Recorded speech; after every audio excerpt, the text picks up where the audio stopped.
Eating soup. It is soup time. Hello. How are we doing today, everybody? What sort of soup? It's ham and bean soup. Very simple, but very good. Very, very good. How we all doing today? Hope you're all doing well. I know you missed me yesterday. I get it. I once again abandoned you because I had appointments, but you know what? You'll survive because I'm back today, and I'm hoping that we finish Bhuvauri today. I don't think the mission tree expands. I think I'm being gaslit because I'm not seeing anything about it in its mission tree. So all we need to do is pretty much knock the command off of being a great power, and then we can do everything in time. I think the last mission, or the second to last mission, requires us to get to the Enlightenment. I don't know if we'll get there. If we do it, we do it. If we don't, you know, I don't really want to sit around and just wait for the Enlightenment to spawn. But we'll see how it goes. Hello, Froyo, Telonius, Nidius. Hope you're all doing well today. Keep an eye on fire maps, see if they're spreading your way. So we're doing better. Yeah, I hope everybody that lives down in LA is safe. Pretty crazy. I think it's like 2,000 structures have been burned down already. At least 5 people have died. Not good. Fun fact. Not a fun fact, actually. Very sad fact. Not good. Hope everybody down there is doing all right. I've been there, except I don't live where millions of people live. So I do understand the fear that a wildfire can bring. MP Edelbeck Estera, hello. Hope you're all doing well. It could become an impromptu Yap stream while waiting. It could. It could, in fact, become that.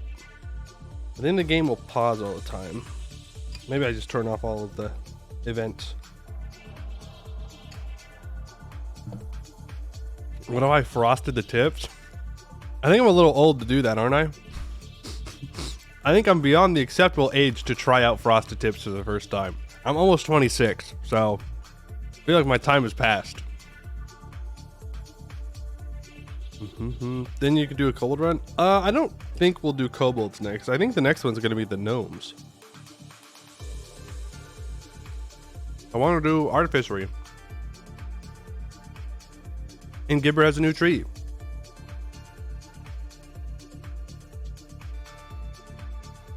Today's been a slow day. Usually you skip the yap because work keeps you busy, but you've just been staying for 2 hours. Well, I will keep you distracted. The yappening. We have a Tinto talk to go over about terrain. I looked over it briefly. And then we'll get to gaming. Usual, I got like a year. Usually 36 is okay. I go for frosted tips. I don't know, man. I don't know. Hold off goals for at least a bit. The Warlock Knolls by the Shadow Trolls are an amazing ride, though. Oh, yeah. Is it Rakaz? I think that's the tag. That has a mission tree. And then you can just sit there and die to the Warlocks over and over again. But I want to do an Artificer run. I agree, JT. I want to do an Artificer run. I want to see how it works. I know it's been changed, so it'd be cool if I could check it out. So I think that's what we'll do next. Not today, though. Well, Bhuvauri might get access to it today, and we can check it out a little bit. But Bhuvauri, we have the what's it called? The Spirit's Angie moment. The rending. We have the rending to do today as well. You could do Bramble Skin or Goblin, so you just have to demonsterize for Artificers, not a super long tree. Yeah, but you can only start demonsterizing at like Tech 7, and then it takes a while to demonsterize. So I could just play the gnomes and immediately get it, you know? It's kind of a thing. Like if Bramble Skinner doesn't have a long tree, does that mean that by the time I demonsterize the tree is over? That kind of short tree?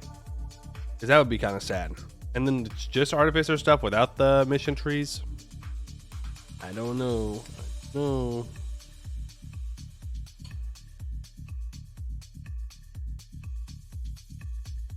Other than Kobold and Gibbard, do they add any Artificer runs? I don't know. To be honest with you, I have no idea. I mean, there are other tags that you could do Artificery with. I mean, you still have the Gnomish Hierarchy, but that's still an older tree. I'm trying to think if anybody else gets access to it. Specifically access to it. You vassalize every goblin and have to finish the tree to eat them. Like every goblin in the world? Or every goblin in the Deep Woods? Because that's not that many goblins. If it's just the Deep Woods. If it's in the world, that's a lot of goblins. That's a ton of them. That's a lot. Many Shark and Deep Woods? Okay, I mean, that's not that bad. You could do that pretty... Well, it depends. Goblins in 1444 outside the Serpent Spine have a real rough time of it. Usually down on tech and worse pips. Worse military in general. Let me put this away.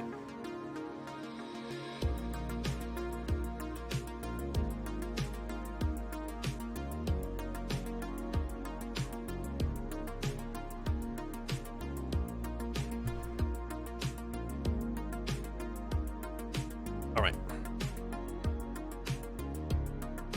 The goblins. Goblin D's. Anyways, let's get that Tinto talk up, shall we?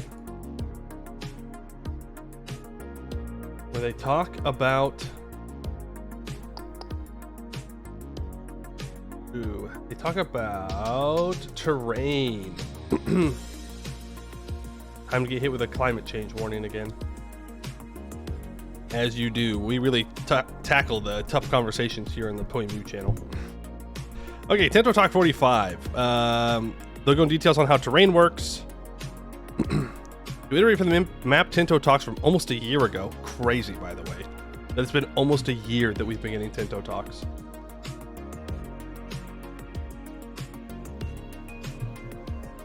Each location has 3 different attributes instead of a single one as previous games had. This creates more variation and allows us more granular control over gameplay.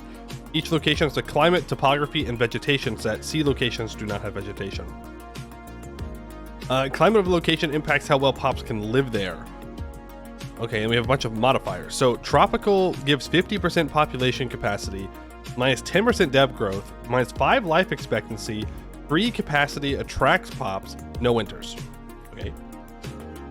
Subtropical has 100% pop capacity, Free capacity attracts pops. Max winter is mild. Oceanic is 50% pop capacity. Free capacity attracts pops. Max winter is mild. Arid has minus 10% wheat production. Is it only wheat, or is it just grains in general? And it just says wheat. Life expectancy -5. Free capacity attracts pops. No precipitation. No winters. Cold arid has minus 10% wheat production. No precipitation. Max winter is mild. Mediterranean plus 150% population capacity. Free capacity attracts pops. No winters. Continental 50%. Free attracts max winters. And then we have Arctic, which is minus 55% pop capacity, minus 25% development growth, minus 5 life expectancy, and max winter is severe. So I'm assuming that free capacity attracts pops means that people can migrate in if it's not at max pop capacity, which means that people, for some weird reason, don't want to migrate into Arctic areas. Who knew? Who knew? Here was eyes. Oh, yeah, sorry. There you go. You didn't miss seeing much. Luckily. So it's looking like Mediterranean is probably the best spot for big cities. Go figure. Mediterranean represents areas with perfect climate. With the population capacity of 150%. Now, I don't remember what determines the base population capacity, but clearly it's something because it's modifying it by 150%. Is it province size? Maybe they talk about it here later. I don't remember. Vegetation. Vegetation represents the foliage cover of a location. So deserts can have sandstorms. Movement cost of armies plus 10%. RGO build time 50%. Road build time 100%. Dev growth minus 10%. Food production minus 33%. Population capacity plus 10k. Okay, so vegetation gives a flat bonus to, or I would assume negative as well, to population capacity compared to the climate, which is a percentage-based increase. Okay.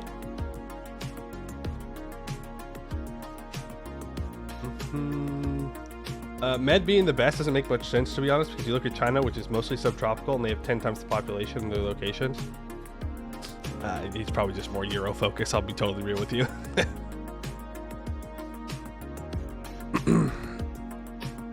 Deserts are barren landscapes with little precipitation, almost no potential for plant or animal life. See, okay, fine, whatever.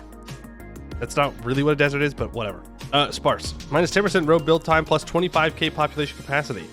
Represents large flat areas of land with few or no trees. You know what I should do? We should pull up the world map here, so that way we can look at areas that have these modifiers.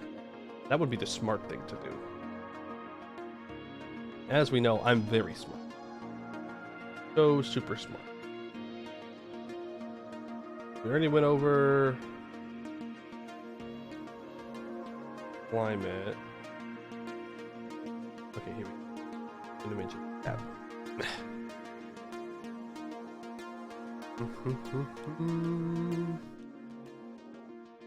Okay, so when they're talking about sparse, okay, well, first of all, desert. Desert is here, and obviously the Sahara and whatnot, which fair enough. Sparse,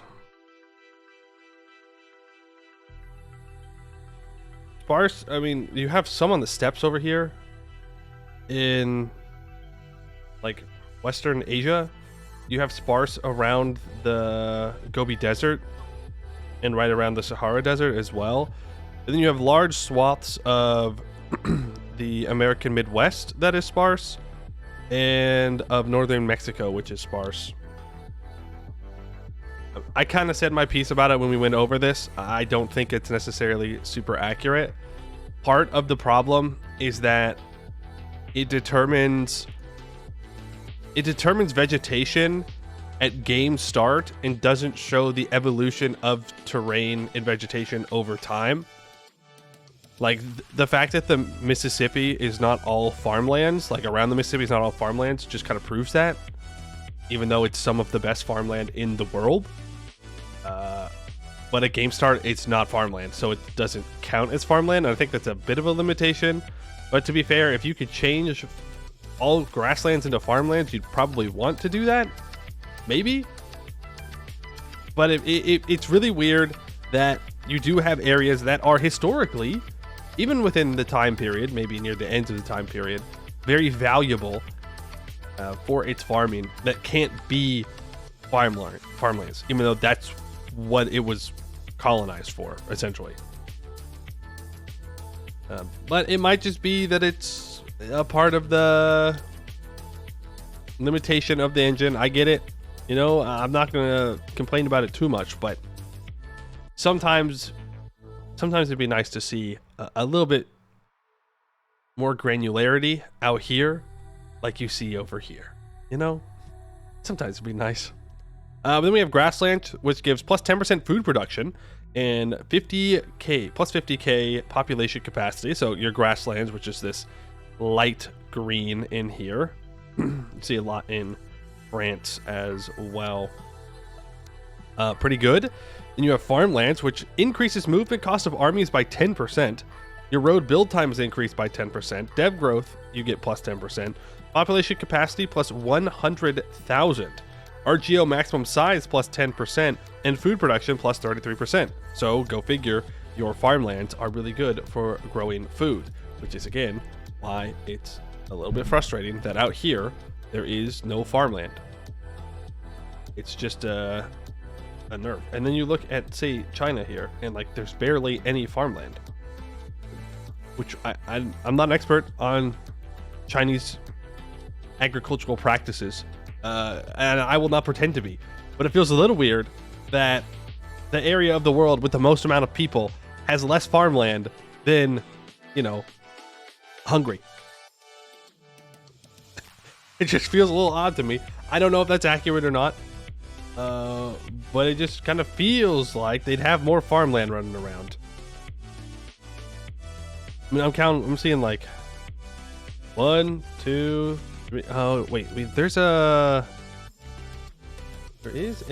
hold on, pause. We can look at this specifically, actually.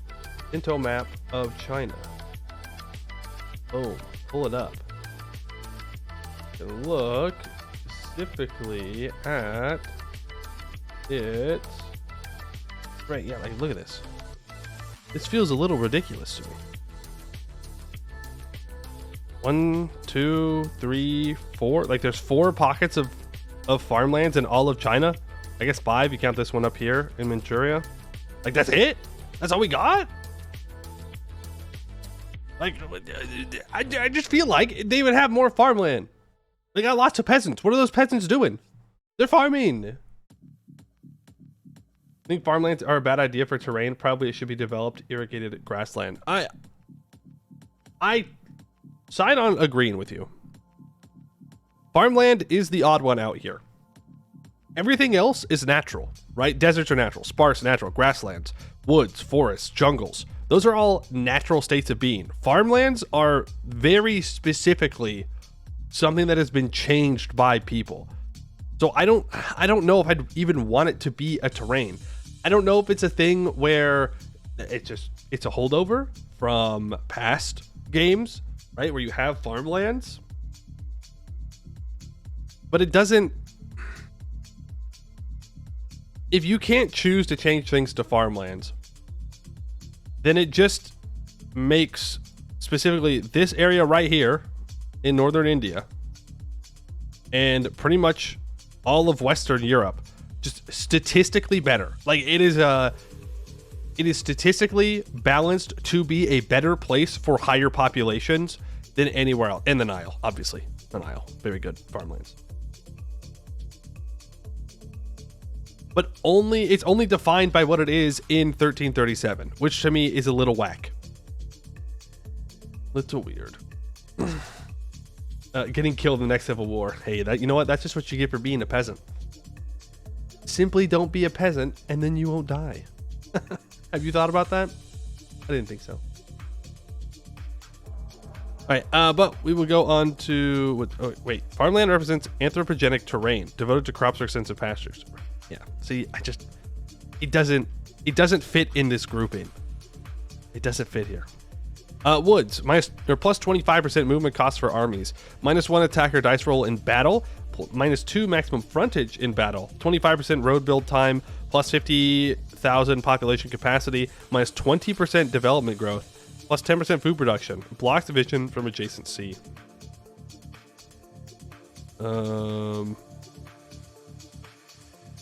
Also, apparently you get less development growth in woods than you do in desert. I don't know. I don't know about that one. That feels weird to me. You know what deserts don't have? Water and trees. You know what woods have? Water and trees. I'm not exactly sure what this is supposed to be showing. Now, if it was forest at -20, that I could understand. But woods at -20 feels very significant. I also don't know what blocks vision from adjacent sea means. Does that mean that if I have a woods province on the coast, if I put my army in that province, that a boat could not see it? Or is it that I need that province between me and the ocean to hide my army? So like it is an ocean tile and then a woods tile, and then I'm on a farmlands on the other side of the woods and they are hidden. I don't know if it's a border stopping your vision or if it is just stopping the vision. Maybe they say it in the responses. How come the Nile and the Indus River get farmlands, but the Tigris and Euphrates gets wetlands? You fucked. I don't know. Get fucked, I guess. Tigris and Euphrates, well known for not having lots of farms. Hell, I guess. It's especially weird because it's described as anthropogenic. Yeah, exactly.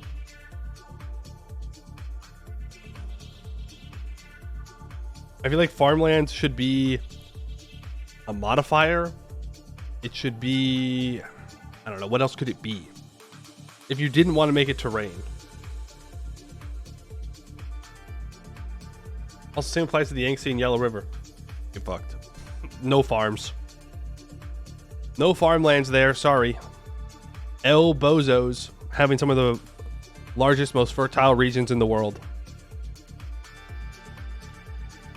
It takes time to clear the trees. Can't you see it, Poe? You can't see the forest. Nice. Maybe that's what it is. Speaking of forest, plus 50% movement cost for armies, -1 attacker dice roll in battle, -3 maximum frontage in battle, road build time plus 50%, RGO build time plus 33%, population capacity plus 25k, development growth minus 25%. Blocks vision from adjacent sea and land. Forest represents terrain with dense vegetation. And then we have jungles. Plus 100% movement cost for armies, -1 attacker dice roll in battle, -4 maximum frontage, plus 200% road build time, 50% RGO build time, plus 50k population capacity, -50% development growth, blocks vision from adjacent sea and land. Fair enough. I think these are all fine. I still don't know if I agree with this -20% development growth in woods compared to -10% development growth in deserts. Deserts are kind of well known for not being very habitable. And so why would they develop faster than woods? I don't know. But whatever. It's just, this one feels bad. Farmlands feels bad, not because of necessarily the bonuses and the debuffs. Like, this feels fine. More movement cost, that's fine, because you don't want to, like, trample crops, I guess. Increased road build time because you have to go around farms. More development growth makes sense. Population capacity increase kind of makes sense, but at the same time it doesn't. At the same time, if you're using all this land for farmland, you are inherently making it, you're taking less land that people can live in. So I don't know, like, I get what they're going for because it's easier to make food, to support a population. At the same time, like, you're still reducing the amount of land available for human habitation because instead you're using it for food production. That's kind of the trade-off that you have to make. So I don't even know if I agree with that. Plus 10% RGO maximum size. I mean, that's just a buff to an already great area, which gets 33% more food production, which is fine. If it's a very good place to farm, it should be a very good place to farm. I don't know. I don't know if this even needs to be there in the way that it is right now.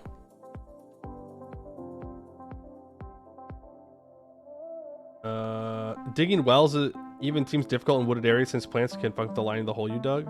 Yeah, but if there's a forest, then there's water. Look, I don't disagree that there should be a debuff to your development growth in woods. Absolutely, there should be. But getting less development growth than a desert is going to feel bad. It just looks weird. Maybe that's just a me thing. I'm not saying that it's wrong, but for me, that's just like doesn't make sense in my brain.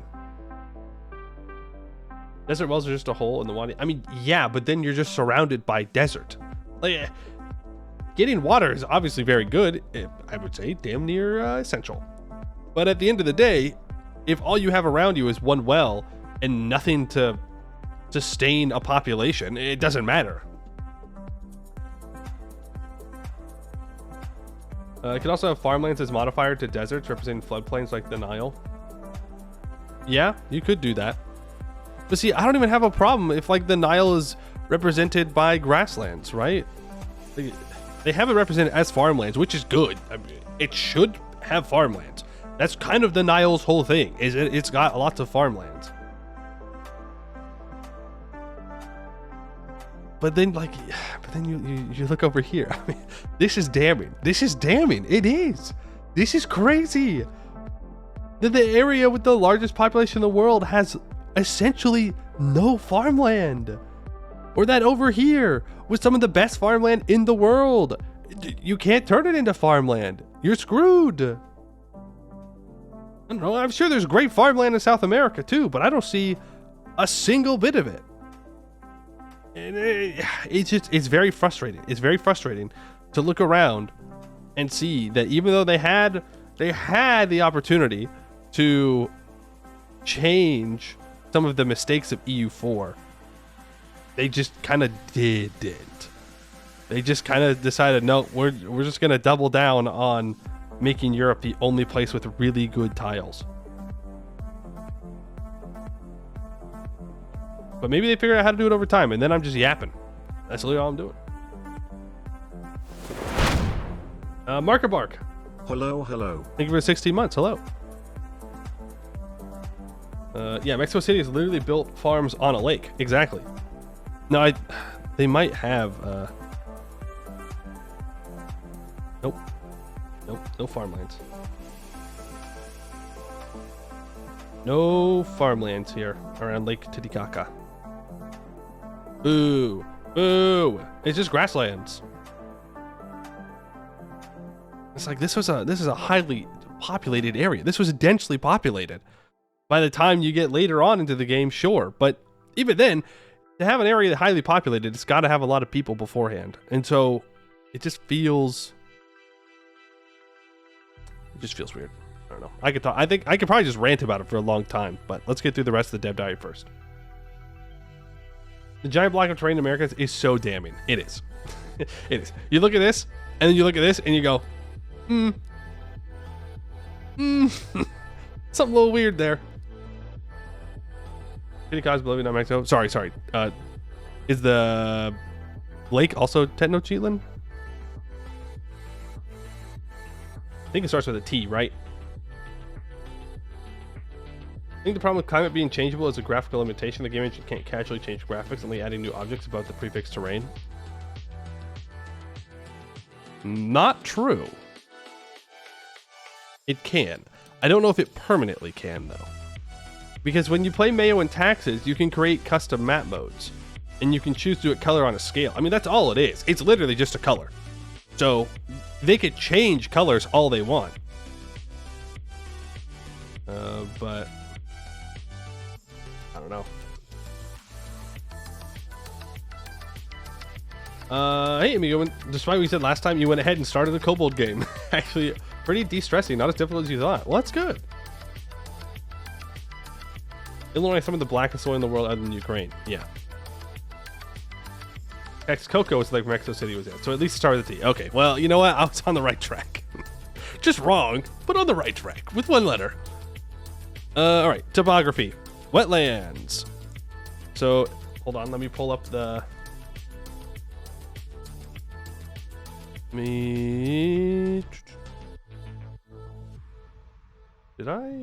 How badly did I mess this up? How badly did I mess this up? Okay. We can pull that back over here. Hold on. Bring up the world again. Need the topography. Is there even a world topography map mode here?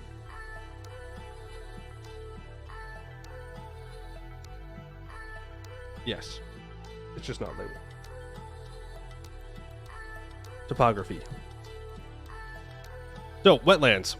Expanding raw materials time, plus 25%. I'm guessing that means improving RGOs? Road building time, plus 75%. Food production, minus 10%. Possible frontage, minus 3. Monthly development growth, minus 30%. Movement cost for units, plus 50% increase. Attacker penalty in combat, plus 1. Is that supposed to be minus 1? Topography represents the roughness and elevation of the land within the location. Flatter topography is generally better for growing towns and cities, while rougher topography is easier to defend. Okay, so wetland examples are the Nile Delta, Florida, pretty much the entirety of it. A lot of stuff around the Gulf of Mexico. A lot of stuff up here in Scandinavia as well. I mean, okay, fair enough. Again, I'm not like a expert on world geography, but this looks generally right to what my expectations would be. Flatland, no special attributes. Flatland represents terrain that does not have any major topographic variation, so there is no impediments for army movement or building development. I mean, yeah, fair enough. Mountains, plus 100% movement cost for armies, minus 2 attacker dice roll in battle. Movement is blocked in winter. We'll come back to that. Minus 4 maximum frontage in battle. Road build time, plus 200%. RGO build time, plus 100%. Population capacity, minus 80%. Development growth, minus 70%. Food production, minus 20%. Blocks vision from adjacent sea and adjacent land. Mountain terrain is high altitude and also steep slopes with relatively few and narrow flat areas, so it is more difficult for armies to cross and fight in, and also more difficult to develop. Here's the problem though. Not all mountains get blocked by snow in the wintertime. And I'm not saying that they need to adjust the game to create like where desert mountains don't have that movement happen, the movement blocking happen, but not all mountains block or inaccessible during winter. Just another weird thing. But if that's what you have to do for generalization for the game, that is not something, not a mountain that I will die on. Hills. Movement cost for armies plus 50%. Attacker dice roll from battle minus 1. Maximum frontage in battle minus 3. Road build time plus 50%. RGO build time plus 25%. Development growth minus 30%. Food production minus 10%. Blocks vision from adjacent sea and adjacent.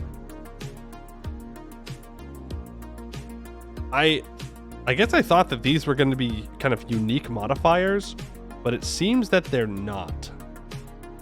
Which is not necessarily a bad thing, but they are pretty common. And the fact that you can get them from topography and from vegetation is interesting. Not wrong, just interesting. DLC ideas already? This is not a DLC idea. Like, I'm fine with things being in DLC. This is not DLC what I'm talking about. Like, the criticisms we're having today are base game criticisms, not DLC criticisms. What if winter is like in EU4 when everyone gets it? There are different levels of winter, yes. There are. But if the mountain tile specifically is unpassable during winter, then it doesn't matter if it's a mountain in the desert or a mountain, you know, in the Himalayas. It's going to count as the same thing. But maybe it is climate based and it's just, this is a generalization. I don't know. Remember, I'm just yapping. Plateau, plus 25% movement cost for armies, minus 1 attacker dice roll in battle and maximum frontage in battle, 50% road build time, 25% RGO build time, minus 25% development growth, and blocks vision from adjacent sea. Represents relatively flat area situated at high altitude. They have some penalties compared to flatlands due to their elevation.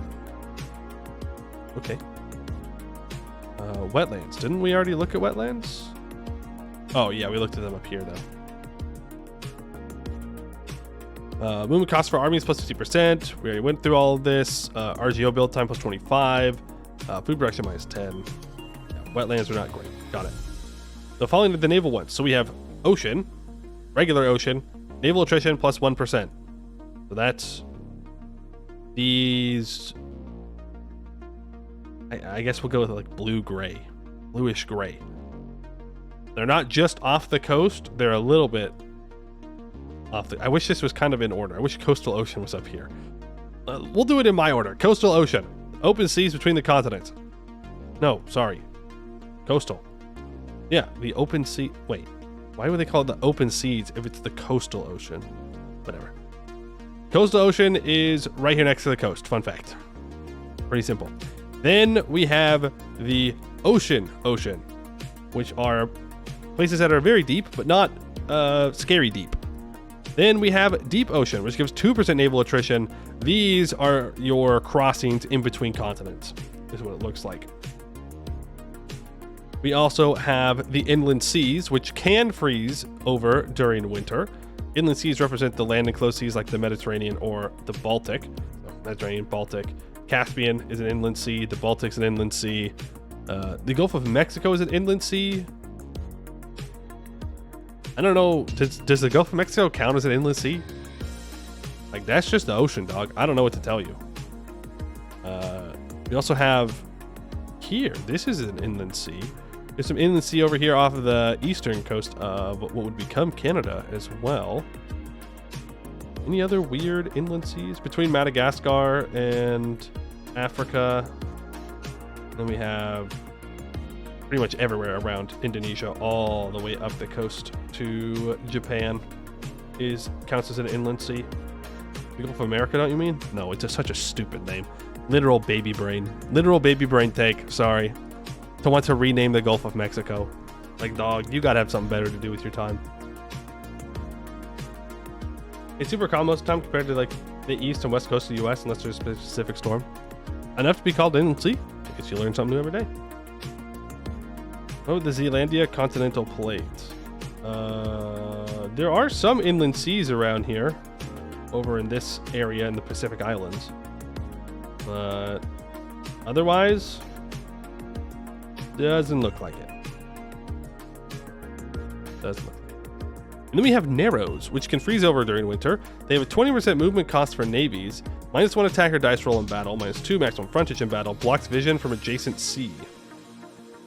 Narrows are areas of sea with proximity of coast of many sides, like straits or the sea inside archipelagos, where there is not much space for movement. Yeah, but where?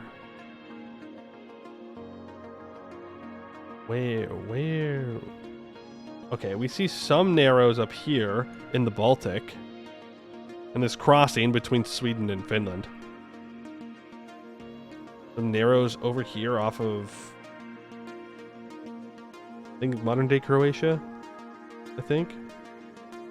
Pretty much all of Greece is Narrows and not inland sea. The Red Sea is an inland sea. The Gulf of Hormuz is an inland sea. Oh, no, I'm not looking for inland seas. I'm looking for Narrows. I got distracted. Any Narrows around here? Yes, off the southern tip of Florida and around, I think it's the Virgin Islands. Those are all Narrows as well.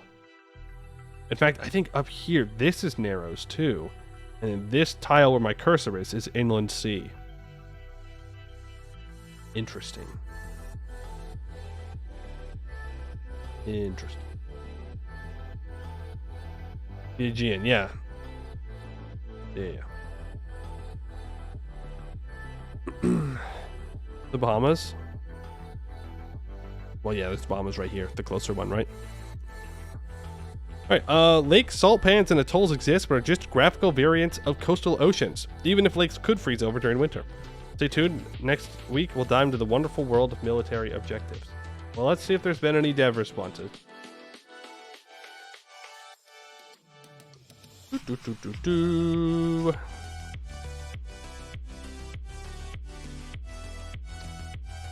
How am I supposed to create a megalopolis in Siberia now? You're not. I mean, that's fair.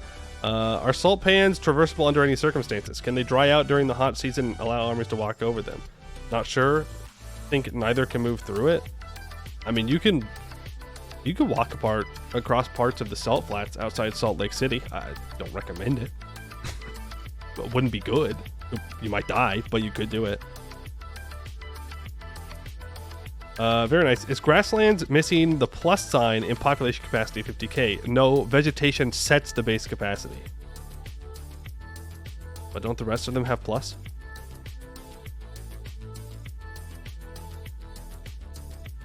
Desert has plus. Marsh has plus. Woods has plus. Farmland has plus. Forest has plus. Jungles have plus. Maybe these aren't supposed to have plus.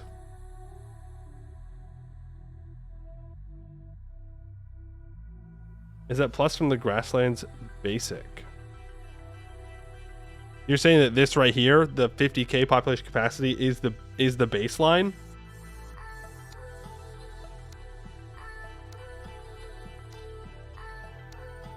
Well then, does this mean that sparse has 75k? Is that what that means?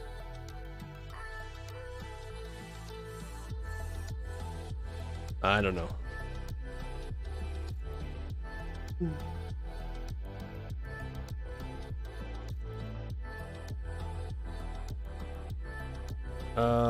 Free capacity tracks pops. If pops are less than max pop capacity, they get higher migration. Okay, so that's what I thought.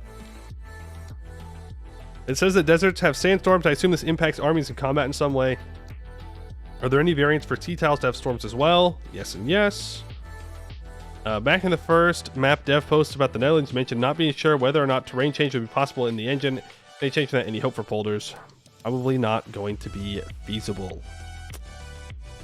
Oof. Oof, oof, oof. What exactly makes the Mediterranean climate the best versus, say, subtropical? Isn't it generally drier? Mediterranean is the best climate to live in. It is an objective and thorough analysis. Some crazy Viking that moved to Barcelona a few years ago. Yes, I get it. All right, he lived in Sweden and then he moved to Barcelona, and it's Mediterranean climate. And don't get me wrong, Mediterranean is great, but I would like to see an actual answer. Is the thing. I would like to see an actual answer about why Mediterranean is better than subtropical. Even if it's just objective, is like, we just picked it. Literally just picked it randomly. I would rather have that answer. Why are pop capacity flat per locality, not based on locality size? Doesn't this mean places that have more localities to represent fragmented regions end up with higher pop density? If that was the only factor, maybe. Okay, so I'm assuming he's saying that locality size does matter, I think.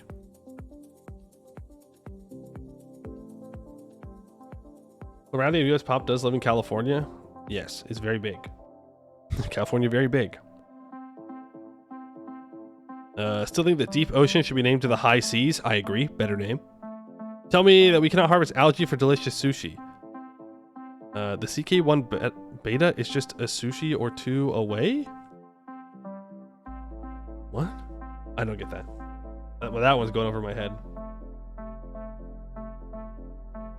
Definitely hope that location pixel count, if not already used in the game, is something that you can use for modding. Okay, I don't know. I don't know what the hell that means. If you change Mediterranean climate to temperate or mild climate. The Mediterranean climate can only cover a small part of the world, and its coverage area is not the most populous region. The most populous region is the monsoon climate zone, whether it is China, India, or West Africa. Even Central America is affected by monsoon climate. If you haven't expressed the monsoon climate, you should make the Mediterranean climate a special case, but should you choose a temperate or mild climate to include more regions and populations? Oh, you want monsoons, huh? I'm actually fine with the Mediterranean name. Like, the name of it is not the problem. It's fine. That's what I think of. Like, oh, that's a Mediterranean climate. I get it. But no, I don't want monsoons. Monsoons sound bad. Why only wheat has a malus on arid and not rice, for example? Or is rice not possible at all on arid? Might be a good idea. Oh, no, it actually did just mean wheat. It didn't represent any other food. Okay. Well, yeah, I definitely hope they change that. It would be weird if wheat was the only food good to get nerfed on arid areas.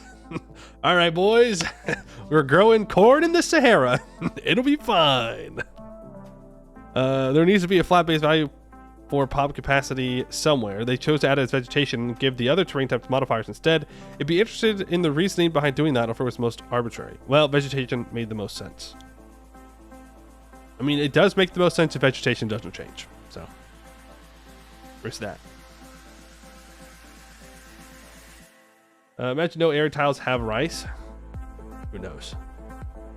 I have to ask, is flatland, Mediterranean, farmland rare? There are a few. Yeah, there are a few. And they're all in Europe. Every single one of them, I would be willing to bet, is in Europe. Specifically, right around here somewhere. I would not expect to have best tiles anywhere other than Europe. Which is, again, a whole thing. The Pope's got one in Avignon. It produces spices as well. Okay, cool. Cool. Mediterranean, flatland, farmlands. Supply mode 19.66. Markets in Barcelona. Population of 58,000. This is going to be a crazy valuable province. Crazy valuable province if it's one of the few spice producers in Europe. The kind of lavender is a spice. I don't know. Any spice is a spice. Anything that can be interpreted as a spice is a spice. One spice. I think if they split it up into like European spice and Asian spice and African spice and North American and South American spice, it's super arbitrary and has no historical basis, but I think it would be better than just spice. Salt is salt, not a spice in the game. Blacksmithing from adjacent land is super cool. I guess it means that if there's a forest, a nearby army will not be able to penetrate the fog of war into or beyond the forest. So you could get hit by surprise by an army in that forest. Yes, that's true. Okay, so it's... the tile right next to it cannot see into it.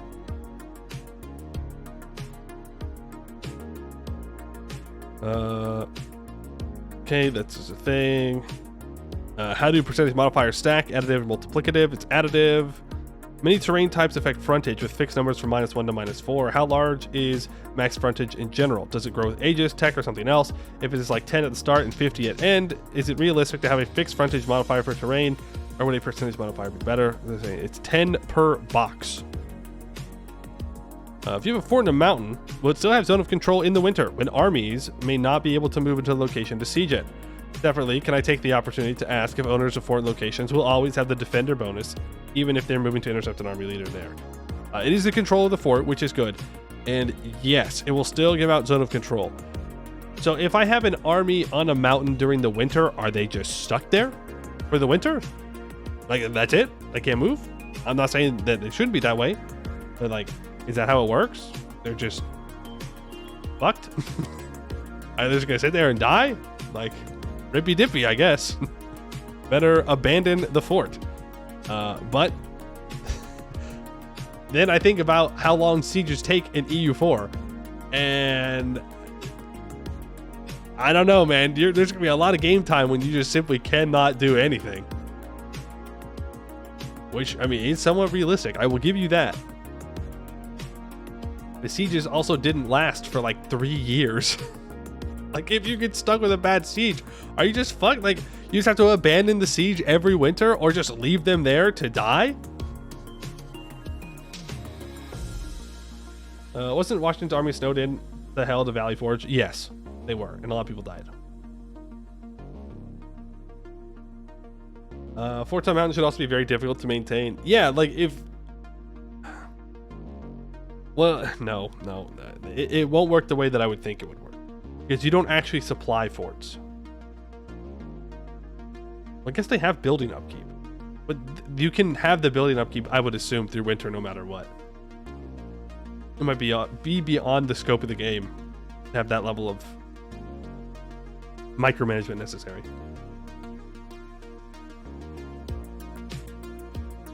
Yeah, but remember, Washington's army was snowed into hell, but it didn't take 2 years to get a fort. All right, so location IDs are just numbers. I don't care about that. It's possible for the Baltic Sea and I guess also for Mediterranean Sea to freeze during winter, and thus it can turn from sea to land, where it's possible to walk over with armies, or it depends on the climate itself, where it requires certain temperature. It can happen in parts of the Baltic. Yeah, I think there's more of just a problem with how it was described, like, oh, it can freeze.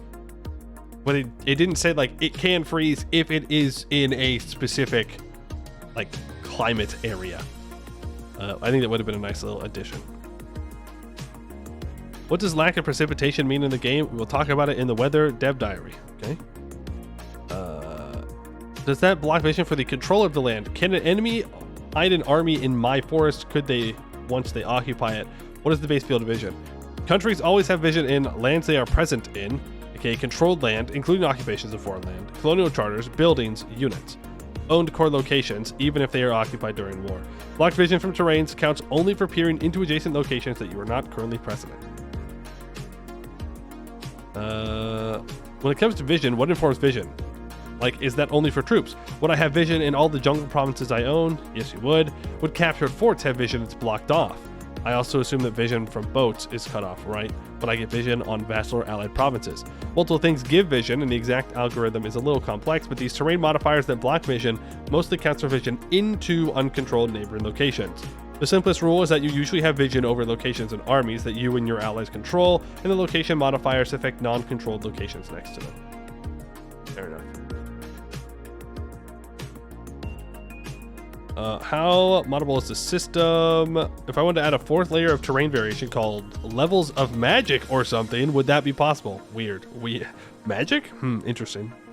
The three types of terrain are quite hard-coded, as they impact the visuals and also so they are optimized, but you can add custom modifiers to locations like heavy magical activity that has more or less the same effect as a terrain type. So you could say that you could create farmlands that has more or less the same effect as a terrain type. I mean, it's right there. It's right there. I do not know if farmlands need to be their own terrain type. Can't change terrain in game again? No, you cannot. They did not find a way to do it. Which, fair enough. I'm not going to dunk on them for not being able to find a way to make what is magic to me even more magical. But I'm just saying, it's right here. It's right here. Heavy magical activity can be the same thing as developed farmlands, heavily developed farmlands, medium developed farmlands, light developed farmlands, and giving different levels of food production based on how developed it is. I don't know what would determine that. I don't know any of that, but it does feel like the ability to do what I would think would be right is there. It's a little nerve-wracking, though. They said it's quite hard-coded, so they might not be wanting to change terrains a whole bunch now that they've added it in already. The whole game might be balanced around Europe having those really good farmlands and everywhere else not having them. I don't know. They should make a hold-esque UI, and the deeper you dig your farmlands, the better the modifiers. Yo, wait a second. Hold on, now we're cooking. Middle East had a whole underground aqueduct construction that brought mountain spring water into arid areas. Get rolled. Not real anymore. Sorry. Simply not real. You can do that in CK3, but not in this game. Get rolled. Does that mean that you don't explore adjacent tiles if they're that terrain, but if you do, they're another terrain? Doesn't impact exploration in Terra Incognita. It only impacts tactical fog of war. You will know that there's a location with a forest there. You can even see the fort and city there. But you can't see if there's an enemy army hiding. Yeah, right. Fair enough. You refuse to believe China wanted good farmlands. I don't know what to tell you. I don't know what to say. It's right here. We can see it. It's not. It doesn't have it. It simply is not there.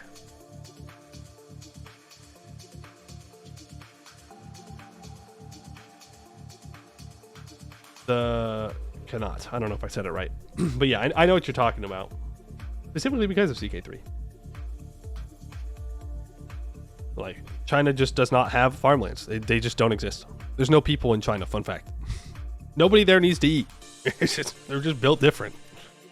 Also the son of a Scotsman, can you tell me the rationale for removing the Highlands terrain type? If I recall, the EU4 Highlands terrain basically represented sparse hills, which modeled in Project Caesar, which is modeled in Project Caesar with sparse vegetation in hills topography. Yeah, that's fine. I get it. But as someone of Scottish descent, I get it though. I get it. Bring my Highlands back. Would certain climates and terrains increase or decrease demand for goods, like beer and silk for hot places and coffee and wool for cold places? We have some things like that. Pops demand more fur in climates with higher maximum winter, for example. Suggested for more things like that are welcome. Okay, I think that's good. So say I build like a bank. Don't know which buildings I can build in foreign locales. I assume banks. I'll always have vision in that province, even if an enemy occupies it. Also, do I get vision on allies and vassals? Unsure about how occupation affects buildings in foreign locations. You'll have to check. Yes, you get vision on allies and vassals. I think buildings in foreign areas should not give you vision if it's occupied. It should give you vision if you control it. But I think you should not just be able to get vision on the world because you built one bank somewhere, you know? I feel like there's gonna be more downsides to having your assets occupied.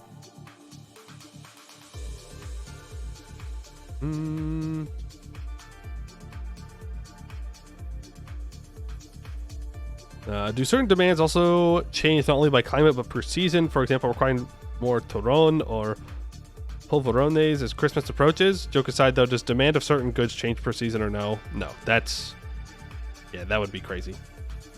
Can you add more variants to a terrain type? For example, a new topography? Yes, it's easy to expand. What about shrink?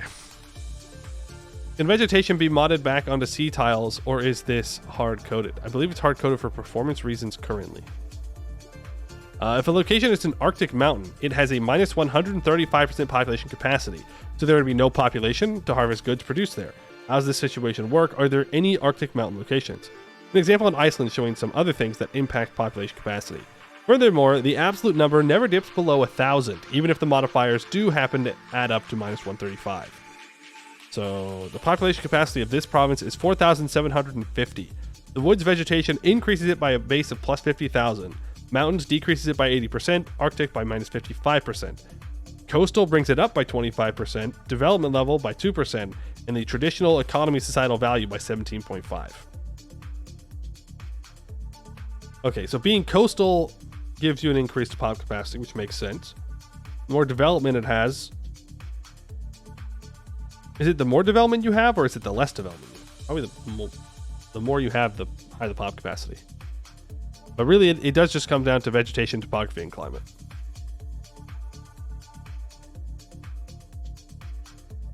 Should wetlands have any sort of life expectancy penalty to represent malaria/mosquitoes? Malaria is another thing. It is, I guess. Move away from traditional, your people will start dying. No, they won't start dying, they'll start migrating. That's what will happen. They'll start migrating to your cities, to places that have higher population capacity. Which makes sense. Makes sense, almost no one lives on the Icelandic interior. Do people live in Iceland at all? Don't they have like 30,000 people that live there or something? That's probably Benjamin. Iceland population. 393,000. Yeah, not a whole lot, but you know what? It's an island, so I get it. Greenland is 50k if you're thinking that. No. I know. I know that Greenland's different. How many of them are tourists? Well, I think 0 of people who are citizens of Iceland are tourists. Because where there's sparse vegetation, usually the terrain is more dry and better for road maintenance. Okay. If an Arctic mountain isn't coastal, your country doesn't have the appropriate societal value, the location is simply doomed to a pop cap of 1,000. Suggest either reducing the penalties from climate, topography, and making those modifiers more conflicted with each other. No, I disagree.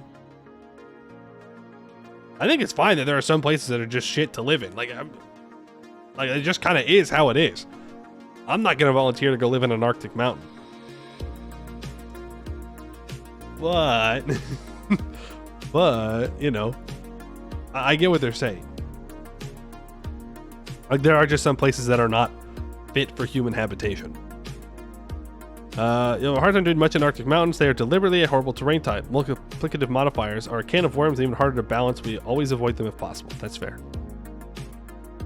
Can some of these be changed by the player, like well-developed grasslands turning into farmlands automatically, or wetlands being drained because the king wants his palace built here? I see you, Versailles. Or forests being cut into extinction in order to build a fleet. Currently in our engine that is painted into the graphics, so the visuals wouldn't change. That's not a no, though.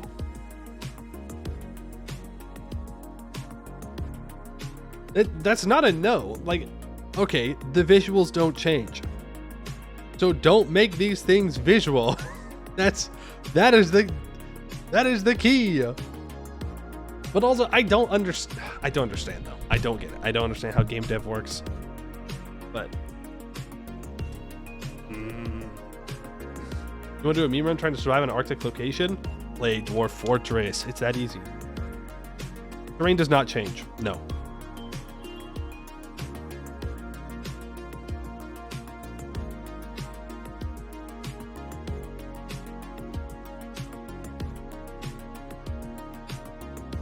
So the engine cannot paint the graphics differently.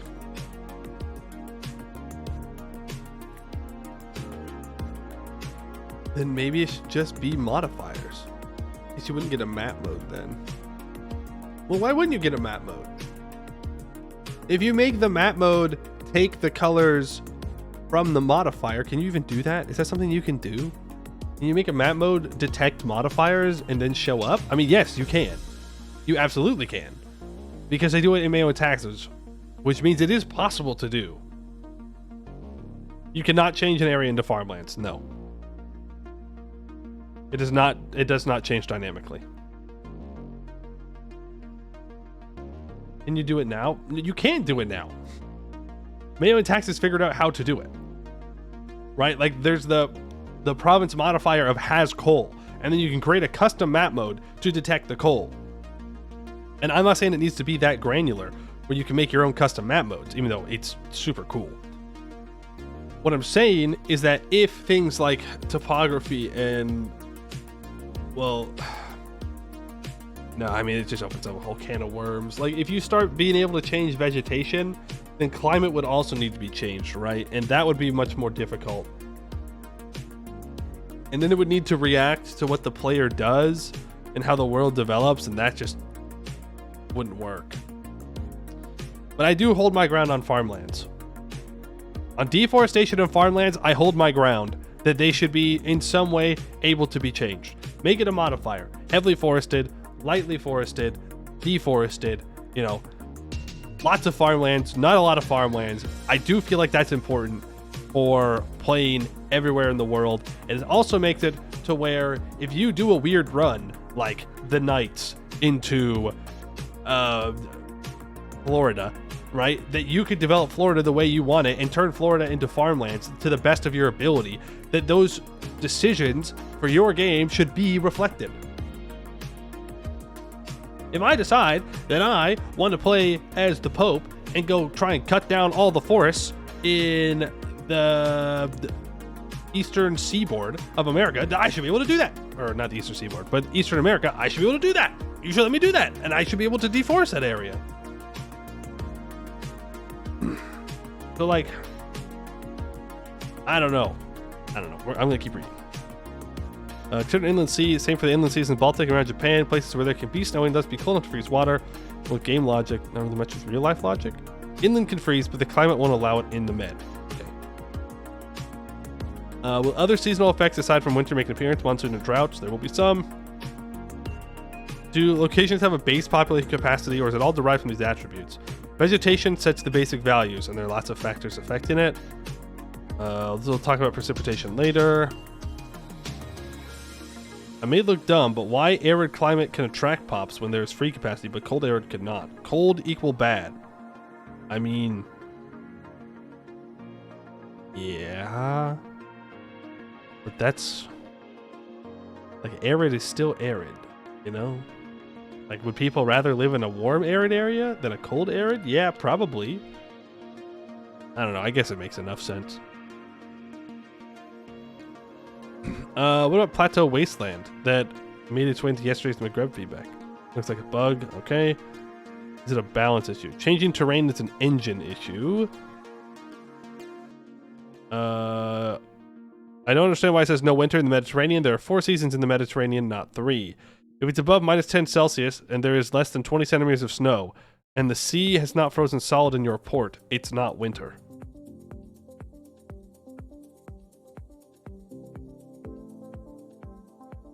What? Huh? That's quite the designation for being winter. That was crazy. Most ports do not freeze over. By this definition, most of the world does not experience winter. Because this is an and statement, which means all 3 of these things have to be true. It is kind of funny though. Congrats guys, I'm no longer in winter. Happy spring for me. Let's go. I don't know. That is an interesting definition of what counts as winter in the game and what does not. It could just be dramatic, though. He could just be making a joke. Need to expand your repertoire of climate zones. Try out some that actually have regular rainfall and don't get awful heat wave. Lives in Gothenburg. Has 4 types of weather. Okay, I don't care.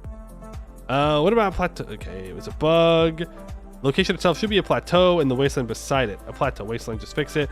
There are some wasteland topographies which are present in the game for mainly graphical purposes. Better 3D map look. There's flatland, hills, plateau, wetlands, dune, mesa, mountain, and ocean wastelands. We know it is bad, but if PC is like EU4 and we played 10 plus years, this demand will not stop. Maybe need to rework the engine. I mean, I'm sure they'd love to rework the engine, but that, I don't know if that's necessarily a reasonable thing to ask in the middle of game development. Like, I'm sure they'd love to be able to add in terrain that can adapt and that you can track every single person's desires in the game, but it's just not. You gotta offset. Then we'll do it. We'll delay the game for at least a year, but in the time span of 500 years, the vegetation of the world changed. There will be the point where we want to change it with our gameplay. But now we know we'll be in the 2.0 patch in 2030. We share the opinion that it would be a perfect feature for Caesar, but if it was as simple as us agreeing, then we would have it fixed 12 months ago. Fortunately, it's a bit deeper than that. With the unprecedented worldwide level of detail that Caesar has, it's a unique engineering challenge to make the required improvements to the graphical system, as we really are on the cutting edge in several respects. Well, that's what I'm saying. That's why, in my mind, having it be a terrain or a province modifier instead of like an intrinsic like location identification could be a way to play with vegetation within the limits of the engine, right? Like, is it the preferred way to do it? No. Obviously, everybody would love if we could just change the trees to go away. Just chop them all down. Goodbye. But if we can't do that, and if the game engine cannot represent that, then you have to find something. But we should be able to change it. It should change. Maybe not even... Well, no, I was going to say not dynamically, but that's kind of the point. Paradox says they can't show the map change dynamically. Right, which is fine. That's understandable. I'm not going to expect them to be able to make everything perfect.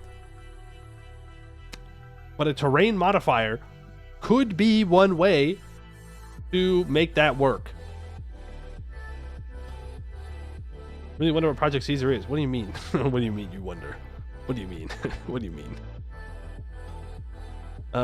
Tinto or Spaniards, that's why. It depends on your view. Some of us are immigrants, and some are very adamant that they are Catalans. I can get into that one. With mountains blocking vision and being snow-covered in winter, have the Alps just become hell on earth for an attacker? Also, does the lack of vision now mean ambushes are a thing? Or is there some sort of recon/scout unit available? Yes, ambushes and Alps being fun.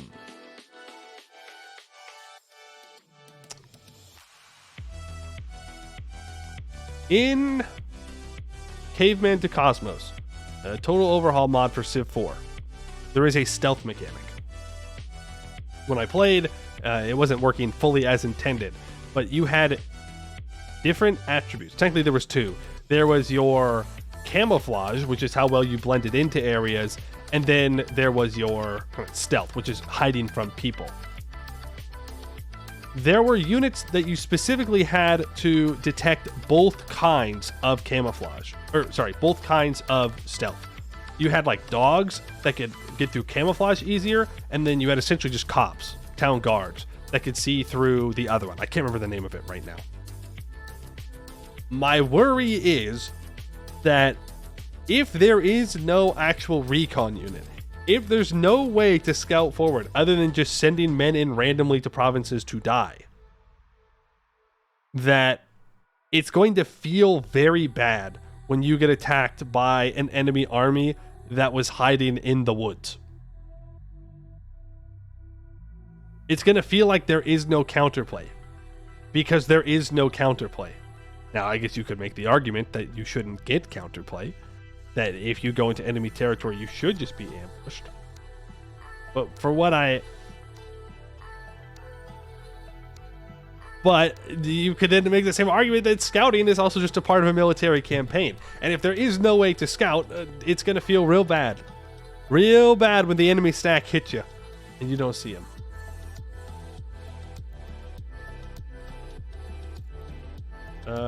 Should be a limitation on the number of units hidden in a particular province? Yeah, there are not, as far as we know. Spy networks clearly should prevent it. That could be an interesting way to do it. If you have a high enough spy network, then you can see like into adjacent locations, let's say. Enemy stack, no, stack. Stack with a T, That would also be very upsetting, though, if they hit you from the forest with their sack. That would also be unfortunate. Do they see if they're keeping 10-1 auto fight wins? That would make it even worse, since you could just be unable to see what actually happened. Well, it's just worse either way. Like, to just randomly send, 500 guys or whatever to a province to even see if there's someone there without having a way to do, like, espionage gameplay. I don't know. I feel like maybe this is a DLC thing, that you could make the espionage in EU5 a little bit more interesting and dynamic if it had actual effects on your decision making in the game, right? Like if I could be able to see in enemy territories when I'm adjacent to them, if I can stop them from being able to see into mine, and make it kind of like its own battle, I think that would be interesting.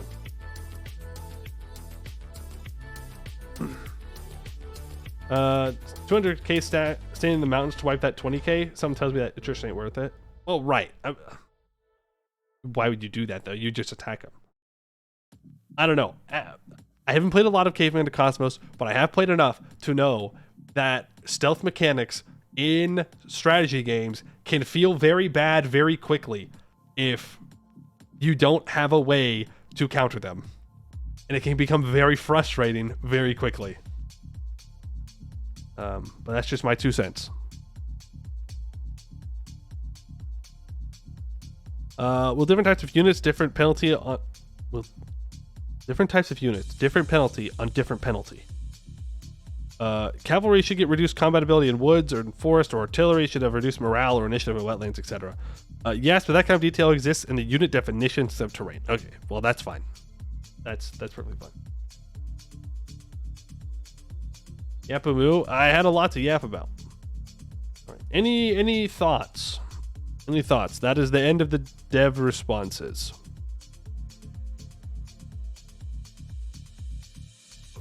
End of the dev response.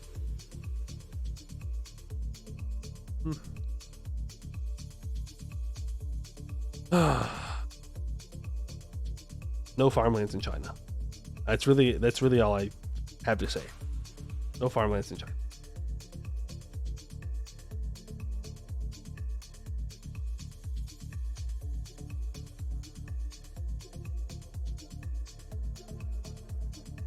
I guess you could send in 1 or 2 units to sacrificial lambs. Yeah, but I want to avoid that.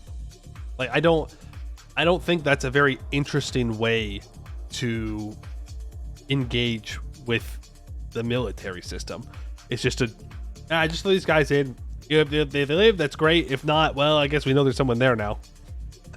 Like having some other way to play around with the stealth, because I think the stealth is an interesting thing. I think it's a good mechanic, right? Being able to hide your armies in forest, that's great, but there should be ways to try to counterplay that, and then ways to counter the counterplay. People to use auxiliaries as scouts, right? I mean, I guess, yeah, but do you like? That's pretty gamey. That's pretty gamey. I don't know.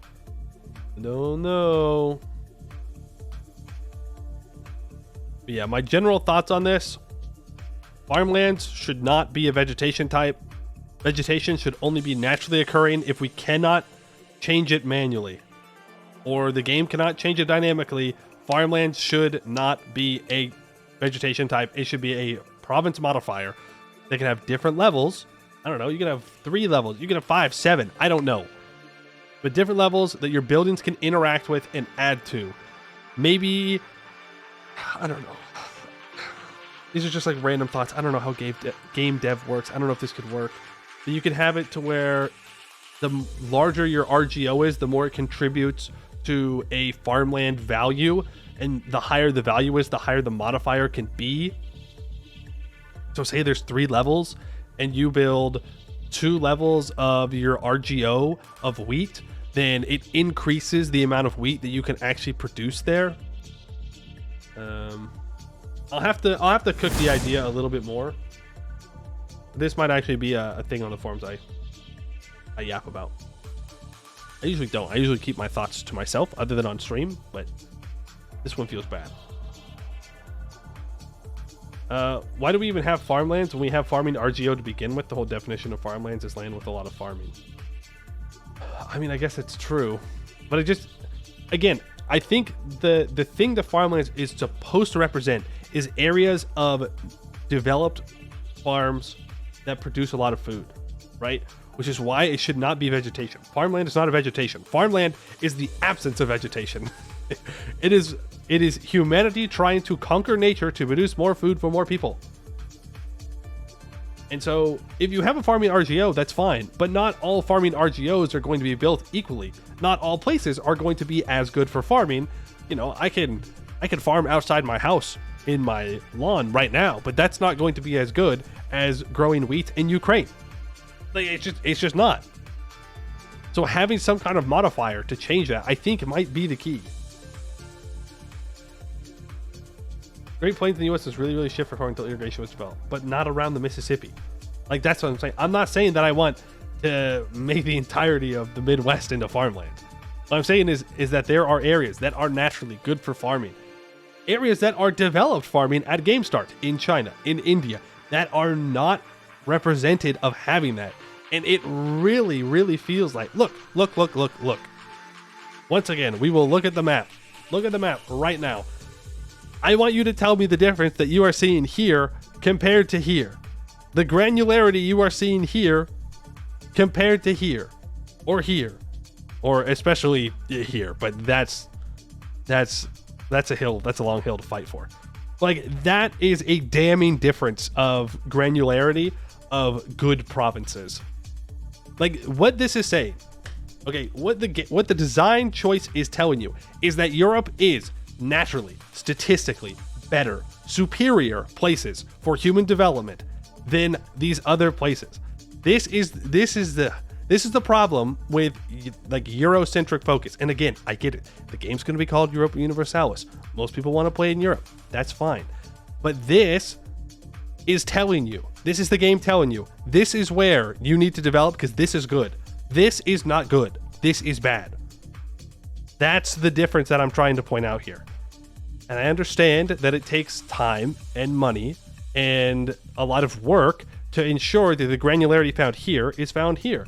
And I understand that not everywhere has as good of a written history as here, such as down here. But what I am saying is that it's very frustrating that this gets granularity when the rest of the world does not. right? Why does this farmland and this not farmland? It just don't make no sense.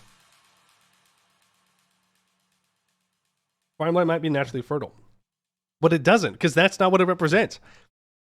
It doesn't represent naturally fertile land. Otherwise, the Yellow River would be full of farmlands. The Mississippi would be full of farmlands. I know there are multiple, I don't know the names of them, but there are big rivers in West Africa that would be full of farmlands, but they're not. They're missing the farmlands. That's what I'm saying. And then I see things like this, right? Where there's lots of farmlands up here in Scandinavia. And I'm like, hold on. Are you telling me that there are better natural farmlands in Scandinavia than along the Yellow River? Really? Like, is that the argument we're making? Because that's what the game is telling you. Like, the decisions made for how the world is represented matter. Not for some stupid, like, make me feel good reason, but for actual gameplay reasons. The game is saying, this is the correct place to play. This is not the correct place to play. This may have more population, but this has better potential, which is not true. Solution: rename the game to America Universalis. Yo, hold on. We're so back. America Universalis, where North America has, I believe, zero settled tags at the start of the game. No, I think they have a couple. Right? Nope, zero. Zero. I guess there's a lot of tags in Mexico. But the rest of North America and pretty much all of South America.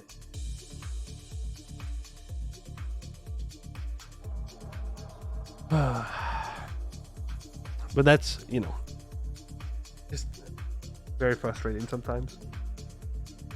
Very frustrating. Because I don't like to only play in Europe. I get bored. That's why you see me jumping from Helles to Canor to Bulwar to the Serpent Spine, back to Helles, then back to Canor. I don't like playing in the same area all the time. It gets boring. I want to see different things. And this right here is telling me that my game experience is supposed to be here and not out here, because this has more granularity and better places to play in than the rest of the world. And that sucks. It's a Rosencruz video. No. No, it's not. But my points still stand. Go write comment? I am, but not on stream. I'll have to get my thoughts together on that one. You're looking at Egypt and Northern India. Yes, I know. The Nile has farmland. That's great. It should. Northern India has farmlands. That's great. It should. But are you telling me that this large swaths and chunks of land are the same as this? Come on, man. Come on. With Shinto Talks, we were technically going over number 45. But we're looking back at the world map Tinto Talks in order to supplement my, I was going to say argument, but it's just a rant. Just a rant. Just yapping, you know? Sometimes you just got to yappity yap. But we'll get to gaming, right? We got some gaming to do.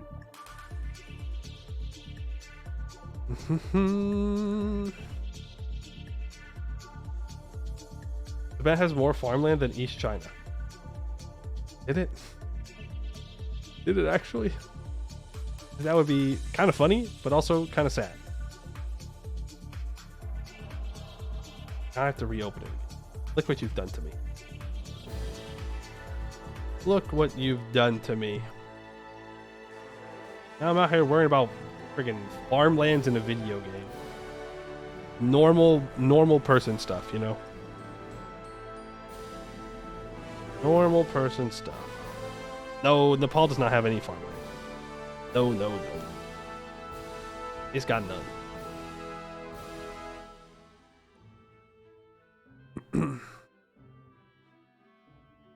You will play Yemen in your first game EU5. They cannot stop you. Nice. I believe in you. Tibet has no farmlands, guys. I'm looking at it right now. They don't have any. It's forest. There are some woods, and then it's just desert, which includes the Himalayas. Kind of funny. Tibet is a region, Nepal is small. Okay, well, I'm looking at all of Tibet here, and there's no farmlands. It's mostly sparse. Look. All of it. Is this Tibet up here? All the way up here? Because if this is Tibet, then yeah, I guess I'm wrong. I guess I was just looking more in this area in here. That is Tibet? Okay. Well, I don't think I can say what I wanted to say. I don't want to get in trouble. I'll be good. I'll be good, okay?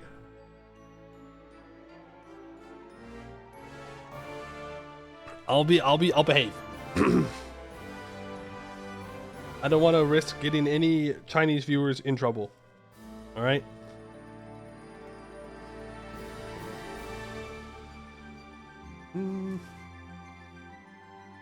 If you get EU5, your first nation will be Mali? Like it wasn't EU4 and CK2? Okay. Man.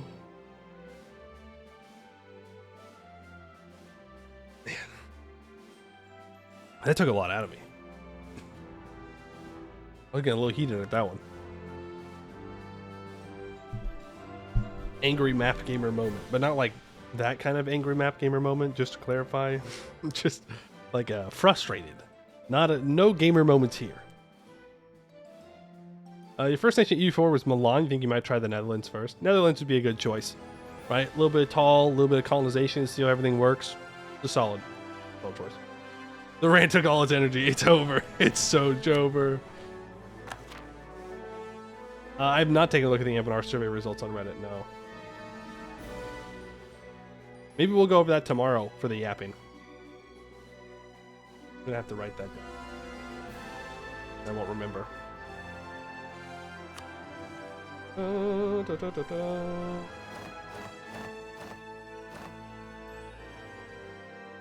Tomorrow. We'll go over that. We'll look at that. First nation EU4 is Poland, and you got eaten alive by the Ottomans. Yep.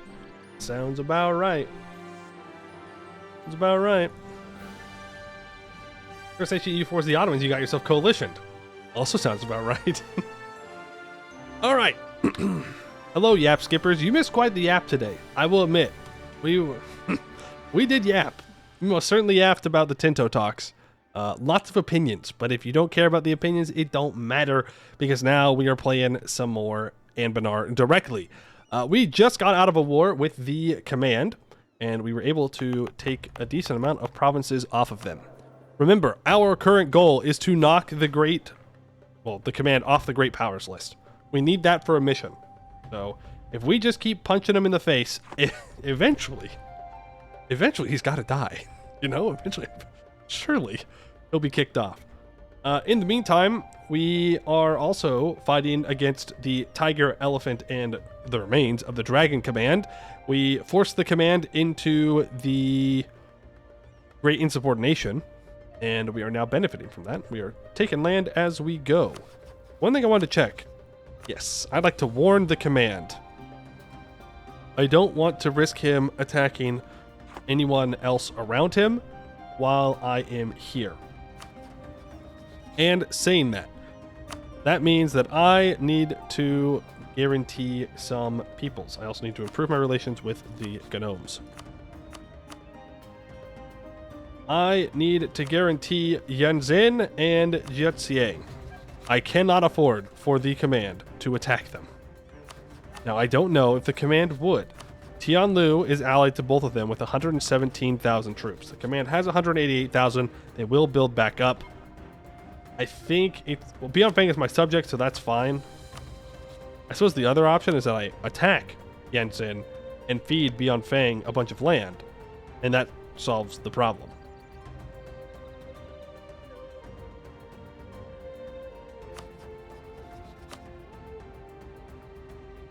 Those are chatting, thank you. I don't know if I want to do that.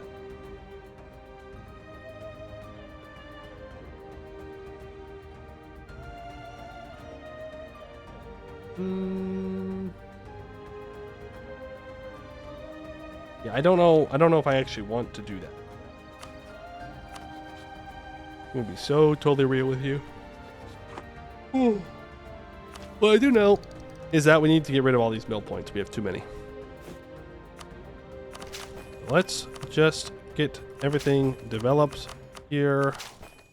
We also have too many Diplo points, which is a good problem to have. We're still a while away from our tech. We're making so much money. 823,000. Let's check our missions real quick to see if there's anything I need to work towards. Artificial fabrics. I need to take some cotton provinces off of the Tiger Command. And then I need to have artificers. So we're waiting for the next 13 years to get access to artificers. The Raj, we can go fight. So let's send some troops over to do that. I don't know if we can annex the Raj yet. No. We cannot, but we can take most things. And let's bring our other troops back home as well. These 70,000 can move down. These 50,000 can go back to Sarasung. We don't need them out and about anymore. We are building for 40-20 stacks now. Instead of 40-10 stacks. Or sorry, 30-10 stacks. The evolution of what we're up to. Why do I have so much infantry?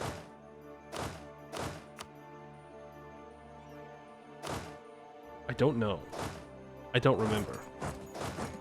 Bring them all back and separate them out into 50k stack.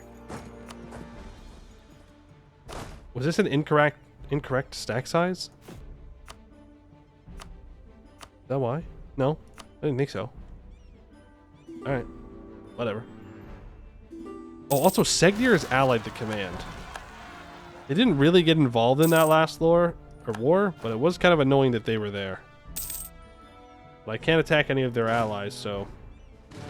oh well.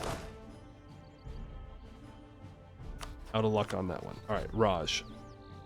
Oh, they did flip. Damn. They did, in fact, flip. It's not a huge deal. We'll take him out anyways. Maybe I shouldn't have declared the war yet. Because we don't really have the ability to take their land right now because we're already overextended. So that's a bit of an oopsie on my part. Oopsie daisies. Let's build another... we could make this a full stack. No reason to. You don't have to do that.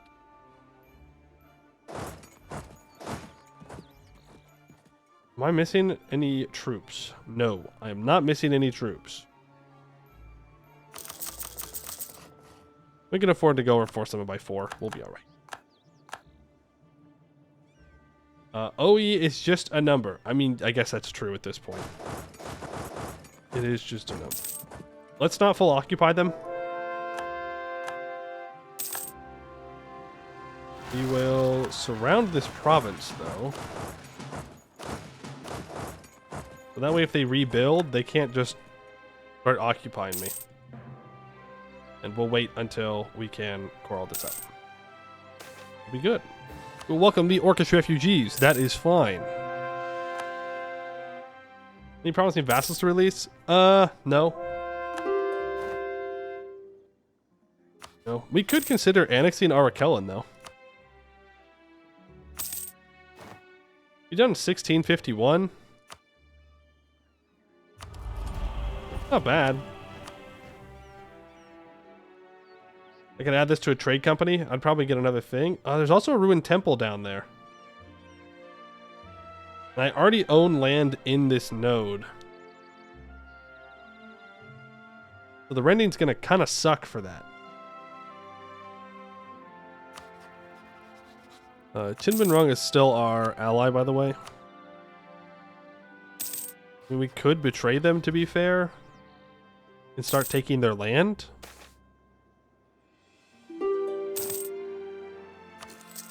We have so much money. We have stupid money. Stupid amounts of money. You know what? We can build a bunch of academies everywhere. They're free. Well, they cost money, but it's a free building slot. Didn't maintain their temple provinces. It looked like they were. We can look. It's flashing real fast. They do have a derelict one. Tax meta Bhuvauri? Real? It's literally a free building slot, so you might as well. Plus, how often do you need to build so many academies?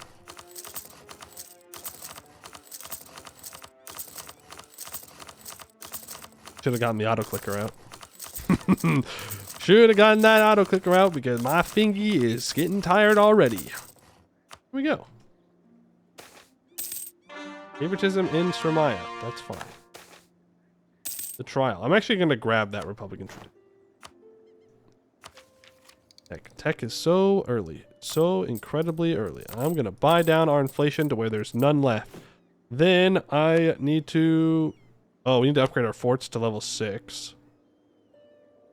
I need to develop. I believe our capital needs to be 65 development by the end of this game. Right? Is that what one of the missions said? Yes. Go and expand that. 55. Go. I mean, this is definitely using all of our points. I'll give you that. Up to 63. Upgrade the Bastion there. Whatever. Don't have anything else to spend the points on. I guess I could have waited to develop the institution, but not a huge deal. Not a huge deal. Need one more development here. And then we'll be good for the mission. Admin will work.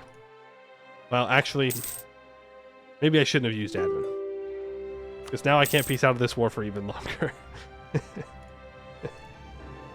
I'm very smart. Damn. They weren't kidding when they said that I couldn't take him out yet, huh? They weren't lying about that.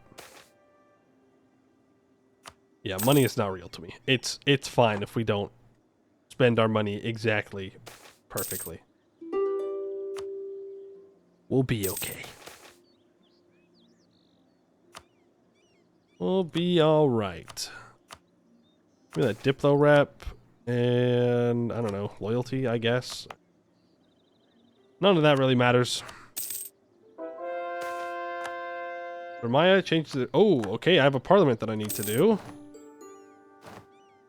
That's good to know. 48%. Oh, I don't really care about it. Minting rights, army commissions, bribe, corruption, minting, impressment. Bribe. 763 ducats? That is quite the bribe. There we go. Now our troops are cheaper, I guess. Then you need to be brought down to 40,000 troops. Pick you there.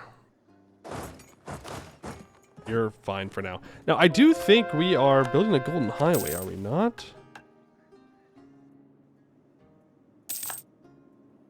I'm pretty sure we are. Yeah, or maybe we already did. Maybe it's already built. So that's good. And the Raj converts back. The traitors. Turns out being attacked by the big, powerful nation that is your religion doesn't make you feel real great towards said religion. Who would have guessed? So where is... Fine, doesn't matter. Just core it up. Bringer of Fortune. Cool. Is it time to invade the trolls? Yes. You know what? I would say it is time to invade the trolls. An anti-caste riot. I'm not sure why you're rioting against the caste system when it is so weak, but so be it. Hall of Endless Debate. That is a new wonder that we've gotten. Let's read it. The center of academic life in Rahen, the hall of endless debate, is the heart of high philosophy. Scholars, philosophers, and poets from each of the major philosophical schools congregate in the 1,000 rooms of the hall to study, debate, and compose their own treaties. It is a hub of intellectual activity, with a dozen auditoriums filled with lecturers at every hour of the day, and countless lounges and reading nooks in which murmured conversations on a million topics have taken place. The brightest minds of the age emerge from the hall and bring their ideas to the 100 courts of the Raheni lords, serving as advisors, mentors, and statesmen who continue to guide Rahen in the unbroken 4,000-year philosophical tradition of the subcontinent. At max, this gives us an admin-free policy and admin-possible policy. Let's just quickly get up to max. Wow. The benefits of being rich. Ta-da! It's level 3! Yippee! Cool. Also give us a bunch of government reform progress.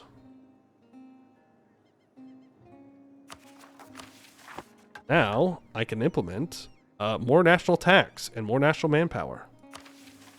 Massive. I could get even more trade efficiency if I wanted to. I don't need to, though. So, I will simply not do that. But I will send you... Oh. Oh.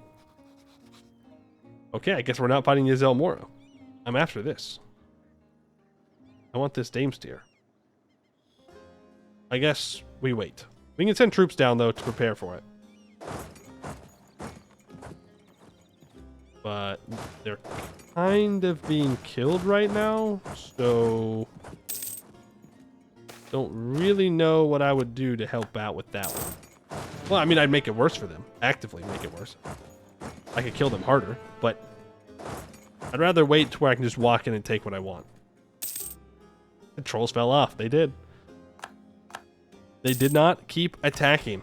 That's where they went wrong. They can raise provinces and they stopped being at war? Fools. Imagine. Imagine not being in constant war with your neighbors. Get that discipline guy. Give him a level 5.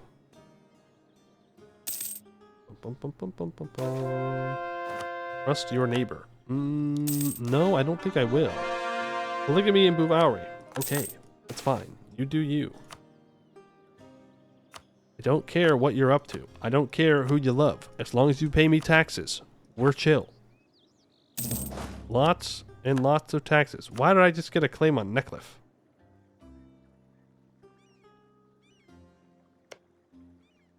You better watch yourself, Neckliffe. The Emperor cannot protect you here. Speaking of, we should really invest into making our navy even bigger.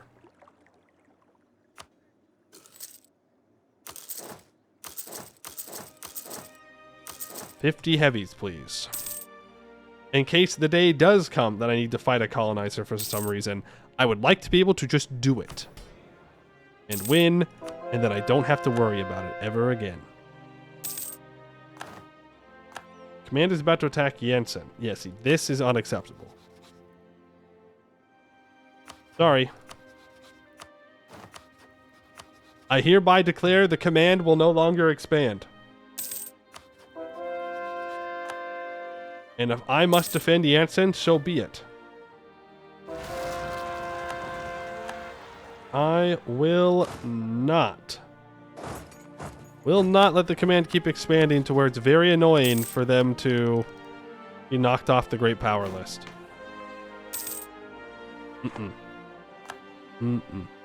Now, to be fair,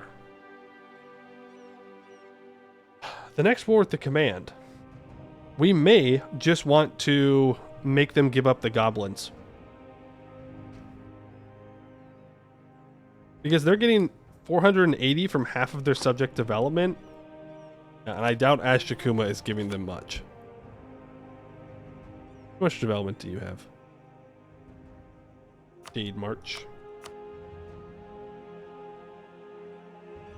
They have 635. So we would remove 300 points from the command's great power list if we force them to get rid of the Jade March. So that might be the next peace deal.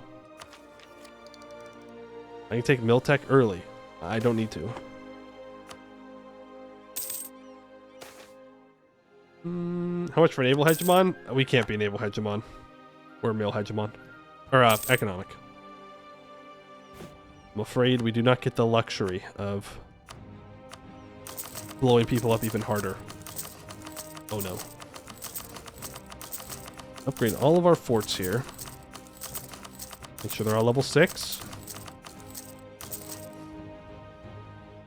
Beautiful. Now, is there anywhere that's not protected by forts that should be? Yes.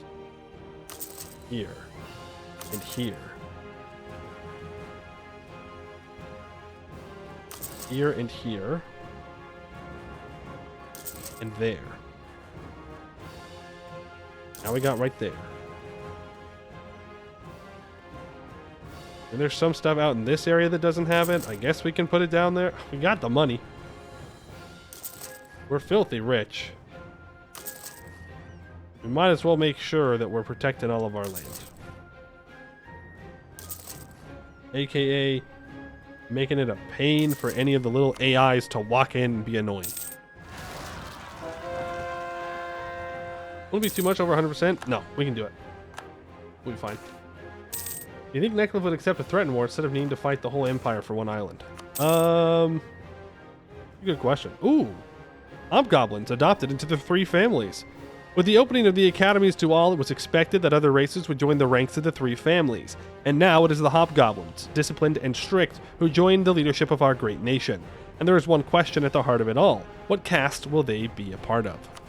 So they're going to start off in the upper caste, which is going to give us cheaper leader cost.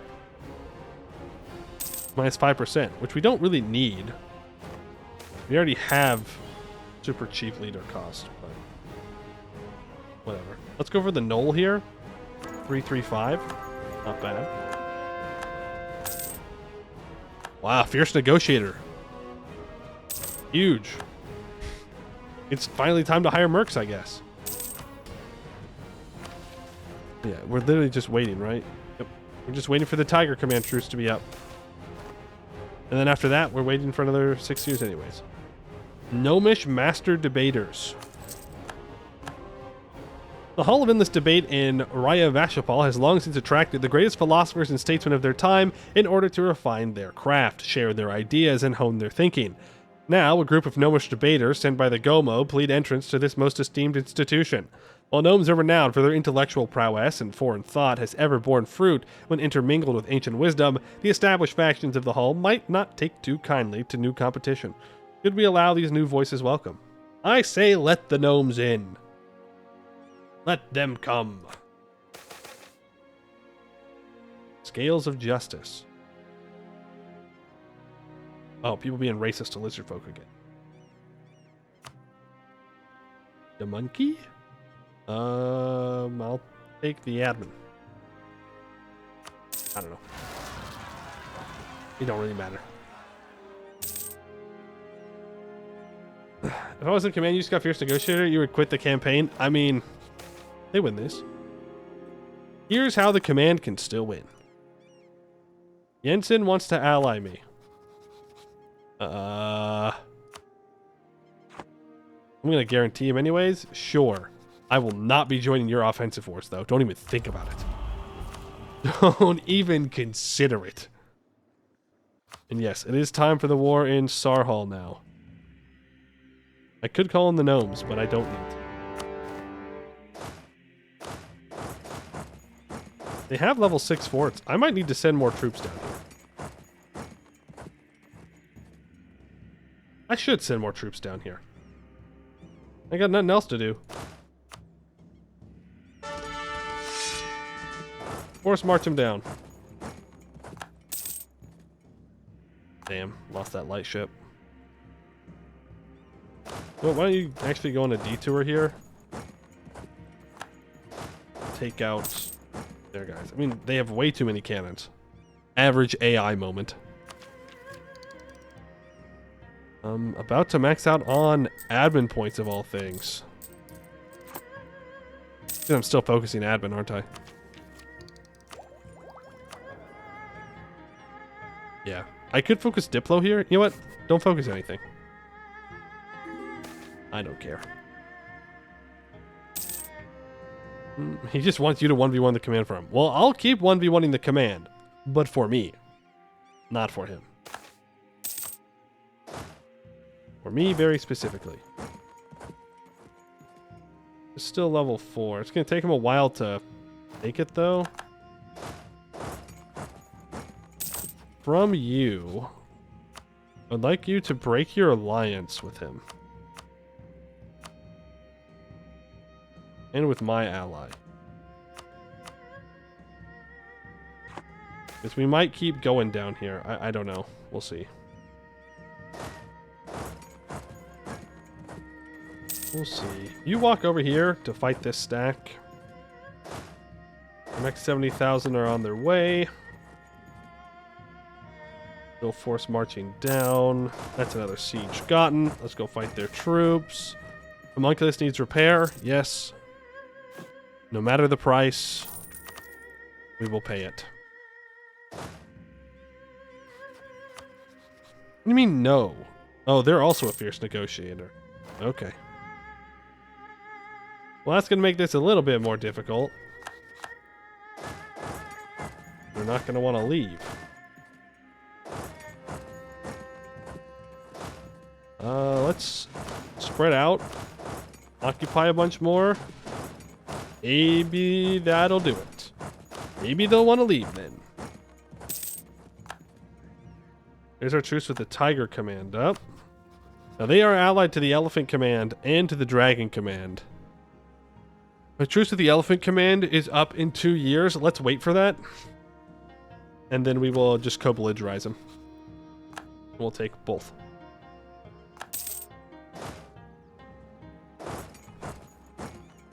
Yeah.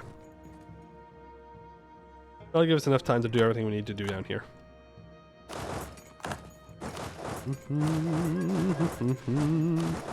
Nice, relaxing conquest. Let's see. We can develop you up to 10 mil dev. Why not? Oh, don't forget the Diplo dev and the admin dev. Apparently. Cut command aviation before feeding it to Beyond Fang. Yeah, but we're good though. Like, we've guaranteed Jet Siang and allied Yen Chen, so he can't do anything about it.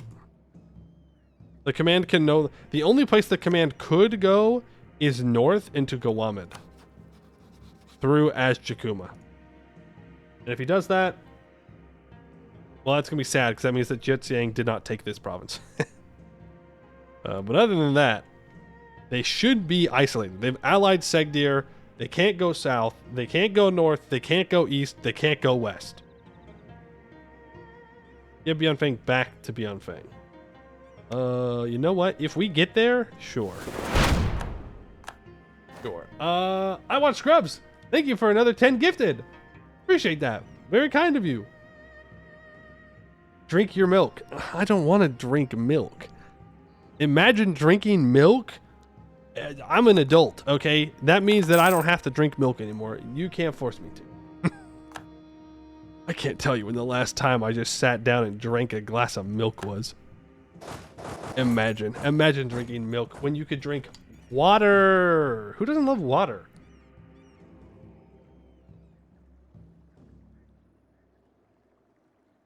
You don't eat cereal? No, not really. I try not to. It's most cereal's not that good for you. Well, at least cereal that I like. More of a me issue than anything. But that soda? I just said it was water. I just said it was water. Why would I lie?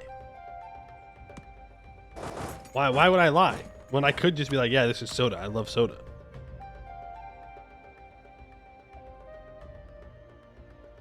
Really? That's 80% war score? What? I want the center of trade. And I kind of want to border with the other center of trade. That way I can control. But that's bad borders, and we don't want to do that. We don't like bad borders here. You drink milk and water? Whoa. What? What do you mean by that? This is a good peace deal. Oh, this guy will finally peace out. Can I get war reps and money from you? Yes, I can. Appreciate that. All right, send me 70,000 to catch that 24 stack. We need to praise the cube. Any praisers of the cube in chat right now? Any cube lovers? No sphere lovers, only cube lovers. Really, I fought someone? Oh. Look at that, got him. You just drink Dr. Pepper. Oh, I'm sorry. I'm sorry that you have bad taste buds. That must be rough. It's okay, not everybody can be built well. Some of us have to just be built worse. I stand on my hill that Dr. Pepper is not good. I can get another admin-free policy. Or I can reduce the parliament bribes by 50% and increase random candidate bonus by 1. But I don't know if that affects our government type. So I'm just going to go for cheaper re-election cost. When you have flat Dr. Pepper, you combine it with milk. That's crazy. That's crazy. Better than an ice cream float. I don't believe you. That's insane. Actual psycho. You could just have an ice cream float. Like a root beer one or a Coke one. I know the Dr. Pepper ones are out there, and that's fine. But saying that flat Dr. Pepper is in milk is better than an ice cream float is wild. Is there any reason at all not to add everything into Parliament? Beyond it being a mouse destroyer? Nope. Well, yes, actually, there is. Kind of. If you actually want to pass things, then you don't want too many seats because you have to, like, give something up, right? Lose manpower, points, whatever. If you don't care about losing 20 prestige for failing it, then no, there is no reason not to add everything into it. It gives you 10% production efficiency, 15% local tax, 10% manpower, and 10% sailors. Is that worth 20 prestige every 10 years? Yeah, it is. It's just a lot of clicking. So, I have not done it. Typical Poe viewers have good taste. I don't think that's true. I don't think that's true. Do we have to go back to the mayonnaise discussion? 10% morale of armies, by the way.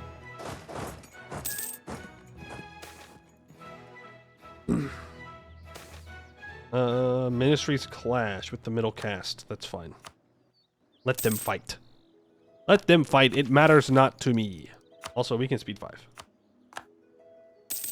We gotta keep moving. 56%. Okay, you, I can peace out. War reps and money. Thank you very much.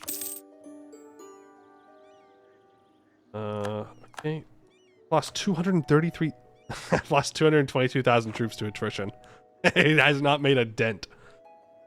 The mayonnaise discussion. See, look, some people don't know. Some people don't know the horrors that I've had to endure streaming. You know, some people get doxxed. Some people get death threats. Not me. No, I have to listen to people talk about how they eat mayonnaise by the spoonful. And honestly, that's worse than anything. Gomo petition. The gnomes entering our country over the last few years were mostly sent by the Gomo in order to further the research and progress of gnome kind globally. Now that these inventors, researchers, and scientists have somewhat settled in at their place of work, the Gomo has petitioned us to allow the opening of a branch office. As the Gomo is the foremost gnomish guild and its members are known for their expertise, a stronger connection could benefit us immensely.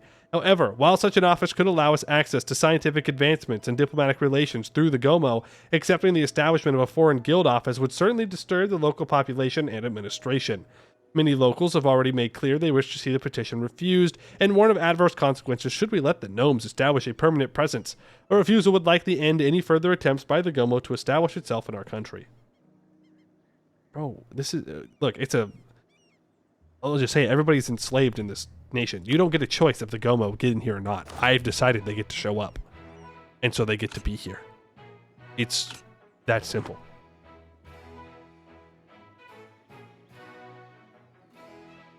It's weird turning your viewers to far more vile things than eat made with a spoon. True, we enjoy map games. We all enjoy map games. That is a disease in and of its own.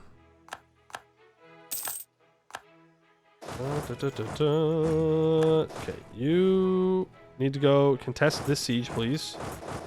I'll come here and fight everybody. We're at 64% war score, 76% war score. I want what I want. Okay. We could get a border with Bois de Kinchi. I could kick them out of the blue node entirely. I actually kind of like that idea. Kicking them out of the blue node entirely. They're mothballing their fort. Pristine. Alright, if we go through, we fight them a bunch of times up in here, then we'll get the war score we need. Gnomish patrols. The gnomes living in the city since the establishment of the Gomo branch office don't seem to have any reasonable sleep schedule. The branch office is open 24 hours a day, and the gnomes use every single one of those hours, whether communicating with their homeland via sending stone or merely pursuing odd questions into the wee hours of the night. While some living in the vicinity were skeptical, the arrangement surprisingly seems to have improved public security in the quarter. The gnomes have spotted several thieves and robbers while on the way to the branch office in the middle of the night. A young magistrate now made the proposal to employ some night-active gnomes as patrolmen, but such an intrusion would undoubtedly frustrate the current commander of the guard. Man, everybody gets so mad all the time.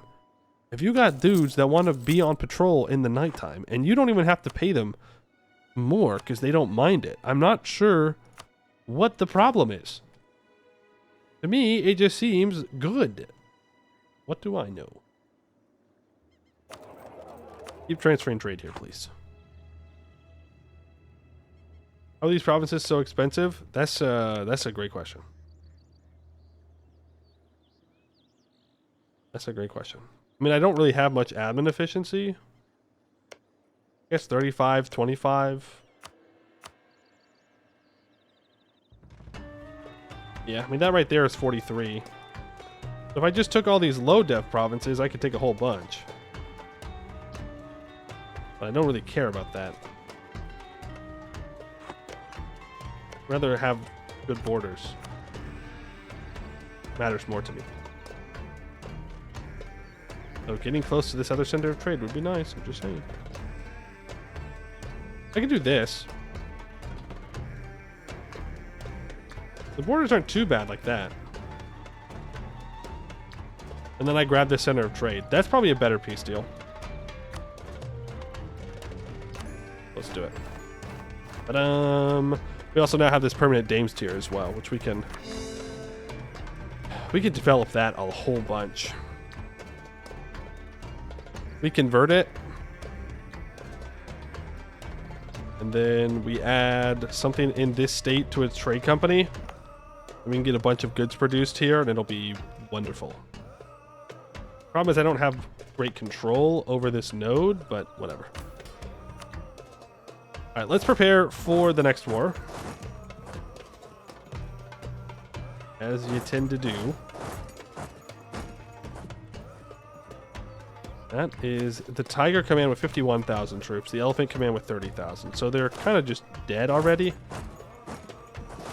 I'm not all too concerned about them. You're going to need a general, though. Let me just get a quick bad one here. These 40,000 will be ready as well. I have 90,000 troops sitting here. What in the world? How long did I have 90,000 troops sitting there? No wonder why I was losing so many troops. Noise Protection Ordinance. The refusal of the Gomo branch office and the gnomish minority living around it to keep to any kind of sleep schedule has led to a number of complaints from neighbors. They claim that the incessant working and noise from the office and the surrounding workshops and laboratories makes getting any sleep almost impossible. They request a contingent of guards to be stationed in the corridor in order to force the gnomes to close shop and be quiet at night. No. I'm sorry that you just hate the grind. How will I deal with the rending? Violently. Tonight, the gnomish quarter around the Gomo branch office was rocked by a powerful explosion. There were multiple fatalities and multiple buildings were damaged or destroyed. The cause seems to have been an insecure steam motor, a gnomish artificer used to power his workshop. The population is shaken and many call for actions to be taken against the gnomish minority. Appease them. The gnomes are good. They give you good bonuses, so I will forgive them, always.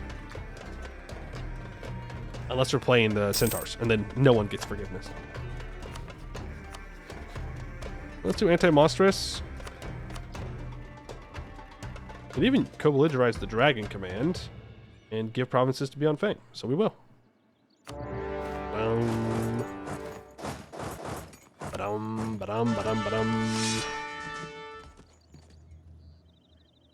You're just infantry. You guys go on to sieges. You can force march back up north. Don't need you down south anymore. General Hat von Hattington has died. Oh no. Abandoning his duty as the war begins. What level? Oh, it's level 1 for it. These 70,000 need to go and fight. How many troops does Beyond Fang have? 18,000. Shoot. I forgot Beyond Fang is scootaged. How about selecting provinces to trade company for goods produced bonuses? Do the non-trade company provinces benefit, according to your trade share in the note? Those are the only ones that benefit. So remember, when you add a province into a trade company, let's say we added in Dakmender, which we did. We added in, boom. It does not get the benefit of the goods produced from trade companies.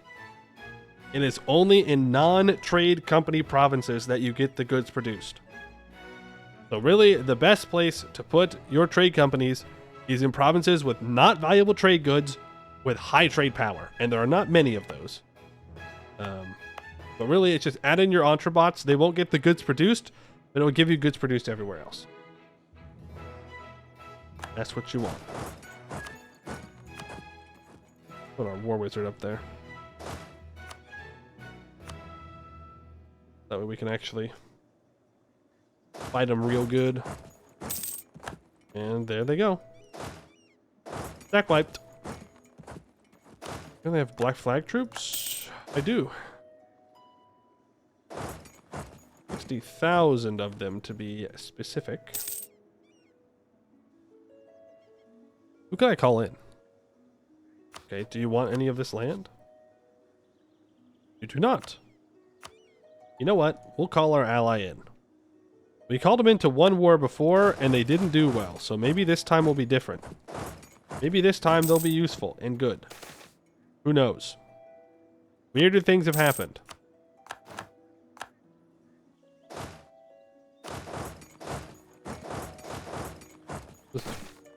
Is this hills or farmlands? It's flatlands. Ooh, I did not mean to grab that inno. I did not need that inno. Oh well. Too late. The button has been clicked. You can be split up into 2 stacks. You keep sieging. Yes.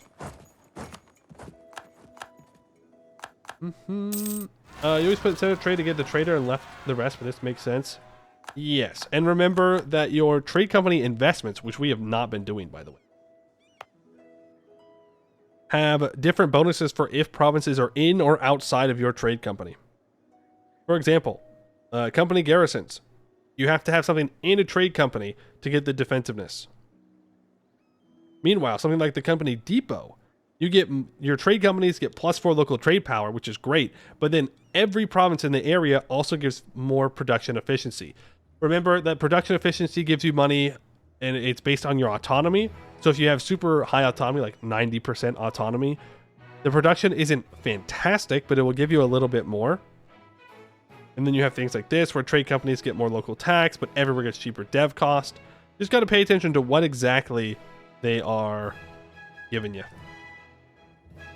Trade companies are very, very, very strong if you use them correctly, and completely useless and terrible if you don't. You must resist the temptation to click the add everything button. It is the easier button to click, but it is a bad idea. Elephant Command. I want the Golden Highway. I cannot take the entire Golden Highway. Okay. I want your forts and the temple.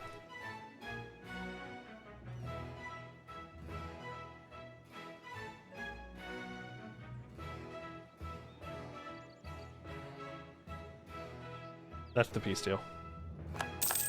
We need to make sure that we can repair temples. Otherwise, we're screwed for the disaster. Otherwise, we'll have a bad time.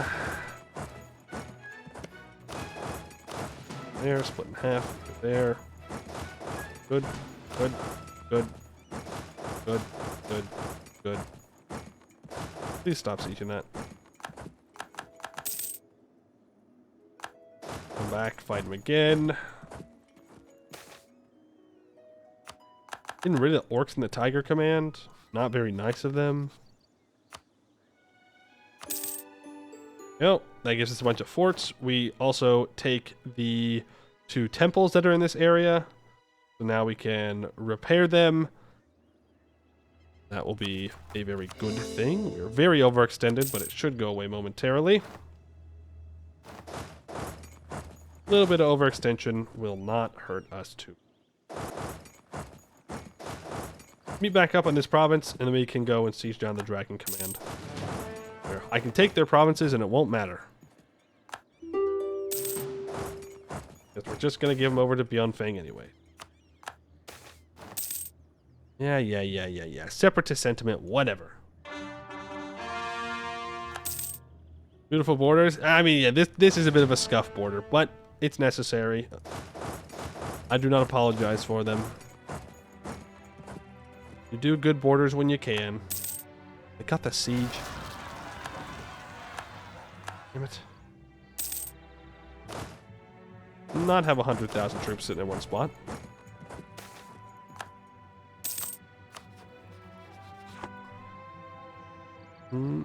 Spawns of Agrados. Agrados who? Yeah, we don't know what an Agrados is. We don't even see Canor yet. Exwis? That scared me for a second. I thought Exwis had 435,000 troops. And I was like, huh? In what? But no, just a little thing. You can't see him. It shows you the last person you clicked on, which must have been the command. Well, no, I can't transfer that over. We probably just accept the overextension, right? Deal with it.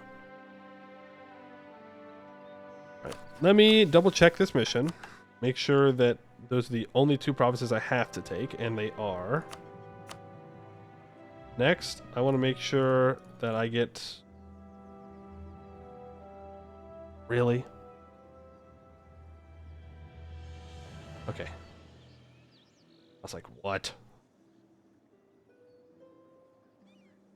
Make sure that I get that temple. Damn, they got a lot of development. Ugh. I also have my claims here. But I do want to connect up so I don't have to walk all the way around.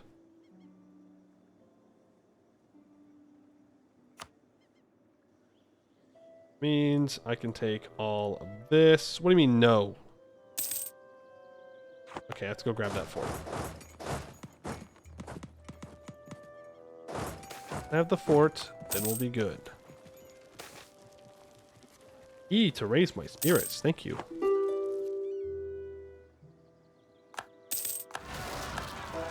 Alright, it's rebels in the south. Jump on them real quick. Oh, Dragon Command, I'm not peacing out till I can annex you. And now I can.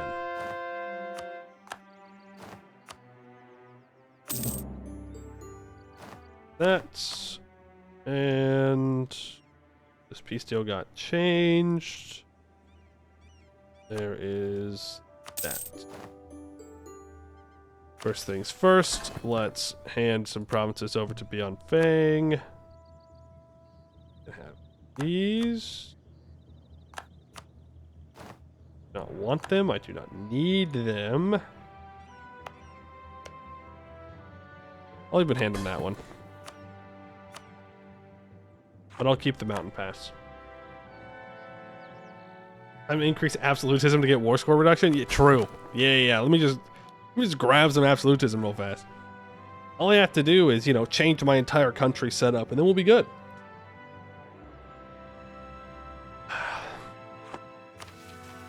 Alright, artificial fabrics.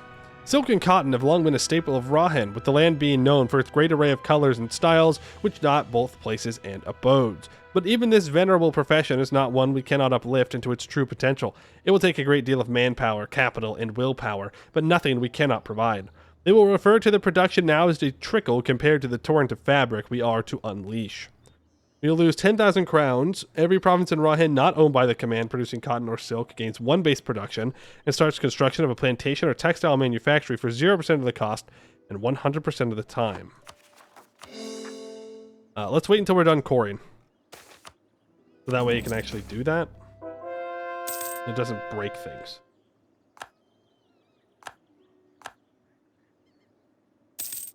I lost Holy Wars because I gave up land. I was like, did the command convert to my religion? Oh, but no. Nothing crazy like that. The monkey?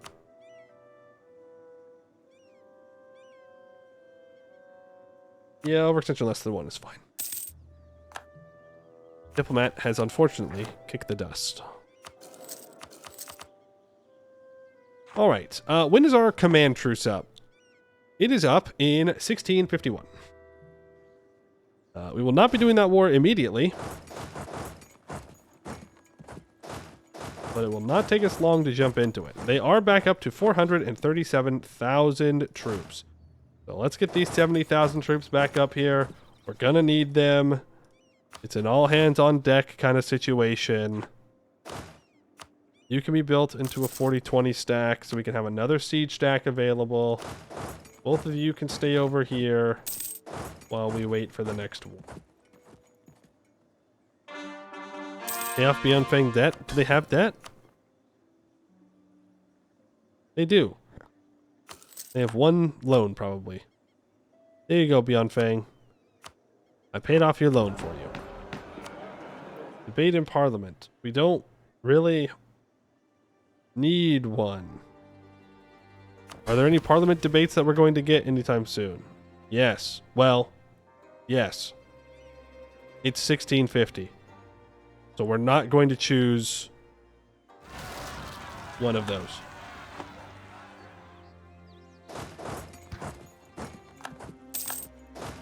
Not going to do that. We're just going to hold on to it. We can handle the corruption. Maori particulars. I think those are the first particulars we've had in a long time. I'm going to cast a spell. Scrying neighbors.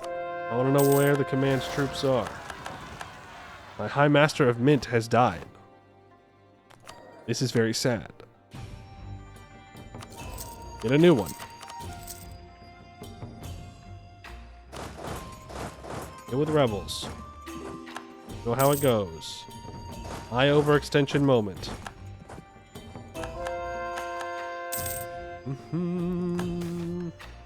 Social reform? Sure. You know what? Take that Miltech. Those tactics will be very nice when we fight the command. Let's get uniform regulations. The price of cloth, wool, and dyes all increase. Just gives us more money. Uh-oh. Something is awry. My father, who had gone blind after years of toiling in the coal mines, lived with me. Alongside my wife and children, we cared for him for years. Despite his blindness, he did what he could to help us, assisting with laundry, attentively listening to the children, and doing what was within his abilities. That is, until recently. One day, upon returning home, I found my wife in shock and grief. My worst nightmare seemed to be unfolding, yet nothing had prepared me for this. My father hadn't passed away. No, He had disappeared. In a blind panic, I rushed out of the house and asked neighbors and others if they had seen my father. Everyone gave me the same rehearsed answer, heading towards the High Temple. Confused and with a sinking feeling that something was gravely amiss, I sprinted to the High Temple, and there I found him. He was kneeling in the middle of a courtyard as I entered this ancient place of doom. He turned to me with a grin so wide and unsettling that no human should wear it. I stared at him for what felt like hours. An unknown force rendered me speechless until I managed to croak out, "Dad?" In response, he stretched his grin even further, his eyes turning black, and a transparent aura enveloped him. "Realms fall, rulers perish, and Hellas will rend like cloth in the wind," he exclaimed, his voice a cacophony of pent-up anger, vengeful desire, and lustful sadism, as if thousands were speaking as one. After this, he briefly regained his composure and collapsed to the ground, like a puppet discarded by its puppeteer. I caught him, and as I attempted to carry him out of the High Temple, I felt as if thousands of eyes and voices were watching and whispering to me, indistinct but clear in their message. Something is awry, and this is just the beginning. We need to stay on the lookout. Bum bum bum. Bum bum bum. This too is the elves' fault. Everything truly is the elves' fault. Can Oregon manufactories?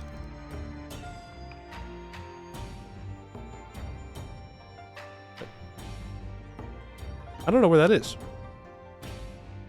That might be New World.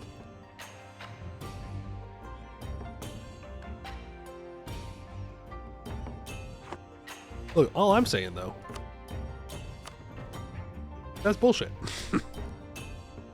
Yeah, TI check. No, it's fine. It don't really matter. We'll get it incredibly quickly.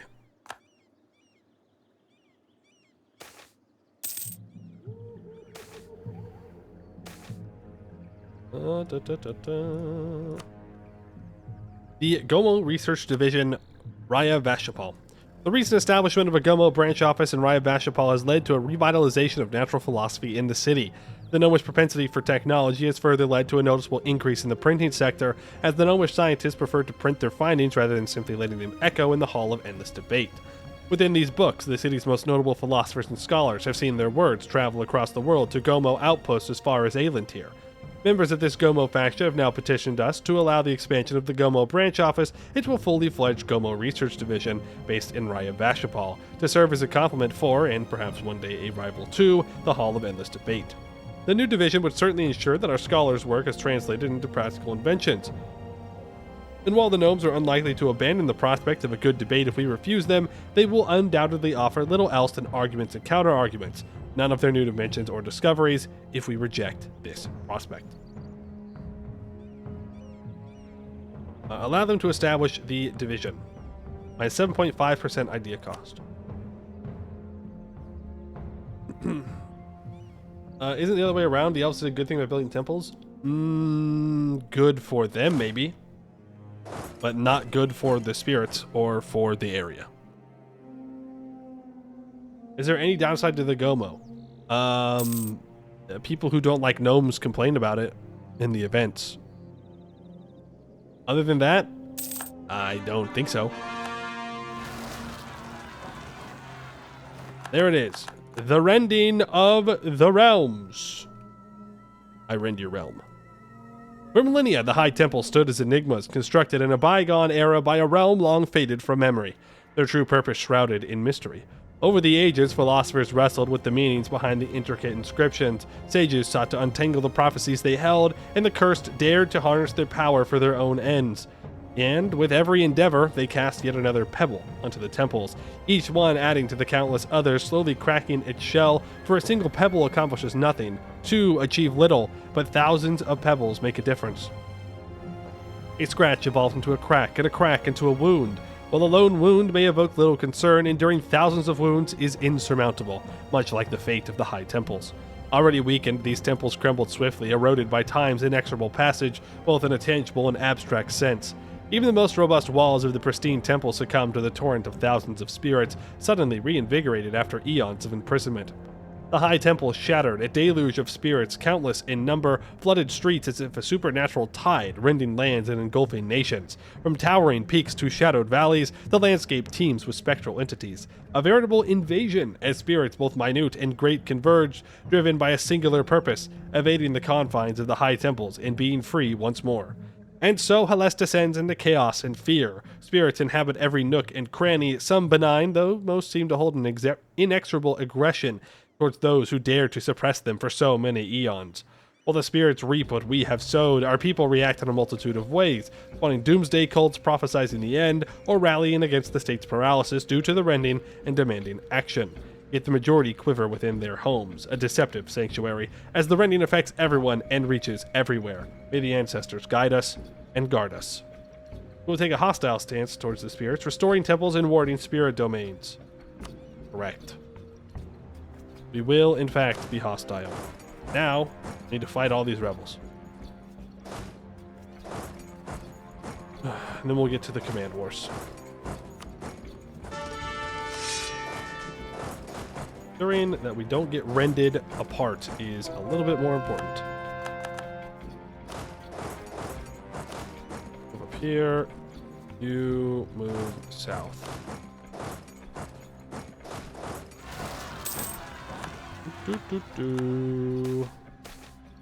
Oh boy. Lots of reading. Kuren Yana returns. It began like a whisper, a mere change in the wind, but the signs were unmistakable. Something disastrous was afoot. At first, the river seemed only to slow, but then the languid current stilled entirely, and the unthinkable began. The mighty Kuren Yana reversed. Its rushing current flowed up the god's wall into the peaks in the heavens beyond. The whisper grew in intensity to a roar and the unmistakable sound of raging water as the ground began to shake. Unrestrained animals fled uphill, paintings fell from walls and urns shattered in homes as an ominous deep cracking could be heard from the greatest likeness of the high gods anywhere in Hellas, as if the mountains themselves were breaking. Then all was calm. The shaking stopped, and the loud roaring of churning water quieted. The river had become completely still, as if frozen in time without flow. And then the god's wall erupted, its 10,000-year visage shattering out into the air above the Shamakad plain, water and stone crashing to the ground below in a cacophony of destruction. The 1,000 carved deities of the god's wall were swept away before the flood, and locals in Marovad looked on in horror as a leviathan crested the waterfall, descending on them from above. A vast blue catfish, glowing in ethereal light, rode along the top of the flood, pouring out of the god's breach, propelling the torrent of devastation before them. The great spirit Kuren Yana had returned to Rahen, and all would know that he was here. These are dark times. We lose 1 stability. All provinces in the Kuren Yana group will gain 30 devastation and lose 5 development.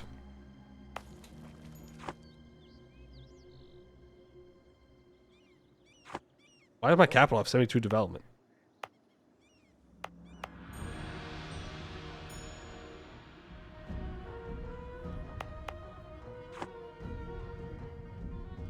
Did I develop my capital to 65? How did I gain development? Maybe events? I don't know. Kuren Yana's will. What began as a tranquil and sunlit day swiftly descended into one filled with reports for disaster for Akherzim. Panic rippled through the populace as troubling accounts emanated from various regions detailing the inundation caused by the majestic river Kuren Yana. A tremendous tidal wave devoured not only people but their homes and, in some heart-wrenching instances, entire villages vanished beneath its relentless currents. Akherzim struggled to fathom the cause. The court was abuzz with theories, from suspicions of a potent mage's hand to finger-pointing to the Oni or demonic cults, though the latter seemed an unlikely culprit for such a catastrophe. Examining the results, the flooding appeared to be natural, originating both upstream and downstream. Yet it defied reason, given the absence of heavy rain for several days and the guards' accounts of nothing unusual upstream. Moreover, the unnaturally rapid pace at which the flooding spread was perplexing. What should have taken hours, or even days, to flood from one point to another had occurred simultaneously across miles, as if the river had surged as one. A local priest suddenly barged in, hastily kneeling before Akherzim. His pronouncement startled the court, though many dismissed him as a deluded old man. This is mere folklore nonsense, one advisor remarked dismissively. However, their skepticism waned when the guards also rushed in, urgently warning of the river's sudden rise in the province. Akrazim and the advisors hurried to the gates to witness the spectacle.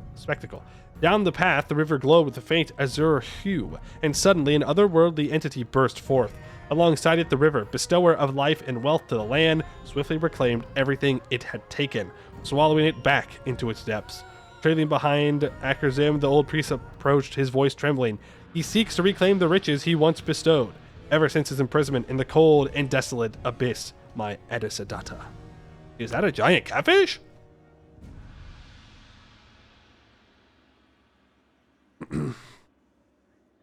All right. So for those of you that don't know, this is the Rending. It is essentially these high temples that you find around Hales are actively suppressing the spirits of the entire continent. Essentially, they trap them in them, from what I understand. And in the canon timeline, what happens is that the command starts to conquer, and they allow the Oni to go in and mess with things in there in exchange for getting shipments of Black Karashi, which is Black Dames here, which allows them to help suppress mages because they don't like magic in the command. They see them as a threat, rightfully so.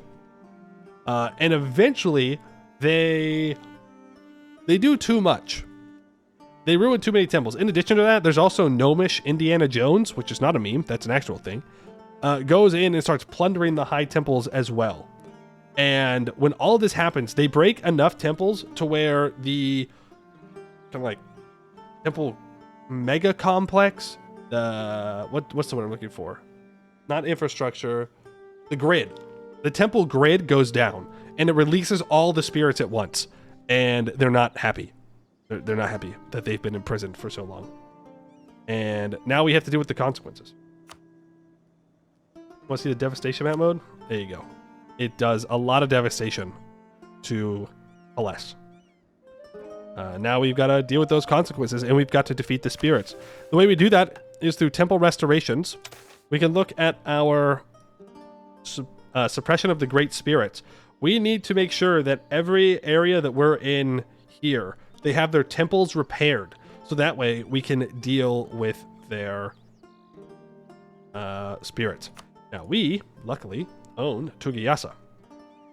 Tugayasa's temple was not ruined in the Rending, and so we can immediately deal with Tugayasa, because, fun fact, this entire mountain right here, the Lonely Mountain, is just a spirit.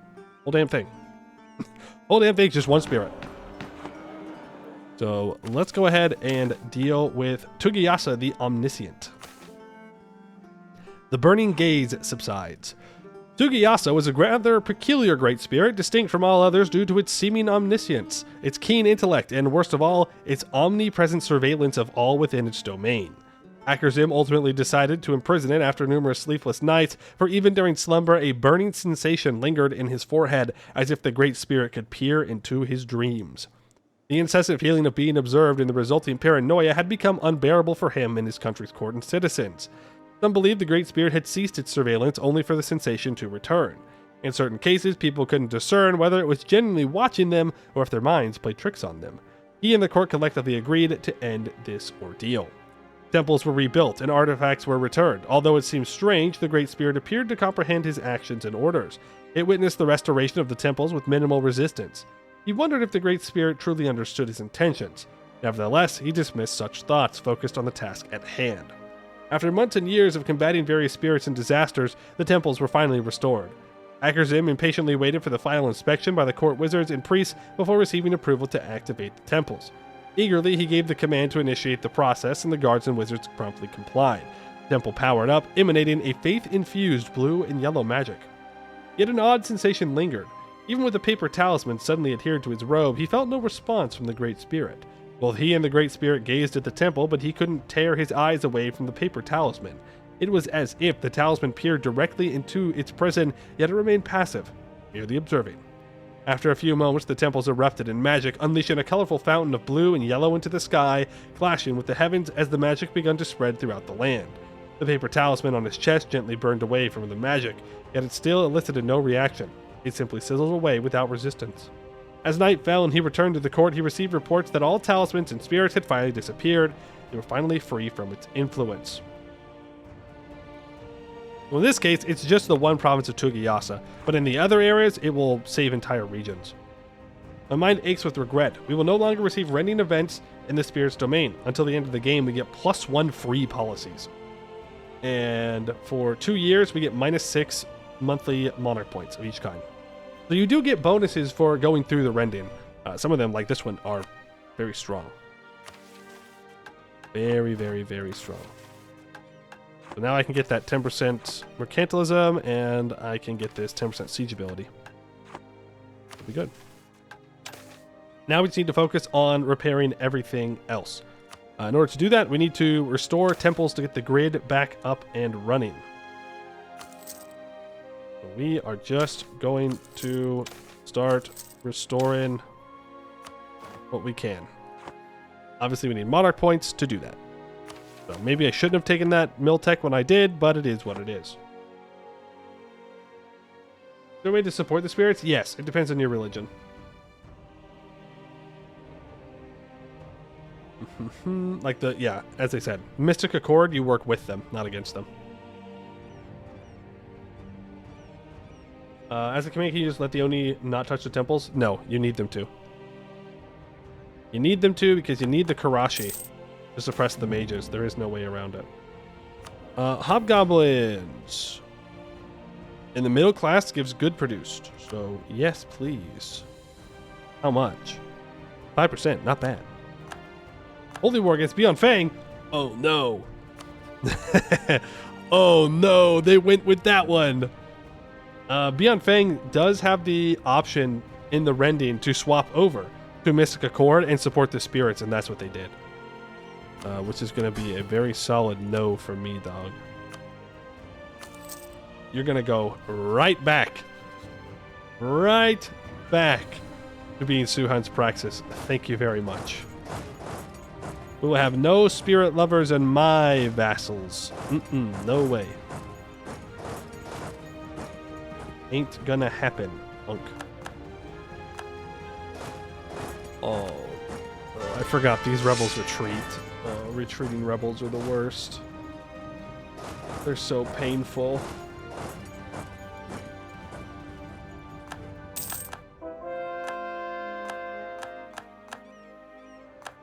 So many rebels, always retreating. Luckily we have unlimited manpower and we're not under threat from anyone. It doesn't really matter at the end of the day.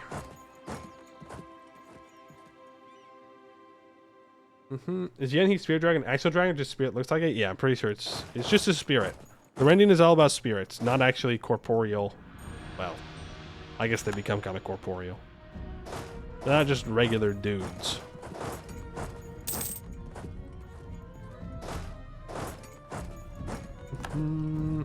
Again, they're retreating. I'm forgetting. What does a Mystic Accord resolution to the rending look like? I believe you need to get control of the temples, and then they are automatically destroyed by you. I think that's how it works. Right? Like, you need to get control over everything. I don't know. It's been a while.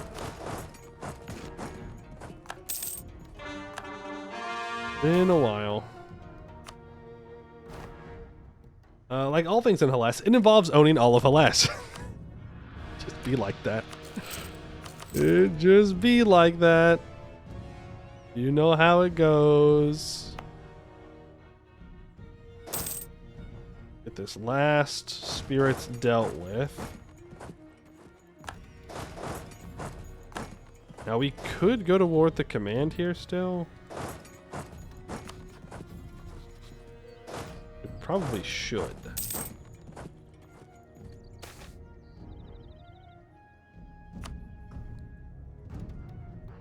Solving the rending is really difficult if you don't just own all of the ancient Hellas and Rahen.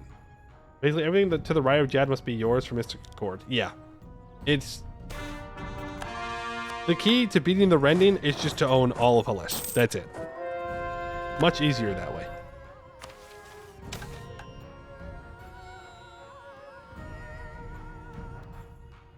Cannot afford the Anbennar. Oh, right. It's more expensive to repair multiple temples at once. So I should, instead of being dumb, I should focus on one area at a time. Like Denbun would be a good idea.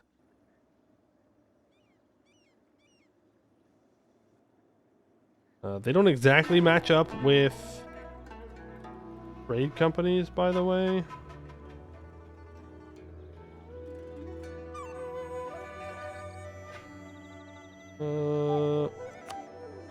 Yeah. What? That's fixed though. What?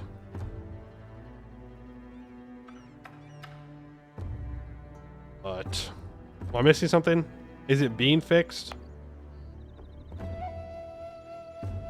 Going to schools, Market Town, Workforce, Golden Highway, Spirit Domain. What?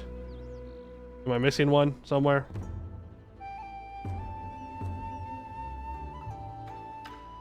Yes, down here. This one. You are not being fixed right now either. Oh, also, all provinces in Hellas get unhindered spirits, which gives +5 local unrest and 0.1 monthly autonomy change. Or, sorry, not all provinces. All spirit provinces. Temple provinces. Okay, so Sardica needs to be fixed.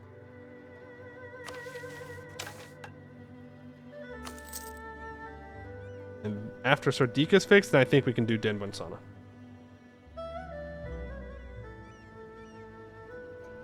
You need to complete 3 out of 5 missions for each spirit to appease them. If you do more, rending is longer. Right, yeah. You're trying to extend the rending. With missions. Yes. It's coming back to me a little bit.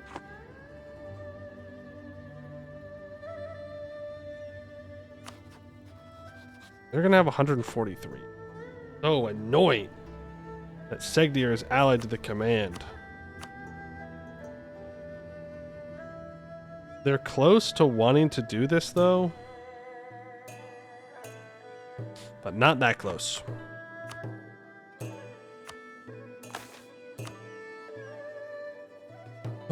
Okay, let's just do this next mission. Artificial fabrics. We'll embrace the institution when we can.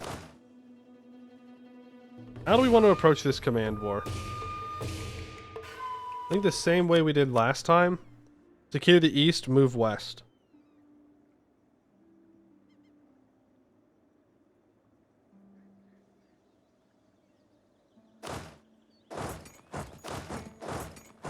Secure the east, move west, defend the west while we can. Yeah. I think that's what we gotta do. 564? Let's get a Serrani candidate in here. There's also... Well, if we weren't struggling on monarch points, I'd be fully stating all of this up. But we can at least half state them for now. Definitely worth. We have the points. Or the governing capacity, I should say. We have the governing capacity, so we might as well use it. I think we're ready.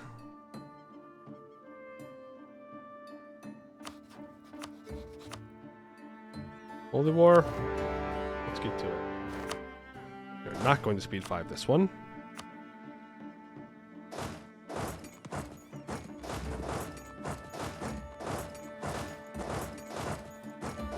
We're gonna go for Seer immediately. You force march towards the command's troops. You need a general. We'll grab this. Now the command has upgraded their forts. Command is stronger than they were at one point. Average command moment. This needs to get a defensiveness edict put on it. Don't know if they're actually going to try to contest me anywhere. I mean, I hope they don't. Be nice if they didn't.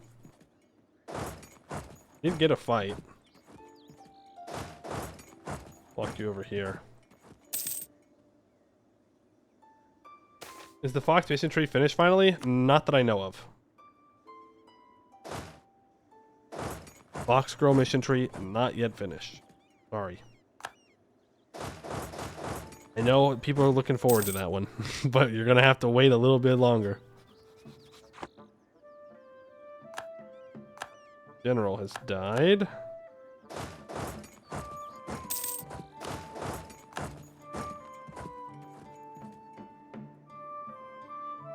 That siege gotten. Deer has fallen. Got a lot of troops running around here. I'm Tech 21, right? Yeah.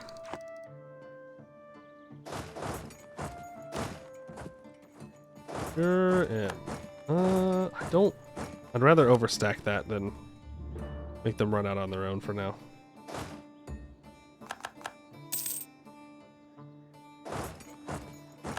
Send you over here. Yeah, they are very scared of me. How did you get that siege? Why does this fort fall so quickly? Oh, fuck. And now that temple's damaged. Damn it, dude. Man.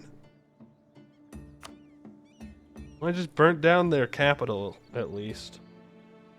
And I get Fury of the Shamans for 1 year, which gives me more siege ability.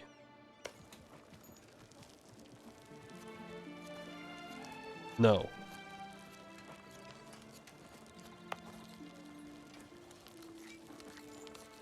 I don't know who gets Fury of the Shamans. I don't understand.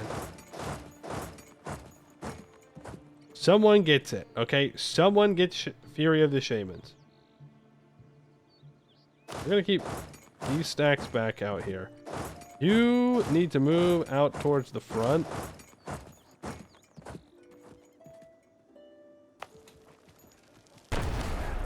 You're gonna assault that to immediately get it back.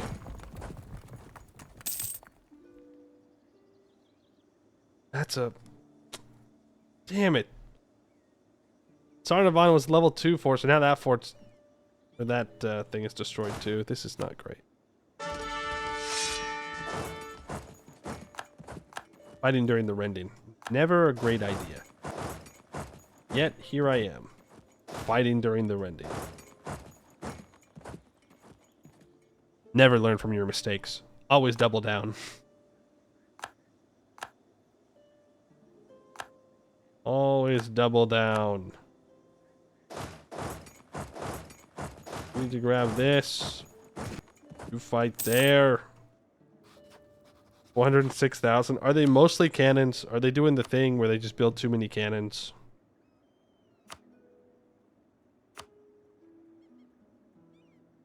No, not really. Surprisingly enough. Take care of the rending rebels over here. Let's siege down as Jakuma, make sure that they are not going to cause me a problem. I've got a war wizard around somewhere, right? Yeah. Enforce. The engine wants to offer knowledge sharing? I'm going to say no, I don't care.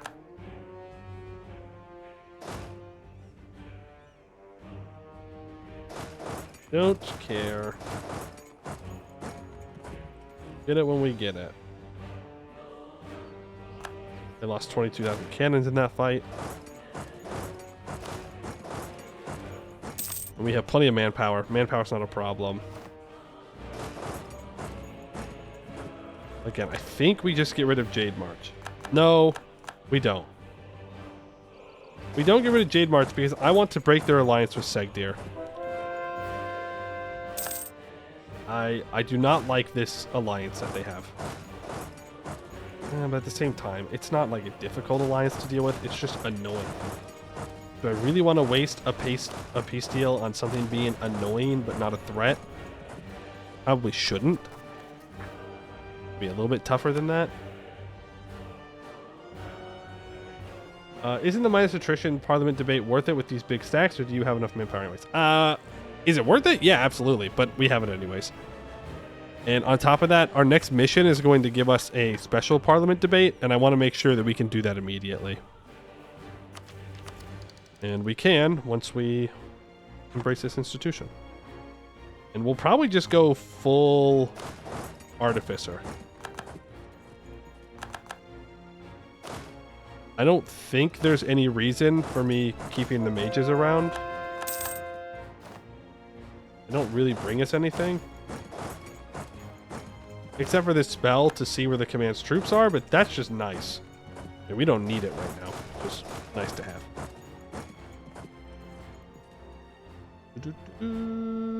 But if I go both, I can have even more estates clogging up my screen. Well, now hold on. That's true. I could do that. I could, in fact, do that. It would be kind of funny to get even more estates.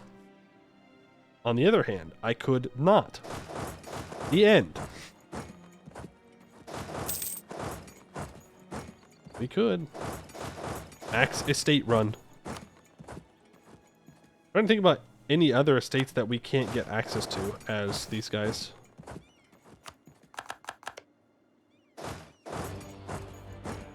Like estates that I could get but don't have right now, I should say.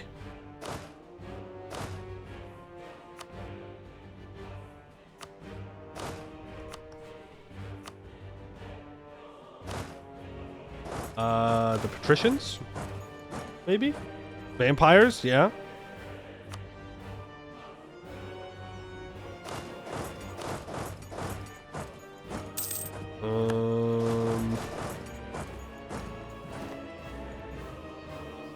I don't know.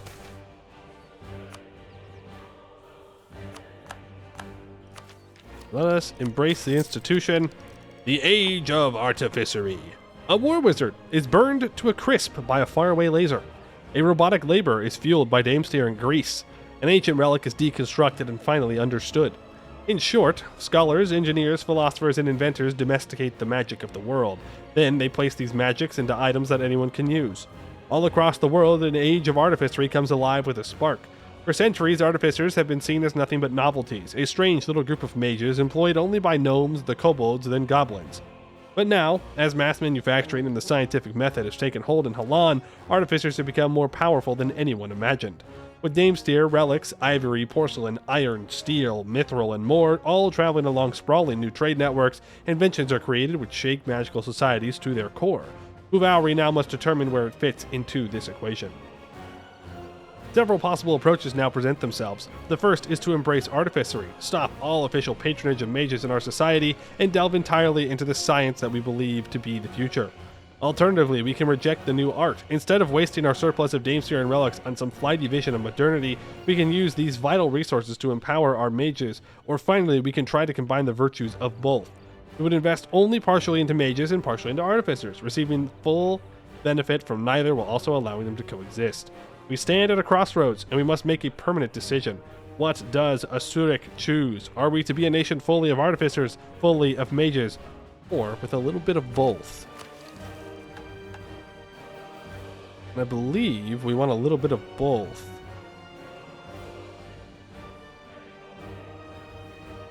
Or, sorry, we want only artificers.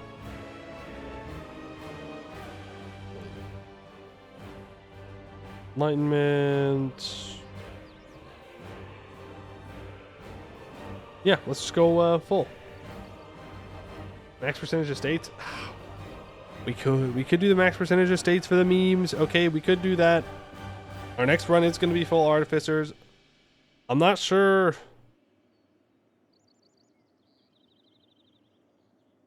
Look, the spreading prosperity branch of rapid industrialization. What does that even mean?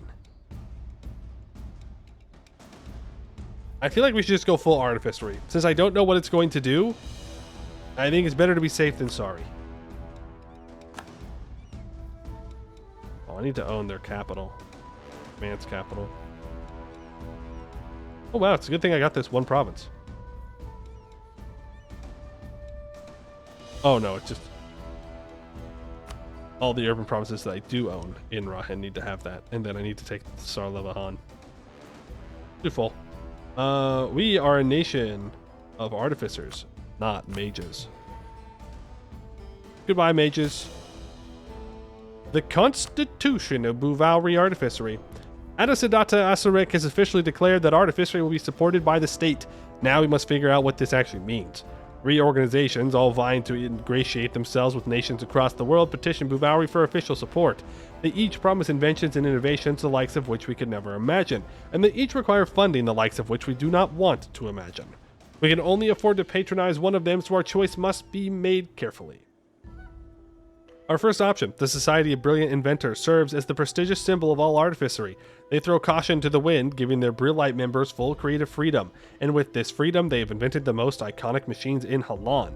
Invest in them, and they might create revolutionary technologies like the spark drive or the T-wave transceiver. Or they might get distracted and come up with something utterly useless. To work with the Brillites is to put your trust into something that you cannot control. Our second option, the Techno-Thaumaturges, are the opposite. Philosophers as much as inventors, they see artificery as simply a more scientific branch of traditional magic. Invest in them and they will study while pulling inspiration from mages, administrators, and scholars alike. The work with the Techno-Thaumaturges is to have them slowly, deliberately, and conscientiously grind away at whatever the state wants them to. Our third option, the Mechanist Guild, is a loose coalition of the artisans and engineers of Bhuvauri. Invest in them and they will research decently quickly and will let us have a reasonable amount of control over what their artificers create. To work with the Mechanists is to prioritize practicality. With these 3 organizations in mind, who does Osric choose to patronize and support? Now, here's the thing. It's always the Brillites, right? Has that changed?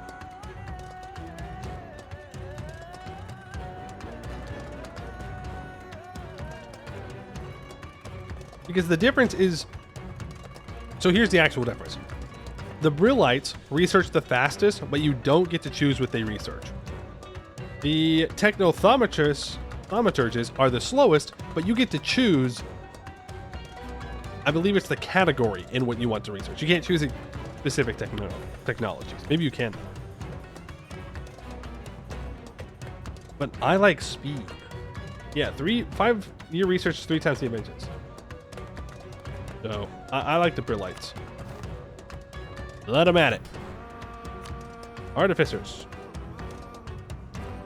So we can... The Artificer Generals. Enables the estate decision. Artificers recruit Artificer General. Will have increased fire and siege pips. Yes. I know it lowers their loyalty by 5, but we're fine. Absolutely. Perfect is the enemy of good. Oh, okay. Interesting. So you can have 3 extra invention slots, but you can only go up to tier 2. We have the Mana Scholarship Harvesting. Artificer research time minus 20%. For 10% influence. Okay. Well, hold on.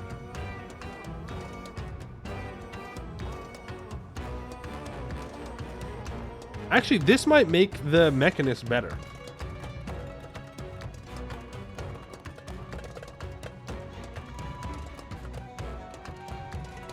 Because that brings you down to what? 8 years?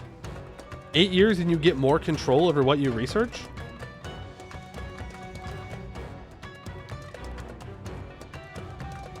Researching 40 is still better than 8 years? Unless you need something specific. Unless I only want military research. Then 8 years for confirming getting military stuff is kind of worth.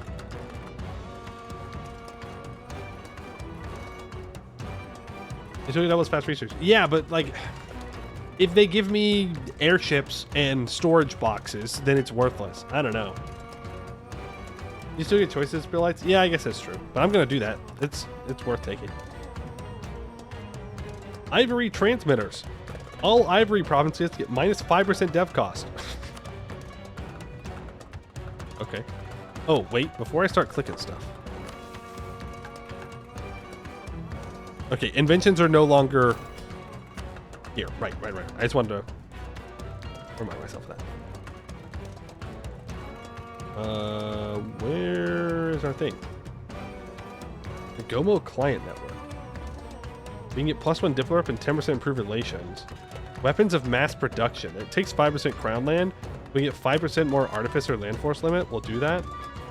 For 20,000 ducats, 10% influence, we can get -10% dev cost.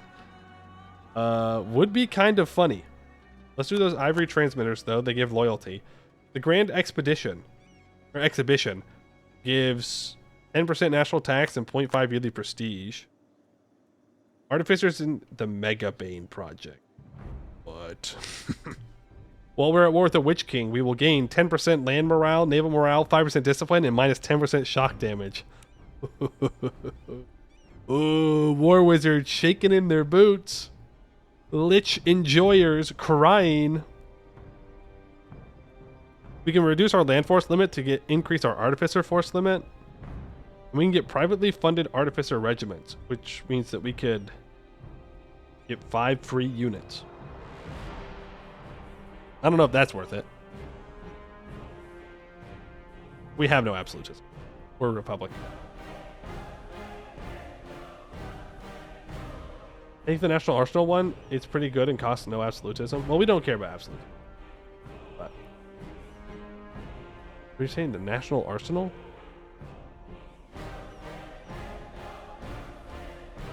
Oh, are you talking about this? The privately funded artificer regiments? I guess that does make sense. Okay. Yeah, I guess for us it doesn't really matter. Arsenal of National Development. Sure. For the memes. I can have one more privilege for the artificers. Should I save it in case I get a mission specific one? Do I get a mission specific one?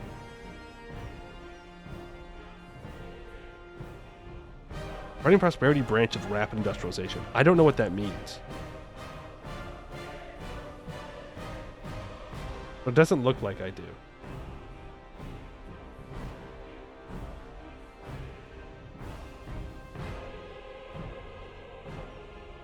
Okay. Well, let's actually do some research then. Right, this. I don't remember any of this. Okay. Cultural.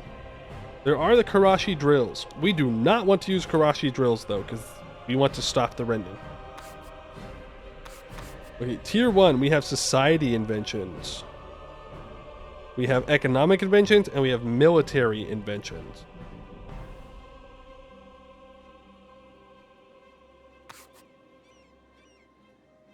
This is research.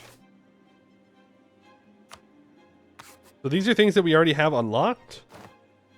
Activating the invention will cost 50 crowns and 5 of each monarch point. But will then give more morale damage to our artificer troops, specifically.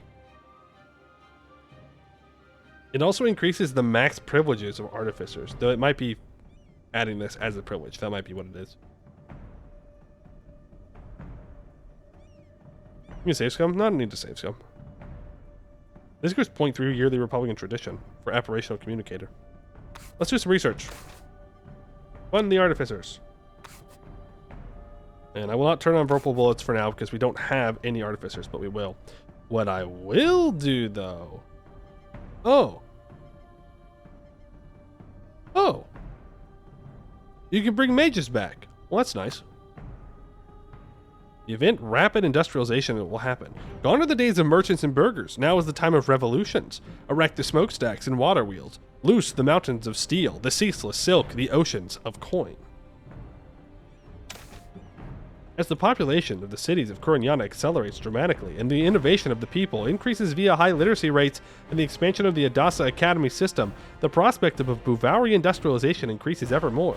But with the idea of such wealth and prosperity comes the decision of which path to go down. Within the 3 families, many have proposed various different industries we could invest in, at great cost yet great reward. Right now, which shall we choose? We have the option between fabrics, metallurgy, and great works. We do not have any options. Artificial fabrics. Why do I need ivory developed then? Or culinary cotton creations. Okay, I have to develop this province a little bit more. Needs a marketplace and a workshop, which it already has. Okay. I'm not seeing any metallurgy, though. Is that what we need for the mission? Yeah, it is. I kind of want to do the metallurgy one. Let's wait. Let's wait.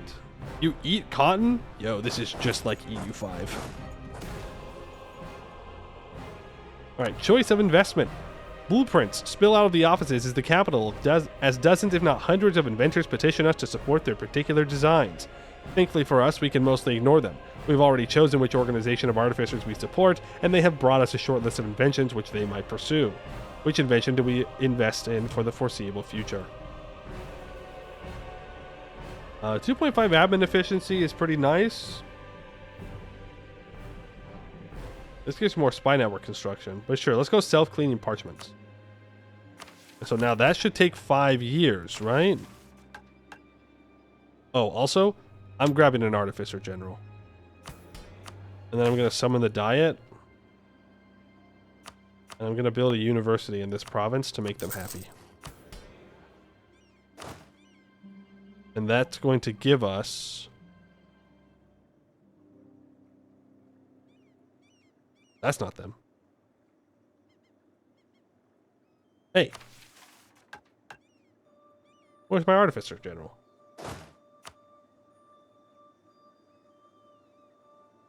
Is that my artificer general?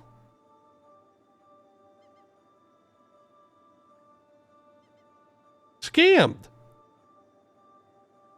Guess it is a random roll, but that don't feel very good. That's should have special trait. Maybe it needs a month tick for some reason. I'll destroy this hold. Want to?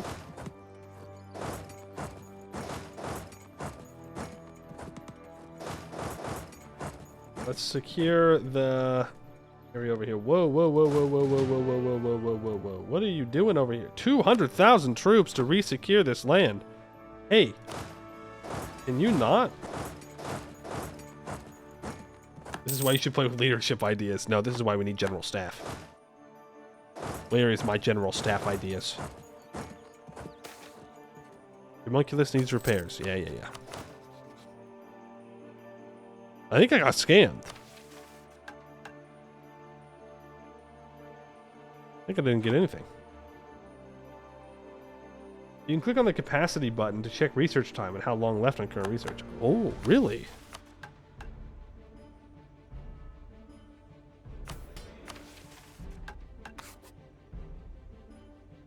That is super nice. That is super, super nice. Okay, so this is our capacity here. We have 58 currently. Our research, we have a 0.8 research year multiplier, and there's 4 years left. Our maximum capacity sources, we have 53 from whatever that means, global sources. And then we have +0 from our trade share of precursor relics, but +5 from our trade share of Damestier.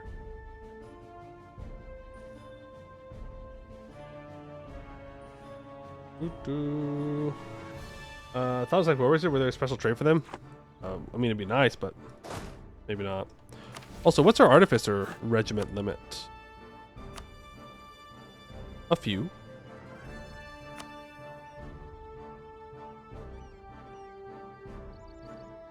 10, 20, 30, 40.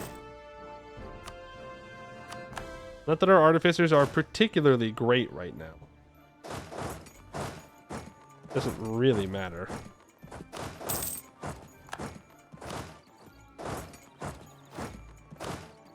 Then, come on, command.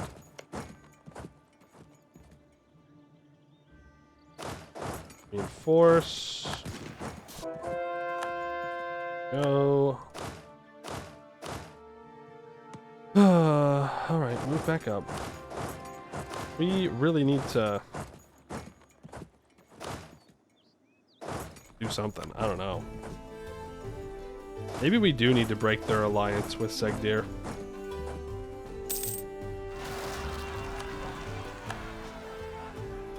I could push them into their disaster, their mage disaster, to be fair. If I took their capital in this war...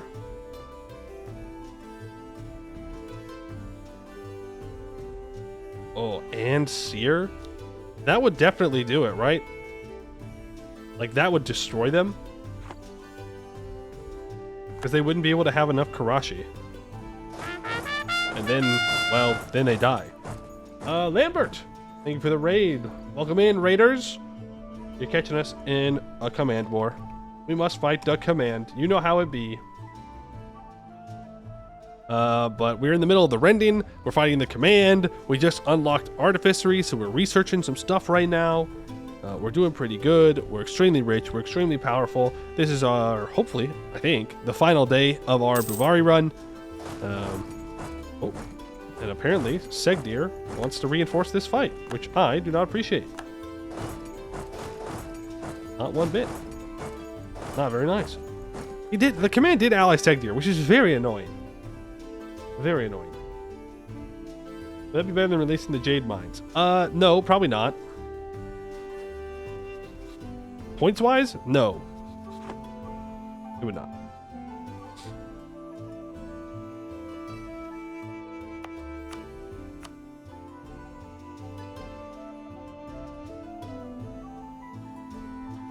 Also, I can't break his alliance with Segdir if I take Seer. So it may just be better to force him to give up the Jade March. And then I guarantee the Jade March to make sure the command doesn't expand into them. That could be the play. It probably is the play. That was the original play. And then I was thinking about getting all fancy with it, but no reason to get fancy with things. Just be straightforward. The only thing that matters is that the command loses their great power status for one of our missions. And considering... Ooh. Wait. Wait.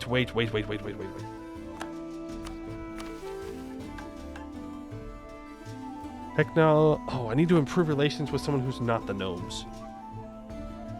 Rick.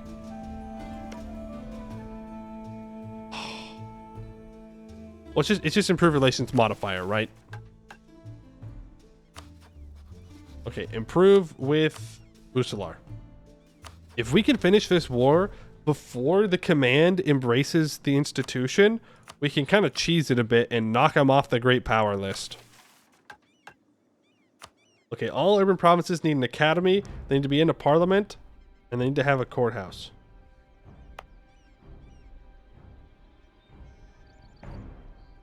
Need to state this, apparently. Added to a parliament. We already have a courthouse.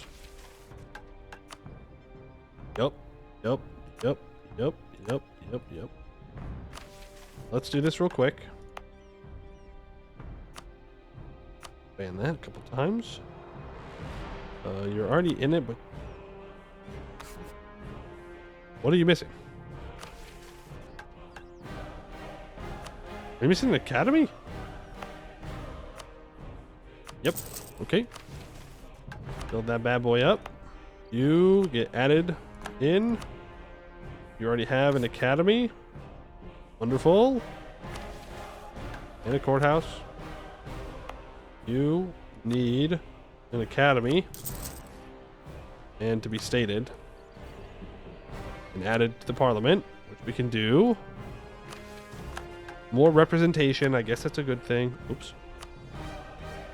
Wrong mission. All these little provinces in here need to also be added in. I can click past my troops, and maybe we can get there.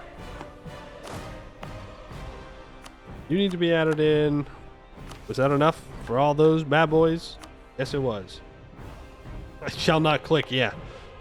My own troops trying to stop me. Add to a parliament. Build that academy. You... Added in. 1 point of development. Build an academy. urban province or center of trade. I was like, that was not an urban province. Have an academy. Okay, get added. Then you also need to be added. Are we good? One. I don't think I've messed with this one yet, have I? Nope. Expand that, sure. I don't... Oh, yeah, I can't add that in while it's in the middle of being sieged down. I can't build an academy, though. Let's relieve this real quick. That way I can continue with preparing for the mission. They might get it, though. They might be able to embrace it in time. Simple complex damage by siege. Huge! Glad that I unsieged this earlier, only for it to be immediately put to derelict. And they embraced it. Okay, well. No cheesing that one, I guess. Go ahead and assault it. We need to move back up because we have to contest this siege now. Oh boy, oh boy, oh boy, oh boy, oh boy, oh boy, oh boy. We can take this fort, then they can't walk back behind me. It'd be very nice. Good news is, though, I can build that academy here. The command's going to slot into number 3. Esmeria. Esmeria. Leslie Empire must have formed it. Not tagging you too often.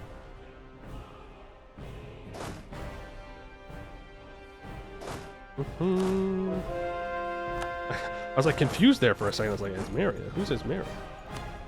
The temple complex in Sardavan has been restored. El Bozo. That's what I have to say to the command. Go put 200,000 troops up there. Alright? Make sure they don't try and siege it down again. Very annoying. Just like how this is very annoying. But this is the game plan, so I can't be too upset by it. This is literally what the outcome that I wanted. Oh, there's the university. That should make the artificers happy. They're almost to 60%. And once we have that 100% improved relations with Busalar, then we'll be in business. The Jade March is, I think, hiring mercs. Jade March. Free yourselves from the oppression and the tyranny of the command. Embrace freedom. Declare your independence right now. And then I don't have to waste my war score freeing you. And that'd be like super cool of you to do. Thank you. Build 30 more cannons because I can. I can afford it. You make plenty of money. Force limit is more of a suggestion at the moment. Almost time for me to spend some Diplo points. Where's our cheapest place to develop right now? Oh, I know. Down here. Do you have a marketplace? Yeah. Let's add in this cow province. Invest into cheaper dev costs in the area. More goods produced. Then I can do a little bit of development. And remember, the more Dames tier that we produce, the more control over it we get, the more artificer capacity that we get. Anything over here? Take that. Force or encourage development. Just production efficiency, it doesn't matter. Expand that so that way I can build a trade station here to get even more. No, I don't know. Does this work with the Black Dames tier? Does it actually stay, even though the command doesn't own it? I feel like if I take it from the command, it should no longer be producing Black Dames Tear, because I don't want it to. In fact, I'd really love it if it did not produce Black Dames Tear. Or am I just screwed every game if the command does not die immediately? And there's just nothing you can do about it. Oh, sorry. You should have simply not let the command take out the Shia. Did you think about that?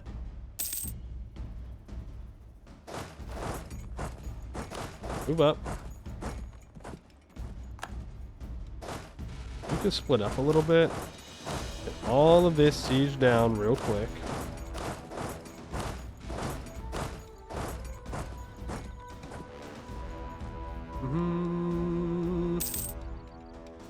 What's wrong with Black Dames Tier since Dames Tier S Tier good? It is, but the Black Dames Tier province modifier gives 50% less goods produced.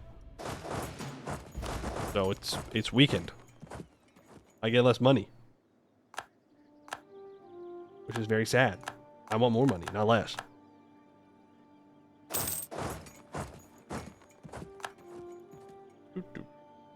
Move to there.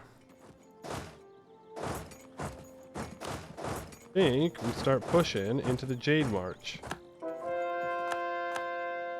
Into the mountains we go.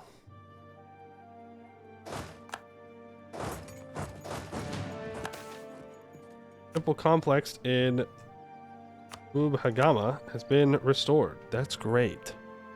That's wonderful. Din Bansana. You gonna show me what needs to be fixed? Nope, because you suck. We're still fixing Sardika.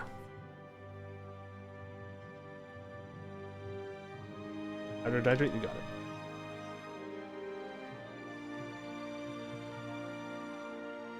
The Shia mission tree also makes Black Dames Tier there? What? Why? That's weird. That's weird. For minus 23 reasons. I can go and take the Jade March capital. Maybe that would do it for us. Copium. You know, it definitely would. Into the mountains we go. I fear not the dark, but perhaps I fear the creatures within the dark, aka the command. But I think we're a little... beyond fearing the command at this point. Just one of those things.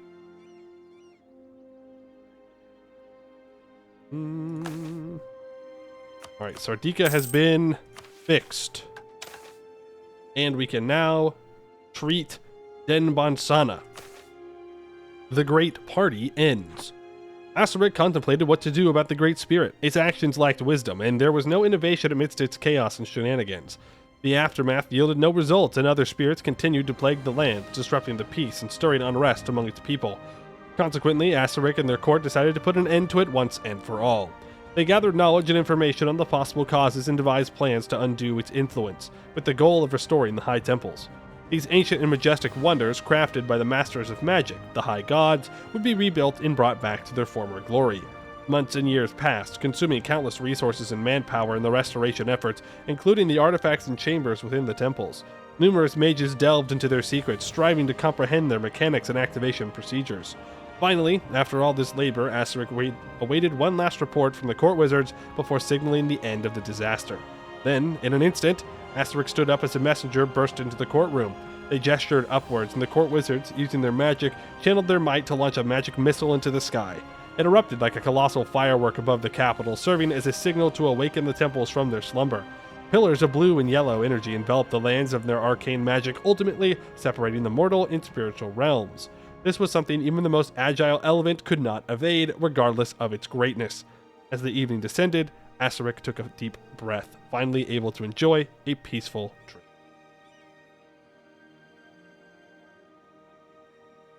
Never has water tasted so delicious. You will no longer receive rending events in the spirit's domain, and we get the Den Bansana suppressed until the end of the game, giving minus 25% harsh treatment cost. Not bad. Not bad at all. Alright, our next target then. It'd probably be Hukai Telebi, though can I even do the Kurinyana one? If I take land off of the command, then yes, I could.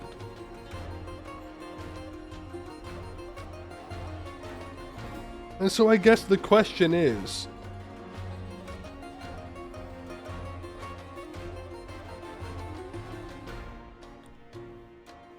do I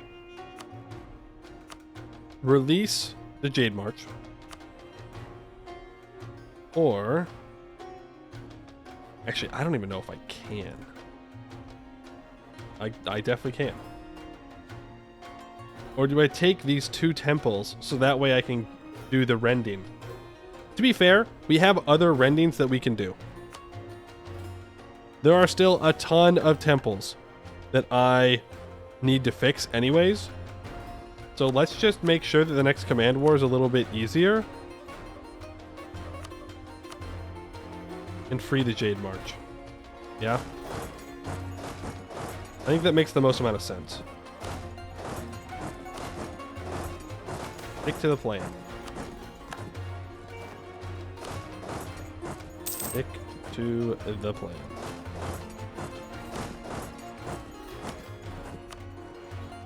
%. Artificers want a university in Setzer? Yeah, man, that's easy. Done.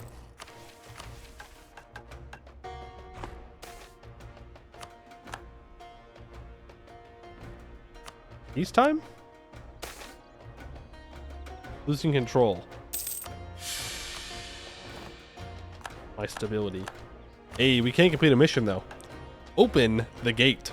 Every day, more and more travelers arrive from the distant lands of Canor, and while this is mostly just new trade partners or explorers, some bring interesting new advancements, namely that of artificery.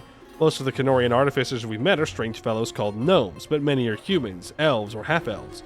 If we embrace these newcomers, it would greatly bolster our own artificery while providing trade routes across the world. Lose 5 mercantilism, 5 crowns, we permanently increase our static artifice capacity by 5. Tremaya and Ishudin gets a gnomish, elven, and half-elven minority size increase, and we unlock the rise of workplace automation parliament debate. Go down to the bottom here.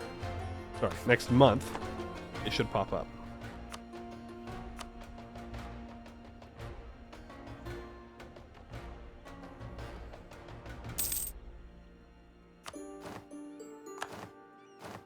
Now, the Jade March is free. They're mad at me. They have a ton of aggressive expansion, but they're free. You're welcome. I have freed you. You did not ask to be freed, but I do not care. You are free anyways. I am a liberator. A forcible liberator, but a liberator nonetheless. You're welcome. Gomo interest in flamethrowers. Oh. Jik Zia Cheng is a focal point of military advancement in Hales. The famed artisans combine magic and science in impressive ways, and all Hales breathes easier knowing they are a single school of monks and not a realm bent on conquest. This seems to have caught the interest of the Gnomish Artificer Guild, the Gomo, and now a group of Gnomish engineers and researchers wishes to settle in the city. Allowing them in could lead to new innovations and technological advancements beyond what we have already accomplished. The guilds of Jik Zia Cheng, or Cheng, would likely resent the new competition. I don't care, let them in. And then we have funding gnomish weapons research. The Battle of Kei Kim Sin has many legacies, countless dead, fields watered in blood, and of course the clear truth that artillery and its superior range has changed warfare forever. The sentiment that this technology should be, must be, harnessed has only grown in the years since. Now a group of gnomish engineers has arrived in the city and offered their services and knowledge of modern weaponry. In return, they wish to settle in Kei Kim Sin and attain citizenship. While some of our generals are open, nay eager, towards the proposal, influential families have made their displeasure known. Don't care, let them in. There are also gnomish tricksters entering Sarasung. Over the last month, Sarasung has seen an influx of various gnomish groups, many of which have already begun establishing themselves in the city. They seem to be mostly marginalized tricksters and shady artificers, willing to work for anyone with the required funding. Letting them stay might allow us access to their varied and interesting talents in the future, but there are vested interests arrayed against the gnomes muscling in. Expelling them might be more prudent, lest they take root like a weed. Let them in. Let the gnomes in, I say. Better be careful though. They do tend to stick around. We're gonna go kill the Raj. Vaporize the gnomes? You haven't taken the temple and command lands? No. It's more important for me to push them off the great power list. We're so close. We just need one person.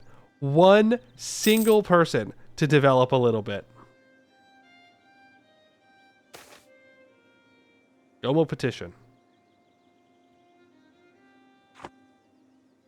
The gnomes entering our country over the last few years were mostly sent by the Gomo in order to further the research and progress of gnome kind globally. Now that these inventors, researchers, and scientists have somewhat settled in at their place of work, they petition for a branch office. Okay. I'm not going to read through all these again. We've already done it. We're just going to grant them charters wherever they want to go, and we'll call it good.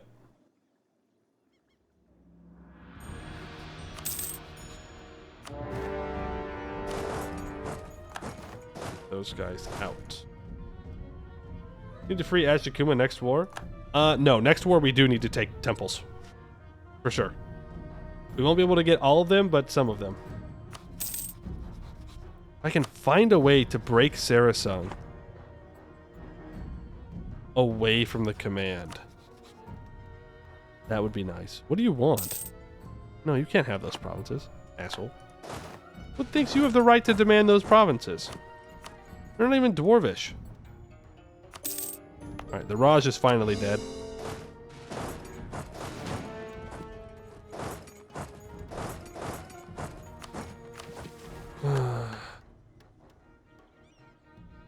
What cities here need to be adjusted?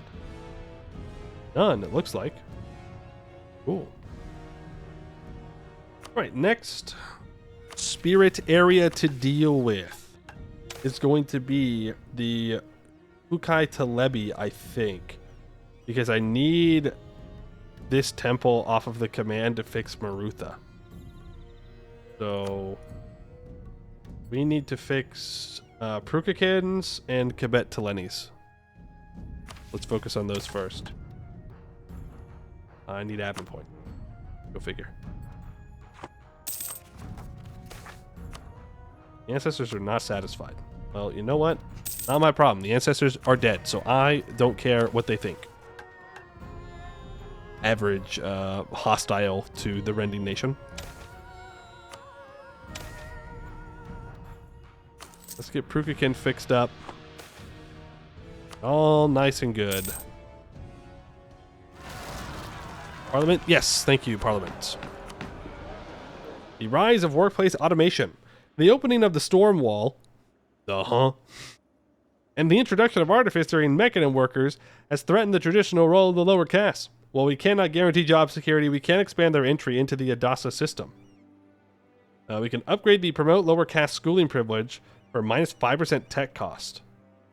We will reduce the level of distrustful populace. The current mechanism tolerance level is oppressed. We don't need to worry about that right now.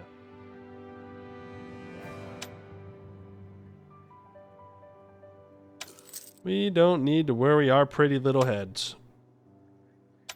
Global admin support. Overrule parliament seats. Exempt national suppressment. Meritocracy, I guess. There we go.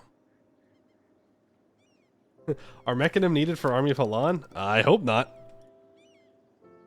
I also don't know if we're going to be able to get that.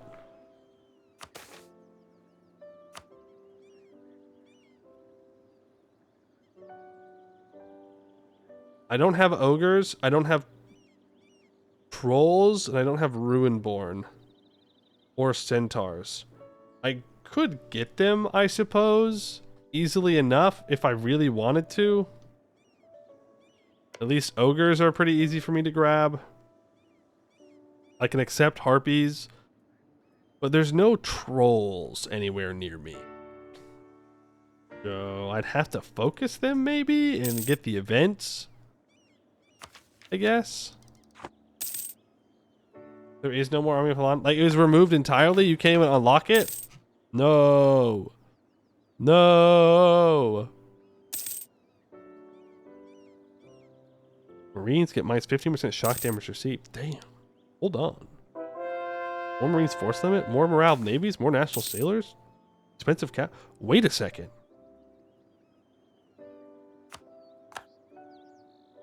The Lizard Mariners are actually really good.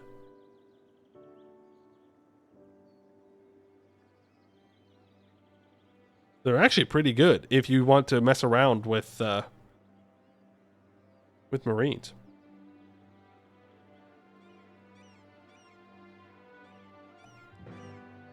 Huh. Interesting.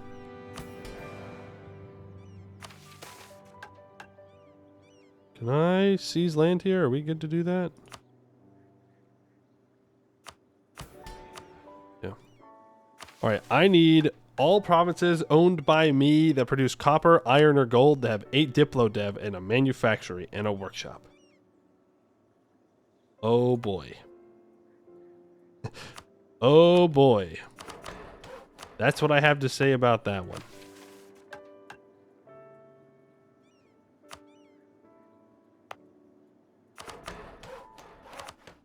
I mean, it's not that we can't do it, it's just that's a lot.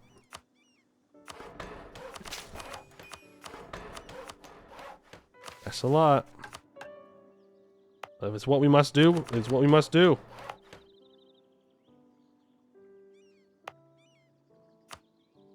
Courage development, please. One more point. Oh, it even includes stuff all down the... Oh, nuts. Oh, man. Oh, nuts. Okay.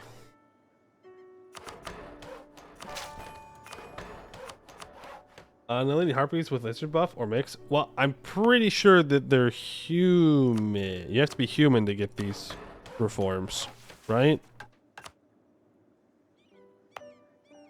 Unless they change that, which I think it'd be a good change, actually.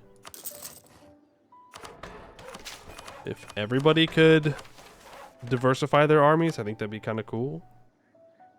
Where there's a will, there's a way. I mean, yeah, I guess that's true. You could just change your racial military. That is the easy way to do it. 8.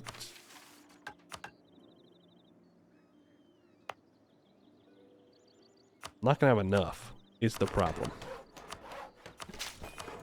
Even though our development is really cheap right now. I don't know. It keeps taking me over there. Stop.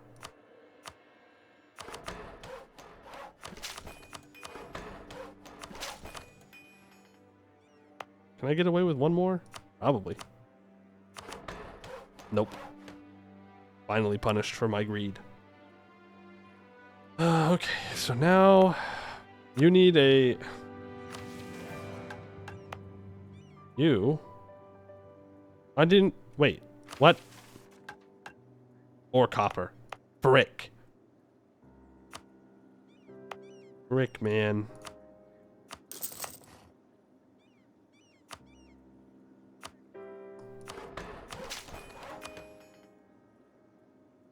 Okay, well, here's what we can do. We can go into the macro builder. And we can build a manufactory. We can sort by trade good. Good news. Seems that our copper and iron have manufactories. Or they don't have enough development to get a manufactory, or they already have a different kind, which is fine. Workshops. I can just build them. Yeah, these are, yeah. These workshops should have already been built, to be fair. They're good. They're very good. And then I can go around and I can sort by trade good. We can see if we have any other iron or copper provinces, which we do not. So that's fine there. Okay. And now we just need more Diplo points.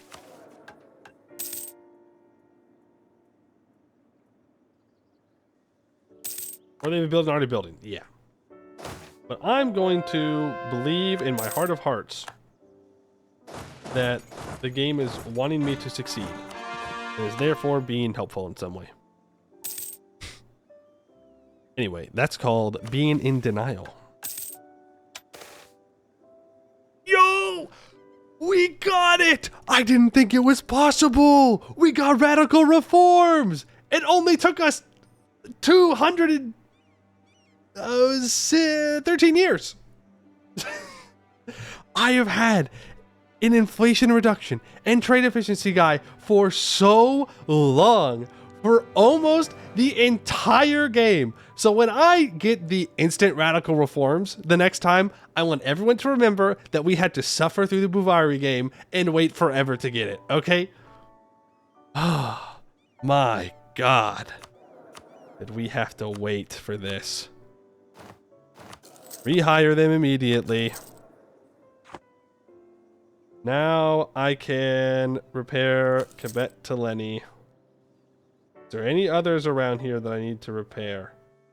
Lapton, Amrik, I think I'm repairing already. I am. That's outside of our current area. Let me just double check the spirit map mode again.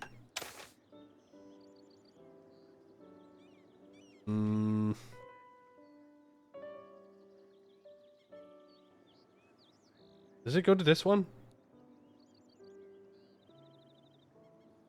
I don't think so. I think this is Gehet Katyn, right?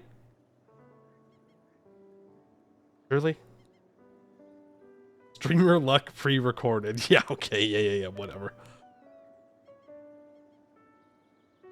I don't know. I don't know, and because I don't know, I'm going to just fix it. Okay. Then, guess what, guys? We need to keep developing iron. That's right. It's our favorite time. We need to develop provinces. It's what we were all waiting for. And we've unlocked self-cleaning parchments. It's very possible to remove text from a piece of paper given the right circumstances, but those circumstances are specific enough that removing text is the exception to the rule. They can make mistakes and other basic clerical errors very costly to fix. If statistics are reported wrong, you cannot just quickly revise them and expect to keep a tidy and legible document. It takes an entirely new document just to make sure everything is correct. The mechanists have devised a unique type of document in order to ease these woes. It is a piece of not quite paper. While it feels like the real deal, the texture of the material is such that it is possible to remove writing with a specialized brush so as to make sure that text is not removed accidentally, and it will appear as if nothing was there at all. Right, then we will do another research on the artificers. Let's go for living mirrors. Why not? Apparently I can upgrade this, so I'm going to start upgrading it so the pop-up goes away.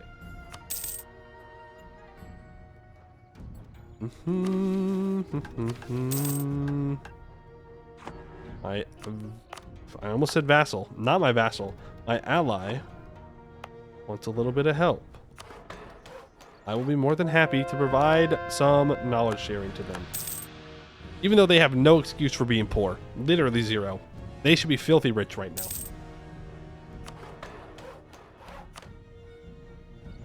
And I believe I will build a state house here because I think I still need a... Yeah, I still need a manufacturing there of some kind.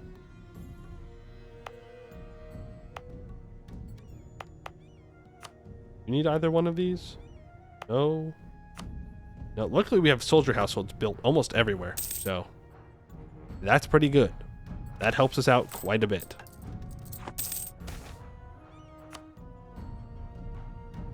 And they make self-cleaning toilet paper. I think that's just what is it called?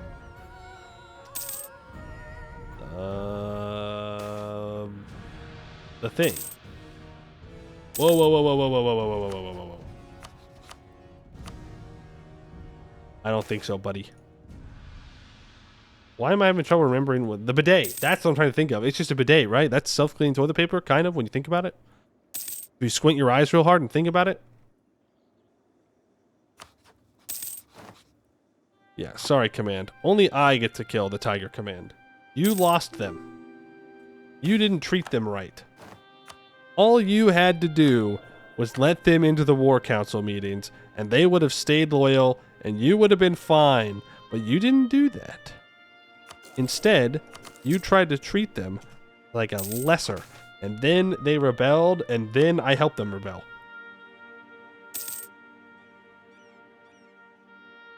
Do, do, do, do, do, do. 192 Diplo. Let the gnomes do whatever they want. Brukakin has been restored. You'll love to see it. You're up to 8 Diplo Dev now. You are also up to 8 Diplo Dev now. Which leaves us with that gold province that's doing its thing.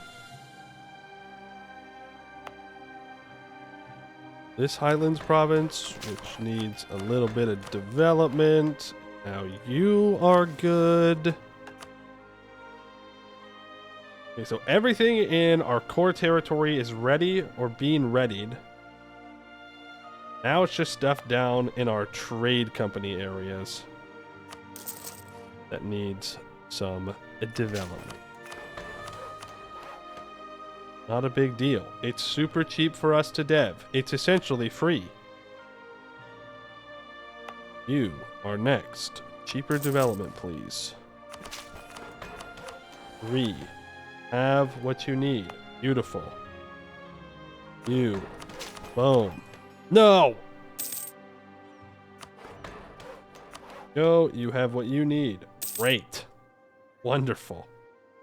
Things are turning up, Poe Mew. We just gotta wait for this gold province to build the manufactory on it, and then we'll be good. Gnomish Streets. Rename them. Thank you for the Diplo points. I like free Diplo points. Furnaces. Money. Useless. We don't have coal yet. Ooh, anti-half-elf graffiti. Can we not be racist to the half-elves, please? We only blame the elves for crimes their ancestors did, not the half-elves, okay? Their human ancestry absolves them of their crimes. So says, me. I've made this distinction on my own. You're welcome. Humans have enough crimes in their own name. Looking at you, Castan Beastbane. Looking at you. Don't need to add in the elves as well. That's too many. That's too many crimes. Can't be doing that. Have all of that ready to go. Break. 5 years. Whoa. Relax. Relax. No reason to be so aggressive. I think now we only have the one gold province that's not ready, right? Correct. What I can see, correct. Fantastic. Can't keep the crimes of both inheritance, so you get to keep only the human ones? Well, you know. The elves have so many. The elves also have so many crimes, so I've just decided that half-elves should just keep the human ones. I don't know if it's possible for a human to endure the knowledge of what the elves have done, truly. It's a lot. It's a lot. All my edicts, please. I don't need them. What kind of bozo was using edicts to develop everywhere? What the heck?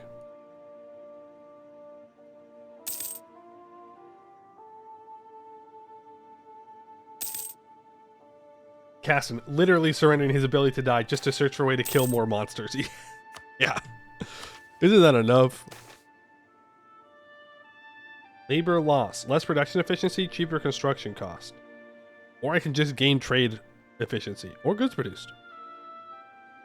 I'll take the trade efficiency. We'll take the admin tech. Life is good. Give me... Well, I should have taken the cheaper tech cost. I don't know.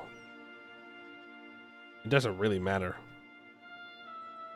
Missionary strength and diplo rep and improved relations. I don't know. Sure. The Gomo Intelligence Division. A variety of interests in Sarasota over the last few years. They seem to have their hands in every deal struck in the city and are always found where the money is earned.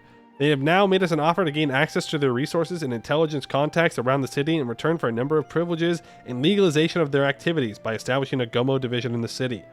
Sarasota gets 0.5 goods produced, and we gain 15% spy network construction. With the artillery division of K-Chem Sin. Cooperation with Gnomish weapon engineers, and especially personnel of the Gomo Guild, has had a large positive impact on the technological and industrial capabilities of our great city. From the beginning, research and production of artillery were a main focus of cooperation, and our newest guns were undoubtedly the envy of all Hellas. The Gomo has now presented a proposal for further expansion of the project by founding a fully fledged Gomo artillery division based in K-Chem Sin. Funding this organization could allow us to achieve a higher quality in production than ever before, making bigger and stronger armaments a certainty. A refusal could, however, lead to the Gomo searching for more willing partners elsewhere. Sure, we get even more artillery combat ability. We have 45% infantry combat ability, 28% artillery combat ability. There are 2 tags that have any legitimate claim to be half-elven. As Serp, they flip religions, and Paranean, which barely exists. That's fair.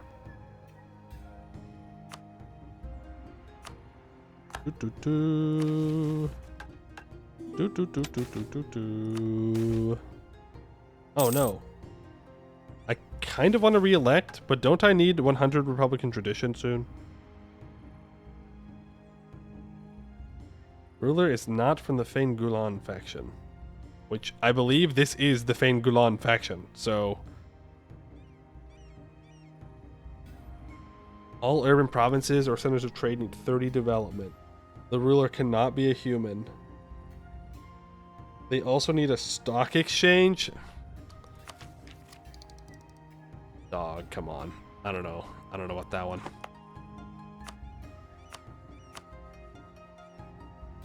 Diplotech 22. We're not that far away. But long story short, we're not going to get this anytime soon. So I should re-elect.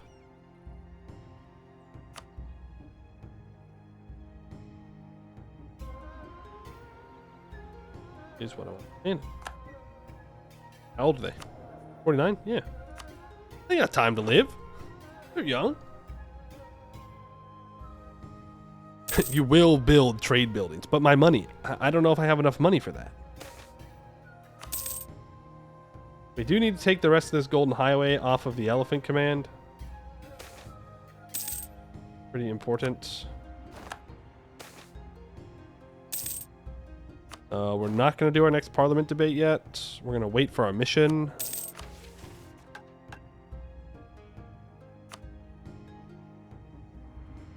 Wait.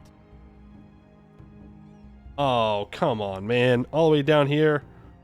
An academy. I need to state this. Well, that's unfortunate.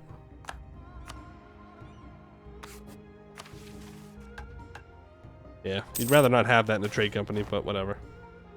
Oh, the Haramari have finally been adopted into the 3 families, into the upper castes, which gives us monthly autonomy change. Reduction, I hope.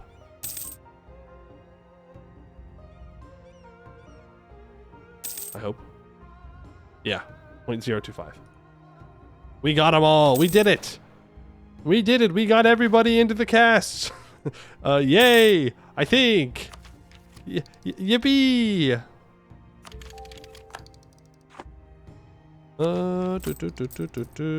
We're about to max out on admin, which means we just go to stab 3. Now put Ruin Board in the cast. No, no, no, no, no. Ooh, cheaper tech cost. Nice, right after I took Diplotech. All right, model metallurgy. The mountains and hills of our lands are full of ores and metals that our state hungers for deeply. Iron for swords and shackles, gold and silver for coinage, and copper for our cannons. We shall delve ever deeper, mine ever further, and extract ever more than our predecessors could. Kind of rock and stone here. The markets shall want for nothing. Iron will now be produced in Sarkasabad. We unlock the modern metallurgy branch of rapid industrialization. Whoa. Okay. Wow, there's a lot of things here. Yeah, that's a lot of things. What do we need? Completed 1 industrial advancement from modern metallurgy. Completed 1 industrial advancement from artificial fabrics. Oh, I need to do all of these. Oh. Okay. My bad. My misinterpretation of what was going on here.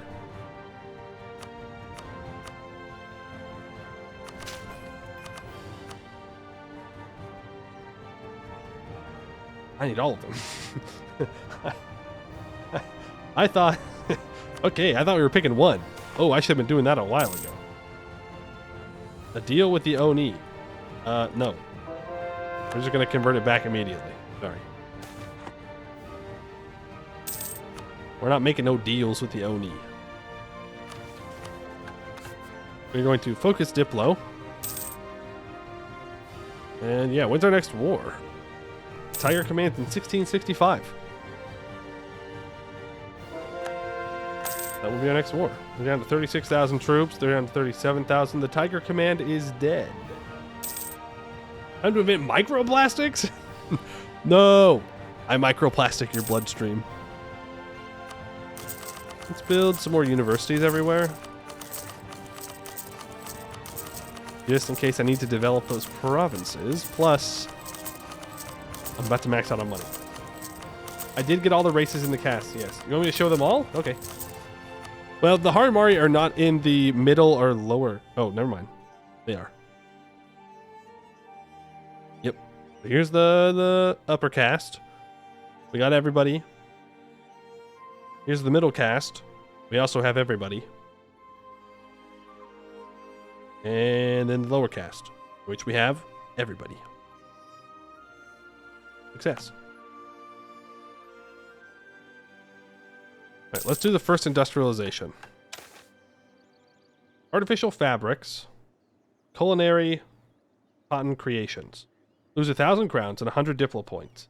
We get intensive research till 1668, which increases our tech cost. The event rewards of industrialization happens in 5 years. I'm assuming that it's going to stop me from doing another one, so maybe I shouldn't. Maybe instead I should develop my ivory provinces. Sort by trade good.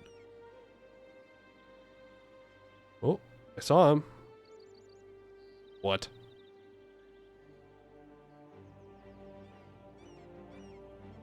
Do I only have one?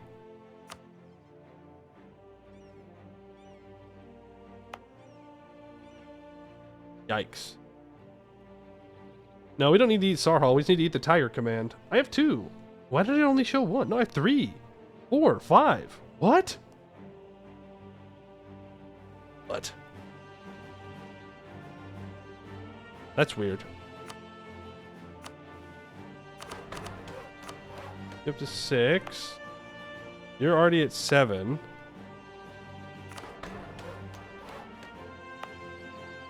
Six.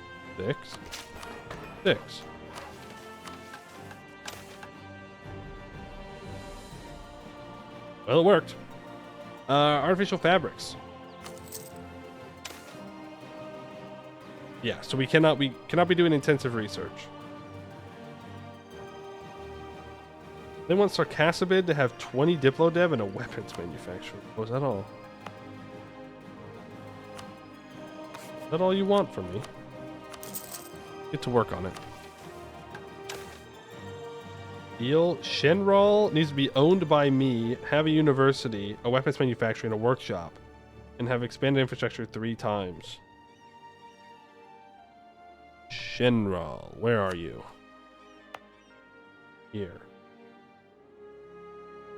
University, weapons manufacturing, and a workshop. How the hell am I supposed to build a weapons manufacturer here? Oh. Anyways,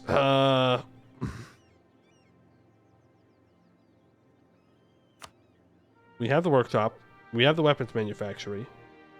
It has a university. Oh, you want it to be 45 development? No. Yes, they do want it to be 45 development. You bastards. You bastards. You ask so much of me.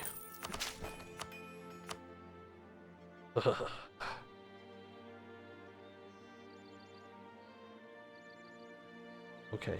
Naval supplies. Base production of 20. Yo, this industrialization thing takes a lot of Diplo points. All provinces in the Wadeb area need a shipyard, and I need 100 heavy ships. All right. Okay. All right. Fine.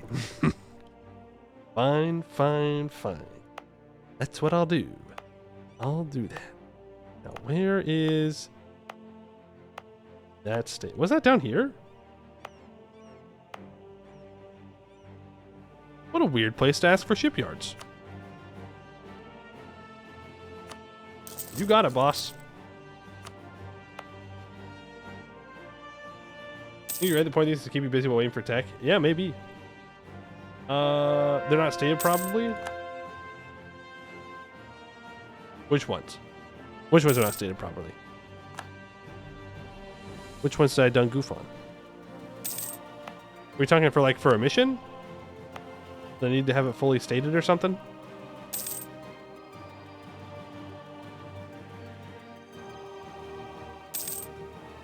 Oh, the Ivory provinces. Oh. Well, no, because that wouldn't affect the macro for development. Would it? Does this only show stated provinces? Today I learned. I have a little bit of time in this game. Just learned that. You gotta click that button. Interesting. He didn't know streamer lacks critical information. Safe at last. Once we were a small, scared group of former slaves at the edge of Rahen, clinging to life in the midst of war via enslaving others to fill our ranks. No more. We stand as a hegemon, remade the world with us at its center, and it is time to do away with the concept of slavery. No longer is there a need for it. For all serve the state now, not via the whip and the chain, but via the academy and the meritocracy. No one is a slave. Everyone is a servant. We're getting rid of slavery, not because of like a moral obligation or anything like that, but because we just don't need it anymore. People just serve us no matter what. The other half. For untold millennia, it has been the men who fight and rule, while women relegated to motherhood and other such roles. But we are a state of merit where anyone can rise to their abilities. Why should we limit ourselves? By uplifting women to the same status, we could double our manpower pools, while also ensuring exceptional individuals of all origins are not wasted by foolish tradition. Give me 100% national manpower. I dare you. I dare you. We do lose 2 stability, though. Pro-suffragism protests. Until the reform is passed, giving +5 national unrest. I think we're going to equal women before we get rid of slavery, guys. Sorry. Gonna have to hold off on the freedom for a moment. Enshrine the equal rights of women into law. Rulers now have a chance of being female. Pro-suffragism protests will be removed from Bhuvauri. We get early feminism until the end of the game, plus 7.5% national manpower, minus 5% advisor cost, 50% female advisor chance, minus 5% leader cost. May recruit female generals. Boo. Boo. Boo, boo, boo, boo, boo. Give me 100%, I dare you. Description. One tradition. Mint coins. You want some autonomy? Fine. Bribe. No Diplo points. No, no, no, no. No. Fine, I'll lose some professionalism. We'll gain it back. Slaves into waves, wage slaves. Yo, this is just like real life. We've done it, boys. Gnomish minister. Sure. I'll get tolerance. I don't think I needed it, but too late. Religious power. More morale of armies. Make sure I have that. Blue hand practice. Definitely big religion. Doing well. Has the command dropped off yet? They have. Command fell off.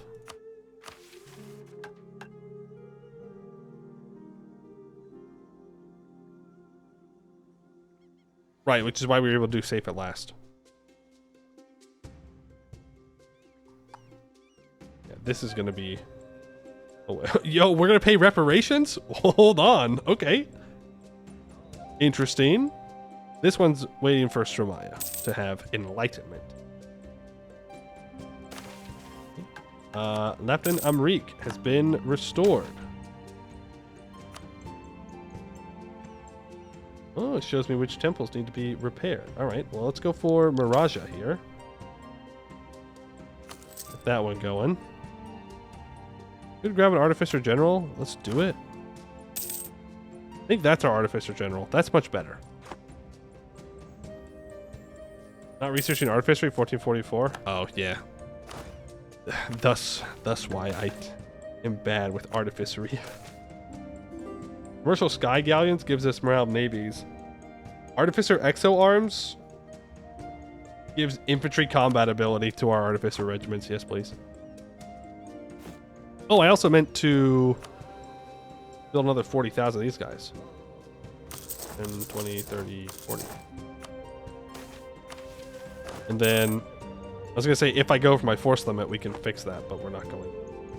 I gain 175,000 manpower, casual. I'll gain the army tradition. Alright, stop drilling. Let's move you here, and let's start these wars.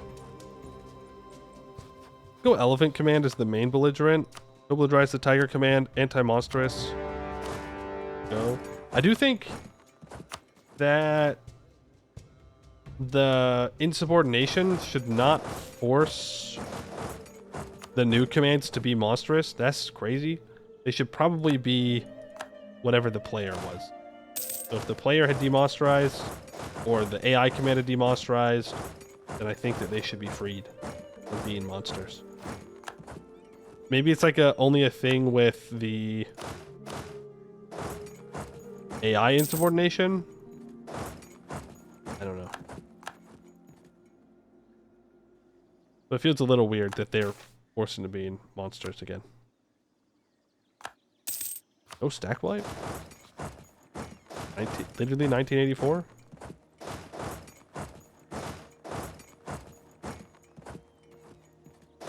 Just keep moving. These wars are real simple, real easy.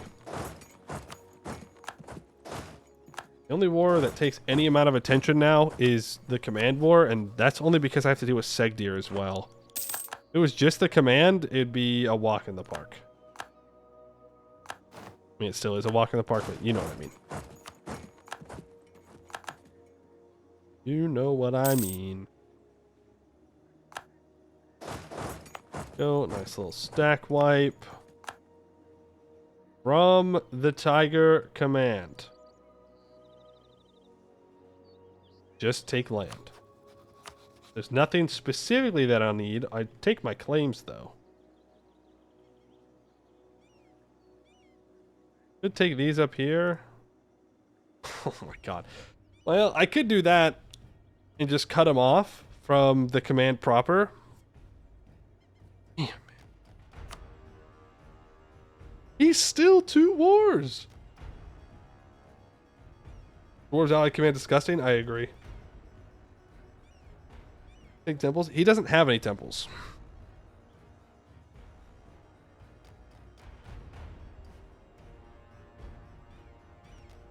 He's fresh out of temples, which is great. Just speed 5. Get to this quickly. Not that we have anything else to do. Get to it quickly so we can sit here more, I guess. I don't know. Zhao has fallen. It's the elephant command that we need to take specific things off of. I believe that thing is the Golden Highway. I need to build a fort here. Holy cow. I just have a temple just chilling out there in the open. No fortifications, like a crazy man. Like an absolute psychopath. I am definitely not that confident. This will be fixed.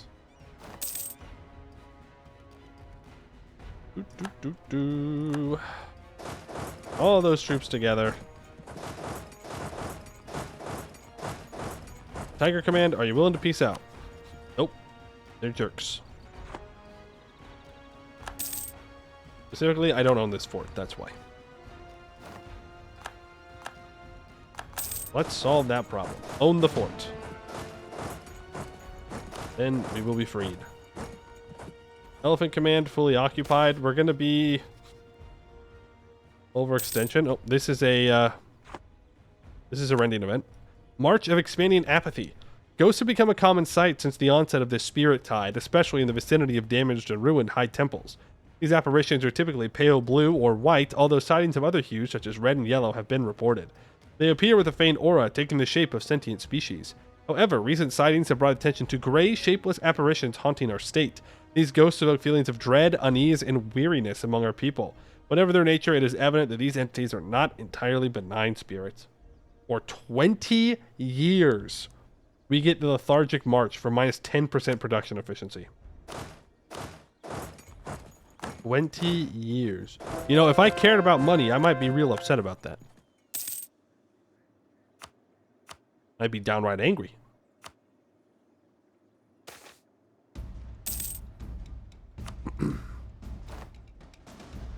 Now we only make 1,163 ducats a month. Whatever are we going to do? What's the point? What's the point of even being in this game anymore? I make just slightly less money. The Goma branch in Jixicheng has driven the competition in the city to a new height. Almost every month, a guild or workshop releases a new design or experimental weapon. Ooh.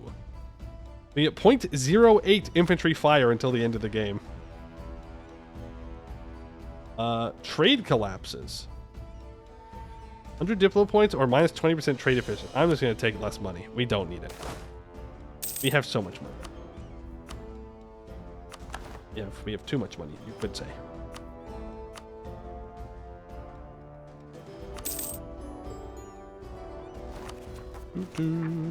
Overextension. Fort, top to bottom. Pour it all up. I'm just going to leave those edicts on. I don't care. Okay. Give me all those. These provinces here. These here. Have a good day. There we go. Imagine if the command still owned all this land, by the way. Command moment. Now that will allow us to complete this. All provinces in the Golden Highway Dujat province group are owned by me, have 15 development, and are prosperous. Well,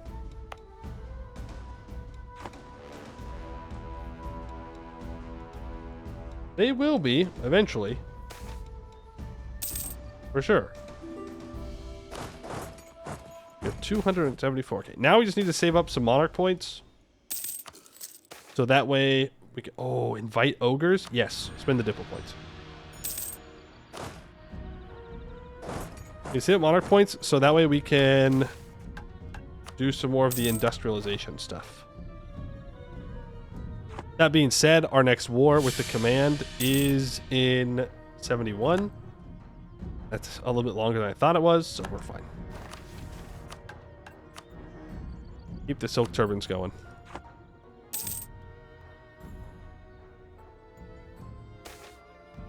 We're only one province away from the Oni. I mean, I guess, but...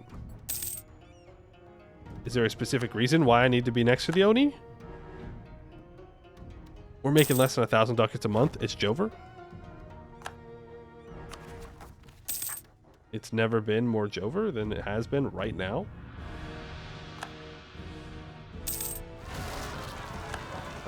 These 35,000 need to go deal with rebels. Not sure why we have so much unrest. I know that we're overextended, but we did the... Well, look, we gave women equal rights, okay? Why do we still have rebels? I got rid of +5 national unrest. Scammed. I was promised no rebels. You all need to group back up to there. Gotta cast them all? I wish. I wish we could, but no.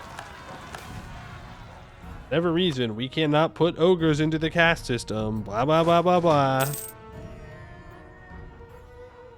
Can you get a leader, please? Start drilling. Well, we have not had a lot of rebels this run. We've had a fairly stable country. Feel bad you allied Kudet Kai before the insubordination and they all dogpiled him. Wait, what do you mean they all dogpiled him? Who did? Wait, did you ally them or unally them? The 3 commands? Oh. That's unfortunate for them. My Master of Mint has died. Give me production efficiency to offset my monetary losses, please. My devastating monetary losses. What's another one we need done? All provinces in East Sarhal produce iron, need a workshop, a weapons manufactory, 8 diplo dev. Let's skip that one for now. So Kasabit needs 20 diplo dev. Bavager needs a dock, shipyard, and okay, well, where is that? I can't look. Let's do that. Bavager. You need 20 diplo dev?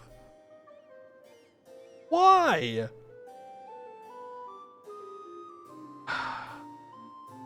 Okay. I have to. Do I have to? Fine. Encourage development. Add it to Parliament. Start building a dry dock.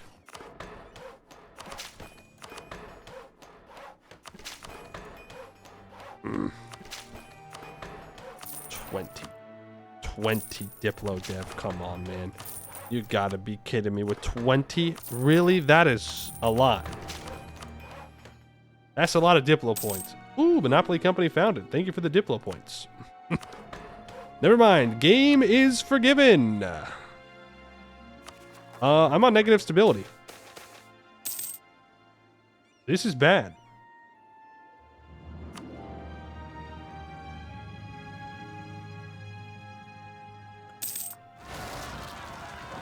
Negative stability is very bad.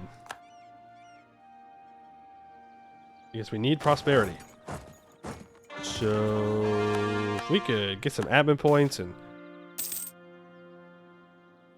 get rid of our stuff here, that'd be great. Overextension. Oh, rewards of industrialization. Our industrial capacity has greatly increased since we began our projects.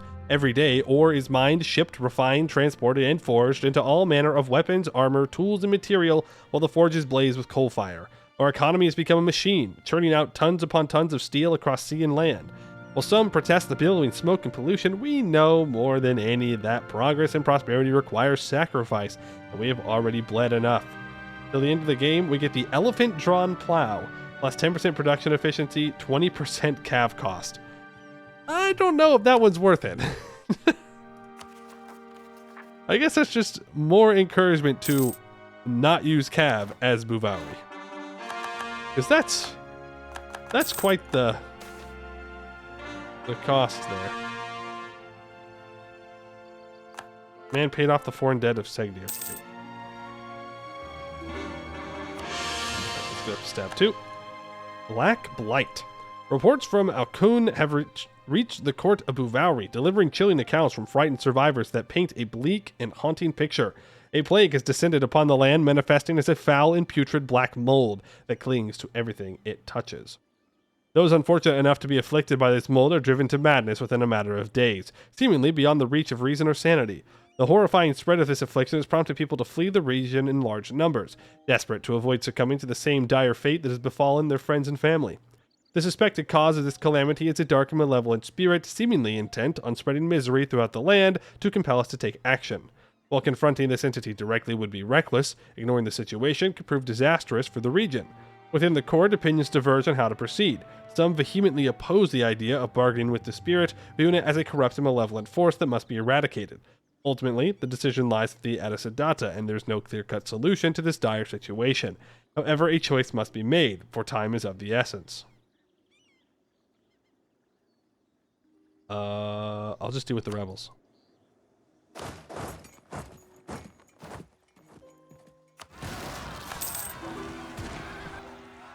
There you go.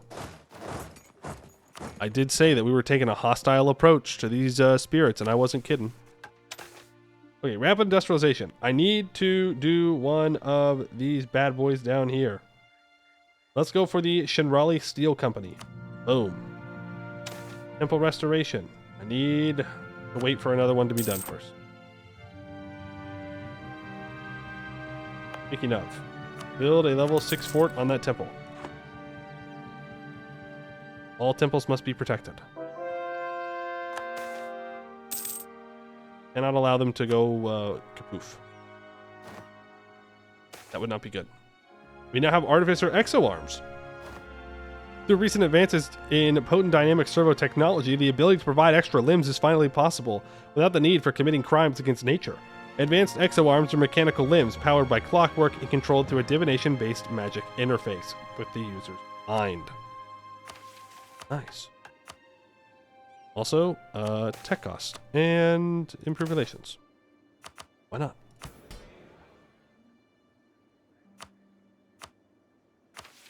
Let's do some more artificery research. Fund them. Shock damage received minus 5%. Yes, please. Command are no longer a great power.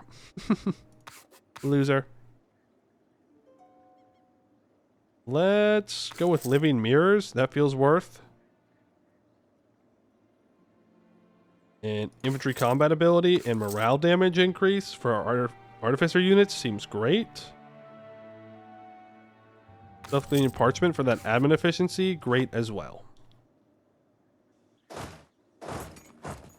Force limit is currently high.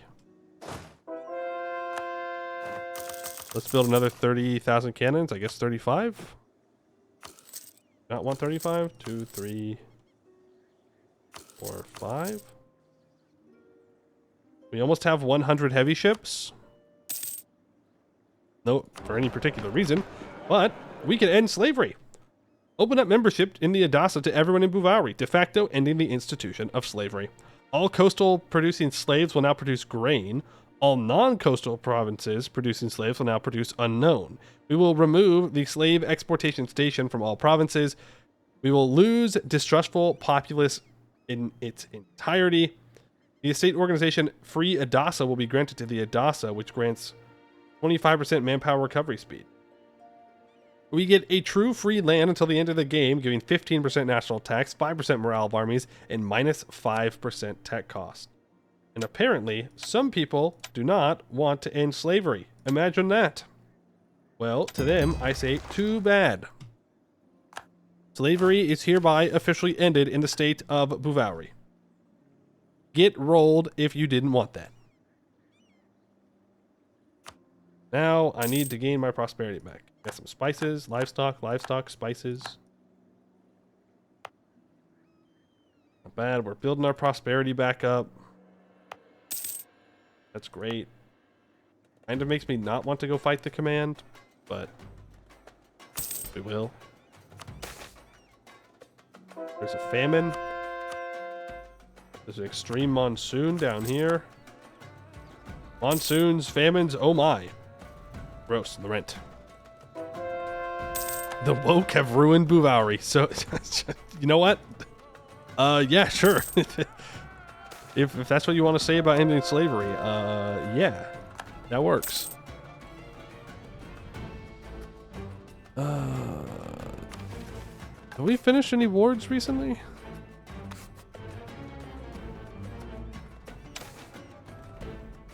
No, we have not. Okay. Well, we do have a war with the command in 1 year. So there is that. Still 400,000 troops. Social reform. I really don't want to lose 5 Republican tradition. Preferably, we get it up higher. Nice. Okay, we're gonna get the modern metallurgy one. We can do the development as well. Raider has died. Still another 30 years to enlightenment, though.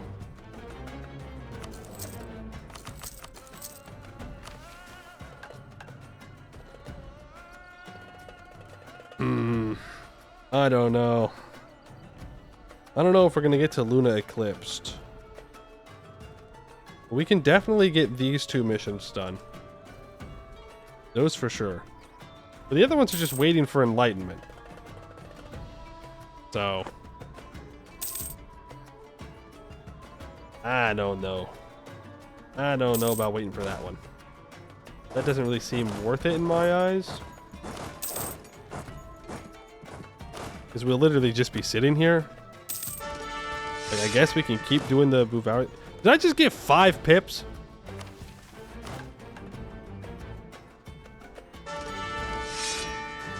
What is wrong with this game? 5 pips. 5. 5 pips in 1670.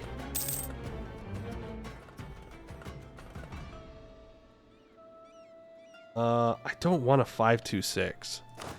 But we do need a non-human ruler for this bad boy. So it will be the orc. Go.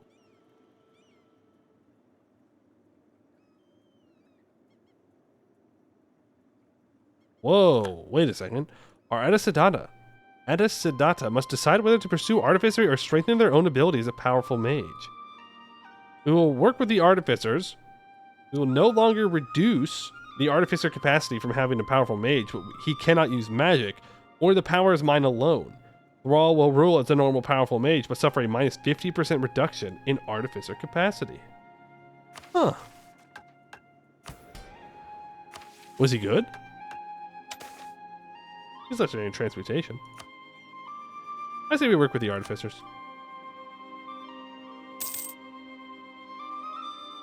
It don't really matter. We made our decision.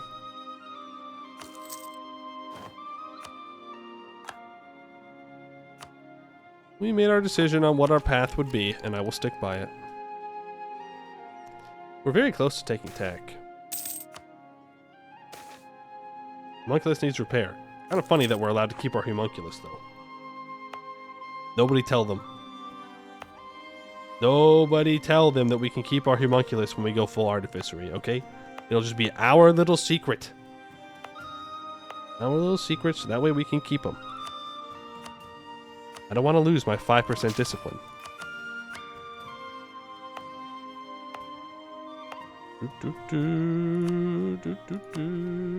The homunculus is grandfathered in. Exactly. See, you get it. You get it. He was grandfathered in. He's a part of the family. We can't get rid of him. He's been in here for generations. You wouldn't put him out on the street, right? Come on, you wouldn't do that to him. Development. I don't want to spend Diplo points if I don't have to. There. Now all provinces are, well, first of all, stated, so they're actually gaining prosperity. Second of all, they have 15 development. And I know all the ones on this one already do, because we already checked. Or it already had the box checked, but I will be diligent and look again. Yeah. Good. When you really think about it, isn't homunculus an artifice of its own? We did have to put part of our soul into it, so I think it... Yeah. Yeah, why not? I agree. There's our truce. Oh. Hee.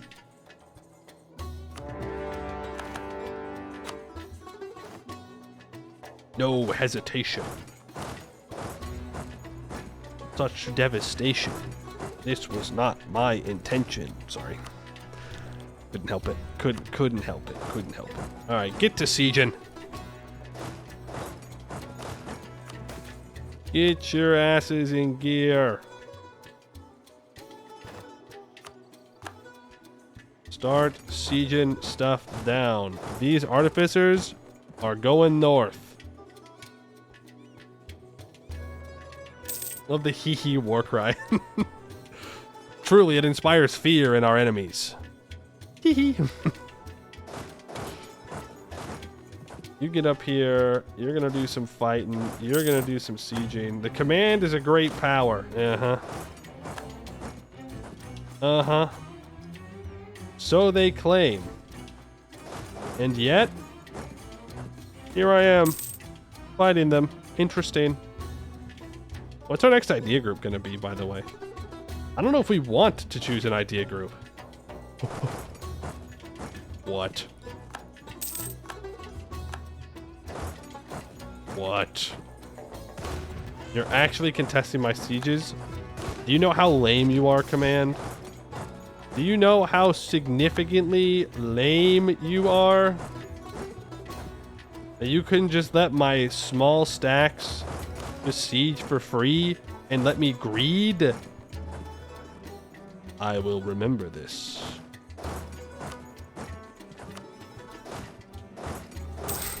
Meanwhile, they're like, bro, what are you talking about? You keep declaring war on us on cooldown. But yeah, well, how do you feel? How's it feel? How's it feel to be a bozo? These troops are dead. They're not going to be able to reinforce it. Did he move his entire army down here? What is he doing? He's crazy. Also actively throwing. The Jade March allied the Jad Empire. I don't... I don't know if that was the play, Jade March. I'll be real with you, dog. You should have maybe asked me for an alliance. I would have allied you. But, that feels like the wrong decision. Win Jad Run 2025? Don't tempt me. Don't tempt me with a good time. Bet Teleni has been restored, which means we should be able... What?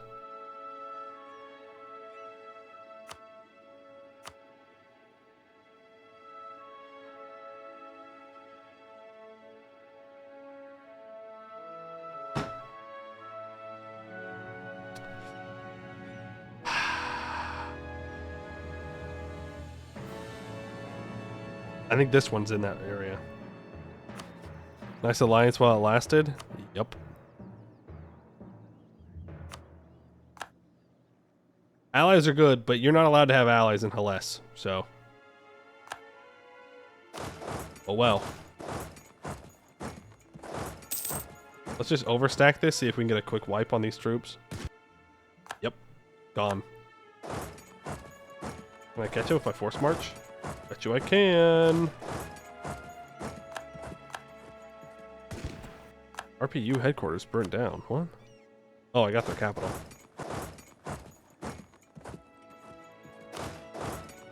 Well, why don't you just do autonomous sieging over here? I don't know. Like, if the command's gonna just send all of their troops behind me, then I'm just gonna move and fight them here. Can I catch him? Oh, yes I can. I don't know if it'll be a stack wipe because they're already kind of injured, but breaking of the chains. They lose 20 Karashi reserves. Surely they're gonna run out of Karashi at some point. How many times do I have to loot the Karashi reserves before there's no more reserves? You know? Alright, peace deal. I want their capital. I want that temple.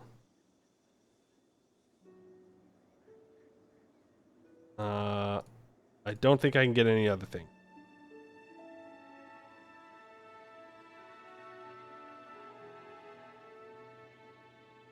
No. Those are my two options.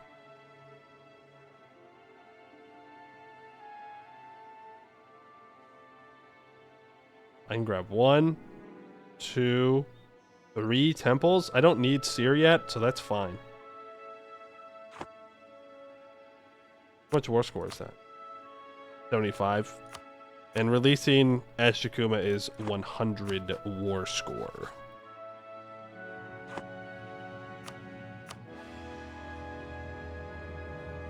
So I guess I just get as close to Seer as I possibly can in this bestial. You enjoyed your mission tree? Yeah.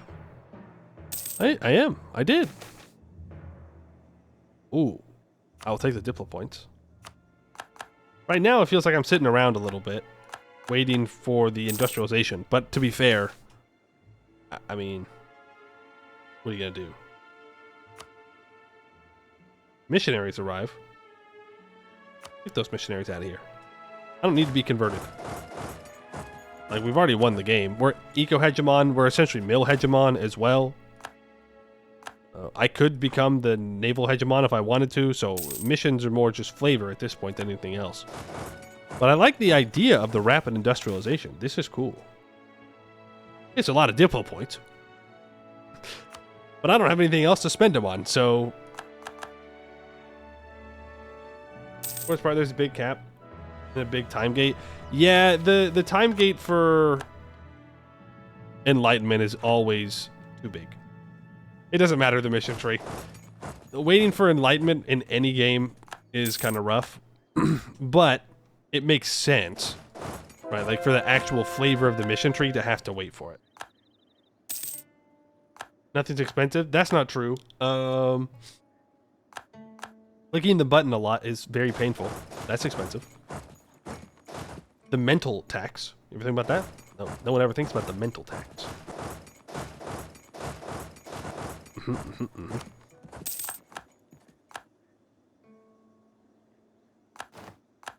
All those occupations. We're up to 86% war score. Luckily, with Segdir not joining, it makes this war so much faster, so much easier. I'm going to attack into this mountain because I don't care. Because that's how cool I am. I have to spend mill points. I'm just going to take mill tech. I don't care. Upgrade my... Well, let's not upgrade my cannons right before I go into a fight. That would be a bad idea. In fact, it'd be a silly goose idea. I'm not a silly goose. I'm not going to do that. We do, in fact, win that fight. We took way more losses, though. But it doesn't matter. What? I was gonna say, what do you mean, no? There we go. We take Sarlavahan, or Sarlavan, and Kadisrapur, and Sharaja, and those are all different temples. Now, let's start restoring some of these other temples. Just because we can, and I want to. Now we can switch over to horse artillery. Elephant artillery, though, would be cooler, just saying. But there's never any flavor for cannons, nor does there need to be fair. Why is there no flavor for cannons, by the way? Is it like a hard-coded thing, or is it just a it's not really worth it kind of thing?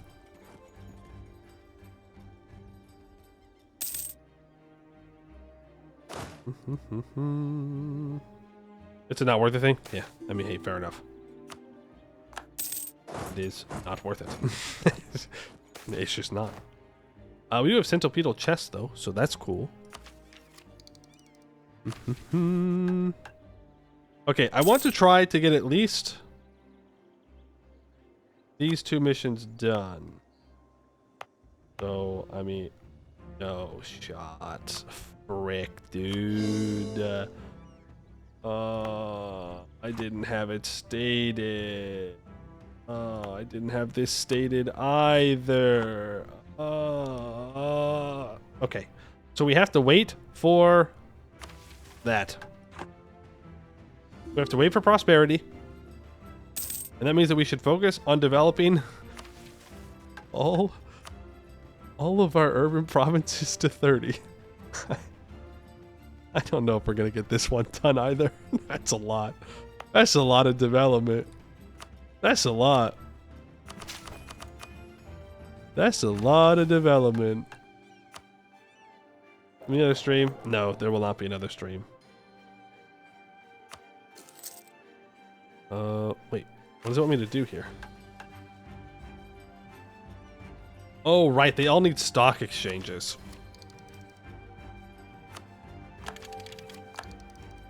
Well, let's just build a bunch of stock exchanges, shall we?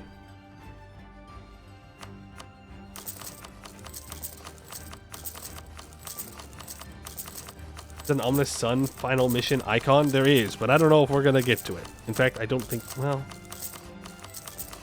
I don't know. We'll see.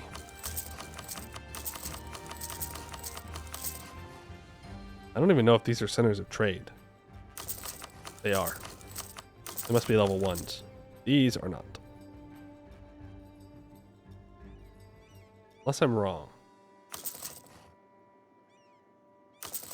I don't think I am, but I'll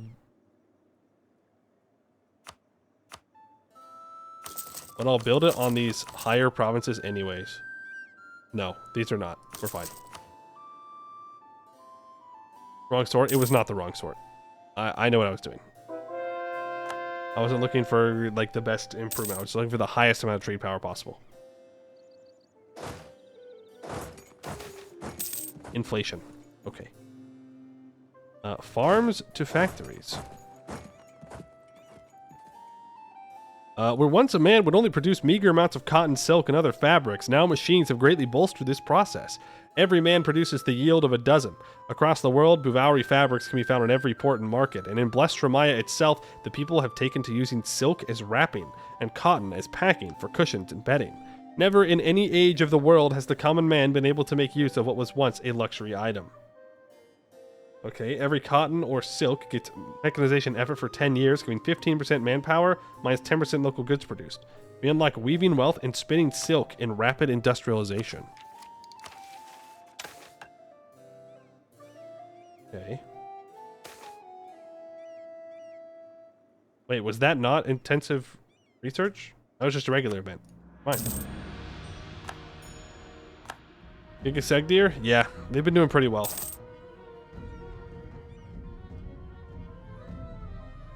They've been doing pretty well since Jad fell apart. And remember, they were allied to the command as well, so that helped them quite a bit.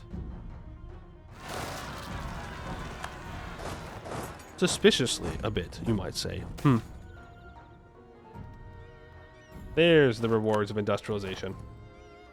Our industrial capacity has greatly increased since we began our projects. Every day, ore is mined, shipped, refined, transported, and forged into all manner of weapons and armor, tools, material, while the forges blaze with coal fire. We permanently increased our static artifice by 3. Shenral. It's the Shenrali Steel Company headquarters until the end of the game, giving local construction cost and time. What? That's it? Local? Not even state or region? Local? Scammed. But hey, don't worry, guys. I can build this soldier household in 7 months. Let's do it. Rapid industrialization.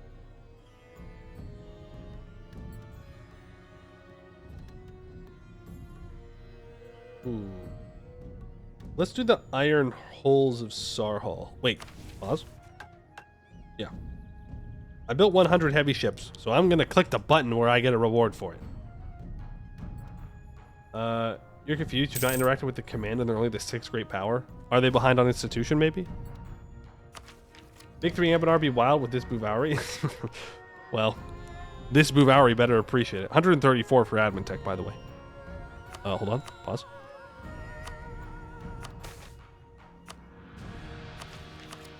Yeah.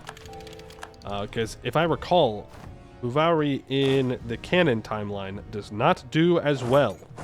To be fair, no one does.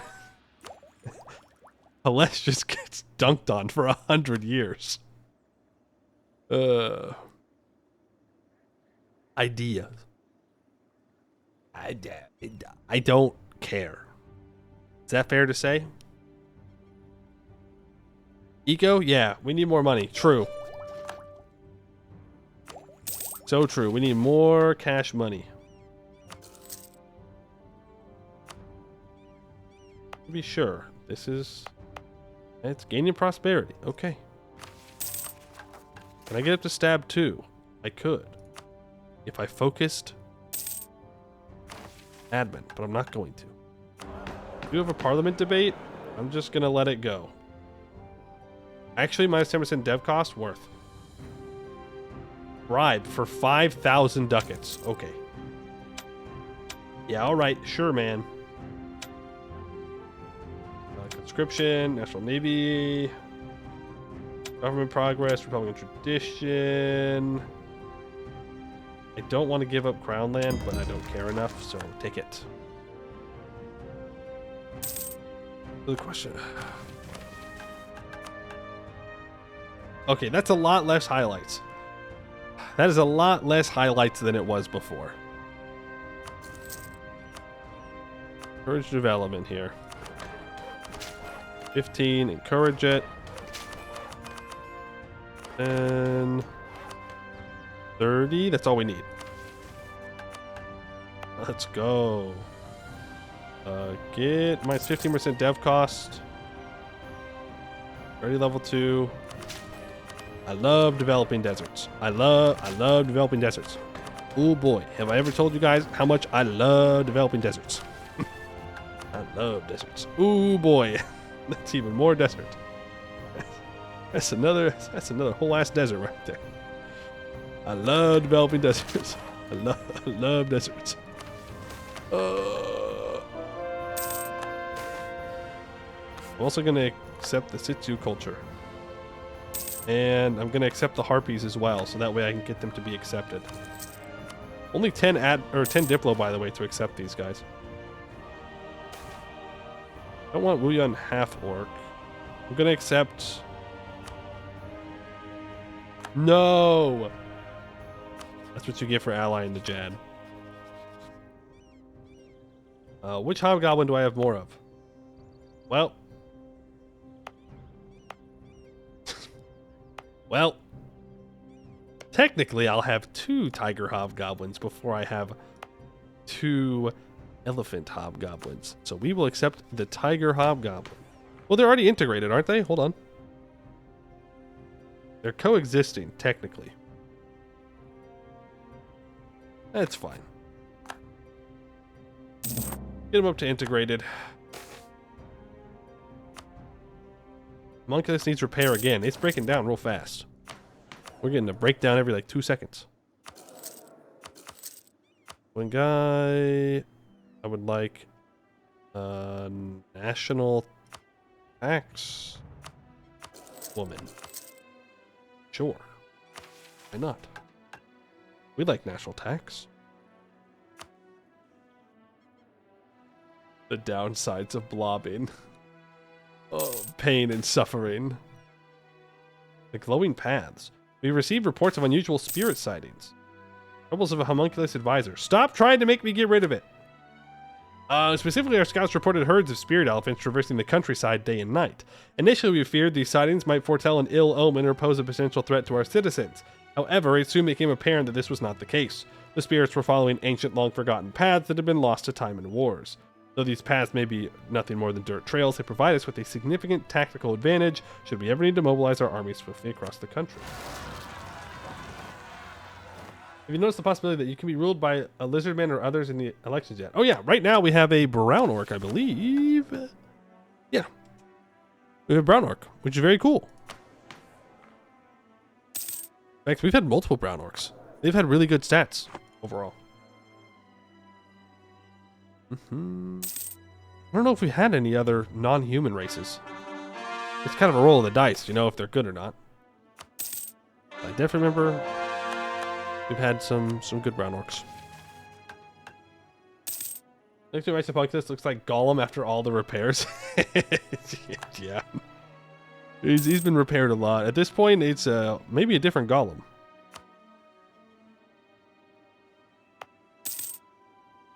What? Why is the prosperity here so low?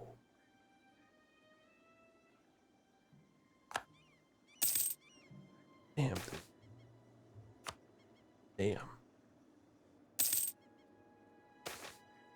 Shrines are plundered. Oh no. I'm sorry. Why are you going around and plundering shrines when the spirits can quite literally come after you? Like, it's not even people that are coming after you. It's the spirits themselves are around. I don't know if I go plundering nothing. That feels like a bad idea to me. A very, very bad idea. Can we wait for the lizards to take over the government and use Giga Bhuvauri to form the 333rd Empire? Wait. Wait a second. Ryaz is down here. We can beat him. He's only a kingdom. He's no empire. Another temple complex restored. Yeah, man can dream that he can fix his temple-y problems.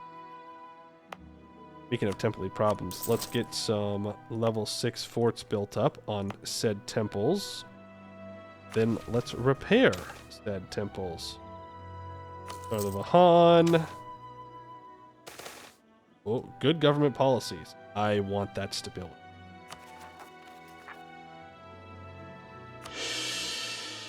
Yes. A quarrel at the temple. No devastation. Please. Please.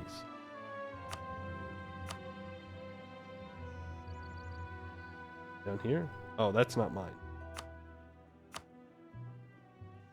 No devastation allowed. Whoa.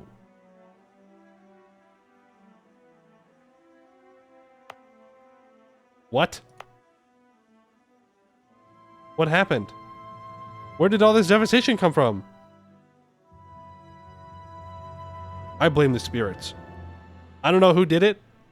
I don't know which spirit caused it. But damn those spirits. Ugh. We're never gonna get this done. We're never gonna get there. I don't care if that has devastation. Strength of faith. Sure. I don't need a university. I'll take the Yapping points.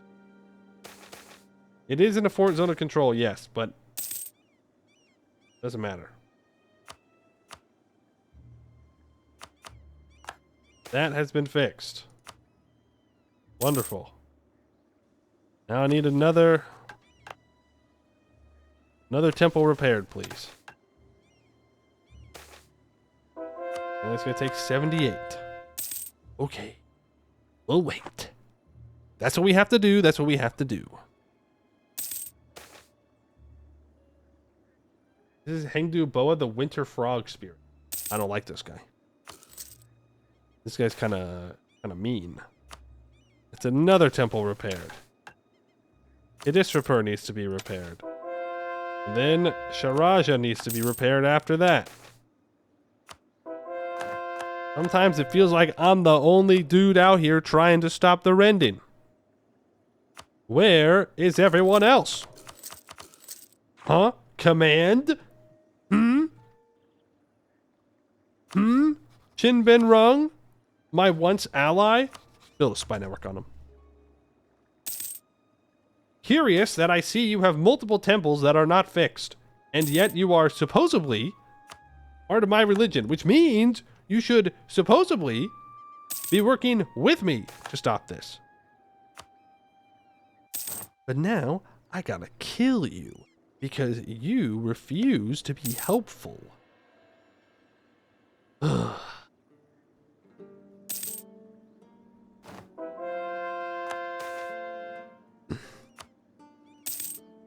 Why must the AI make this difficult for me? In this case, I really am just trying to be helpful.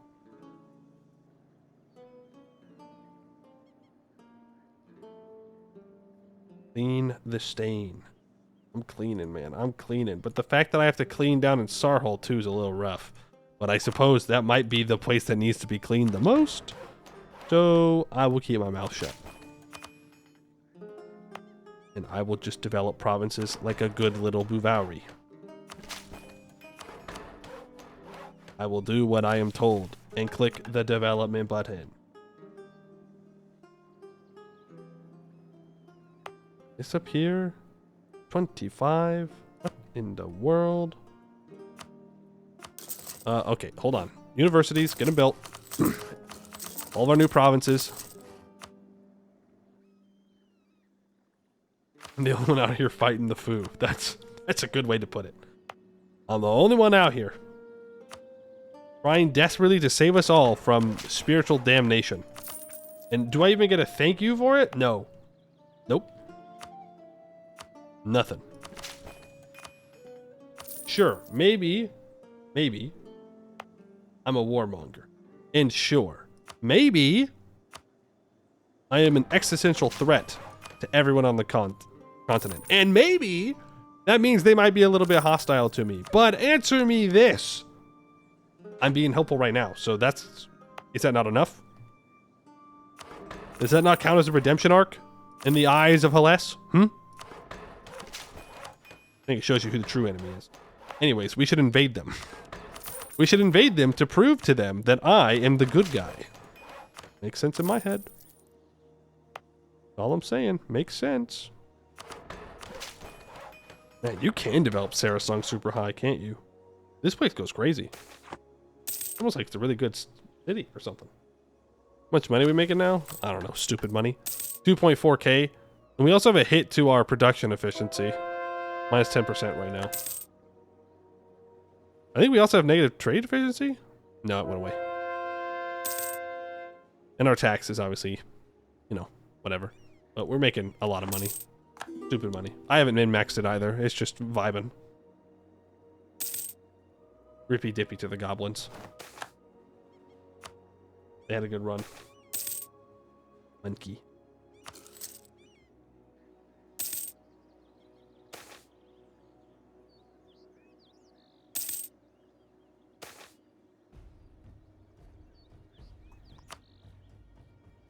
I don't need Shia Highway for the mission. I need Dujat.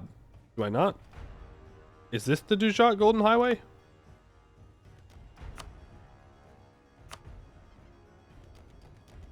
I guess, yeah, that would make sense. I don't need the Shia one. So who the hell am I waiting on then?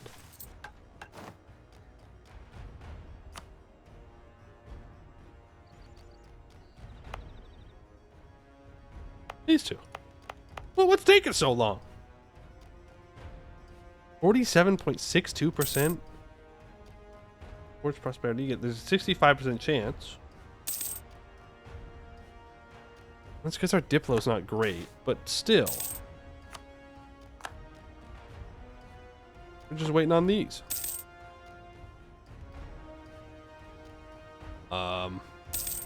What happened to one of my Diplo relations? What? The who? The dwarves are back? They're god lost, though. Oh, right. I broke my alliance with this guy. I just don't want the command to kill this guy. Suppose I could break my alliance with the gnomish hierarchy? Yeah. I can do that. Rewards of industrialization. Our industrial capacity is greatly increased. Okay, this is the same thing every time. So we gain the Sarhali iron hulls until the end of the game when it's 5% ship durability. Pretty good. Pretty good.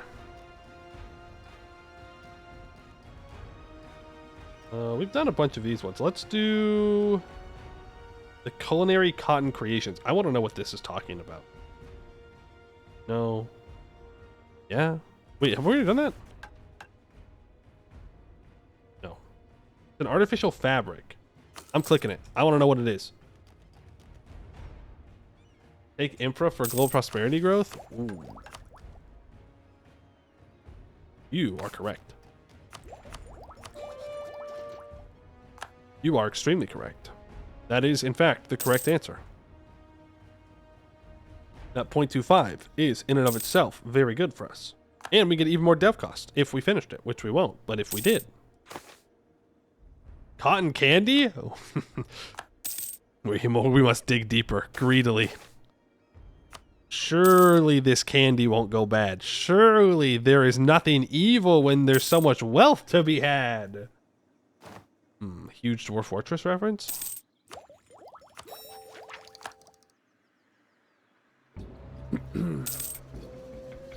Great call out, engineer, by the way. Thank you for the little prosperity growth. I didn't even think about that. Okay, so I need 100 Republican tradition for this mission. 516, a 346. We have to elect someone new. This is 12.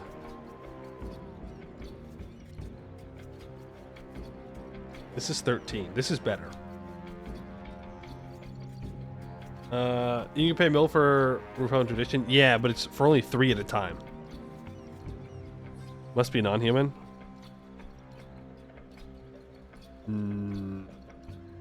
What? Lizard folk.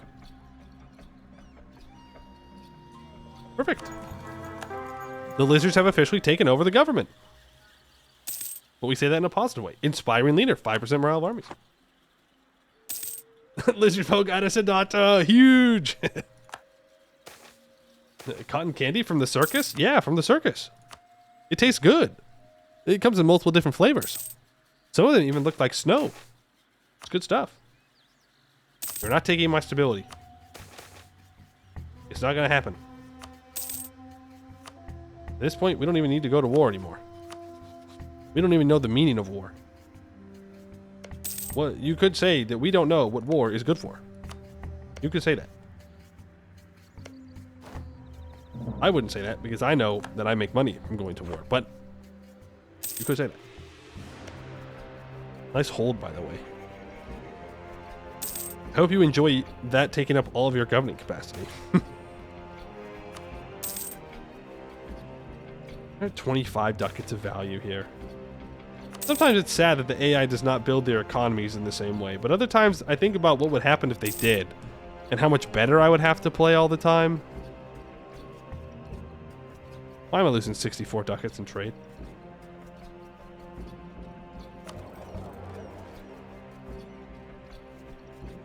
That's crazy. That's nuts. That's so stupid. 64.99 ducats for barely any control of the trade node. Yeah, okay. Alright. Get these up to level 3 to help out a bit.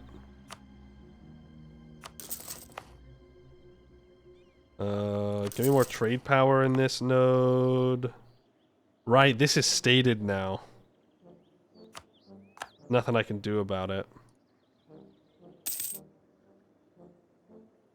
Which means I should full state this province. Get the autonomy down. Might as well. Guess we have to 30% control of this node. I mean, I could do better. Like, I could...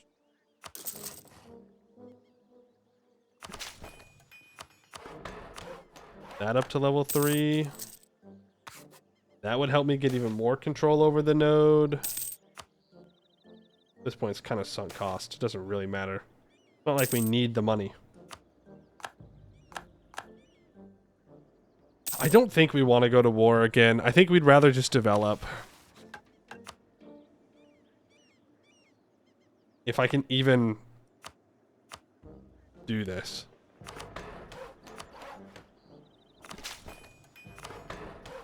To the 30. 30. We're going to make this work. We're going to get there. I said we were going to do these 2 missions, so damn it, we're going to do these 2 missions. We must be stubborn. We must get it done. For some reason. That up. Half state. Expand. First development.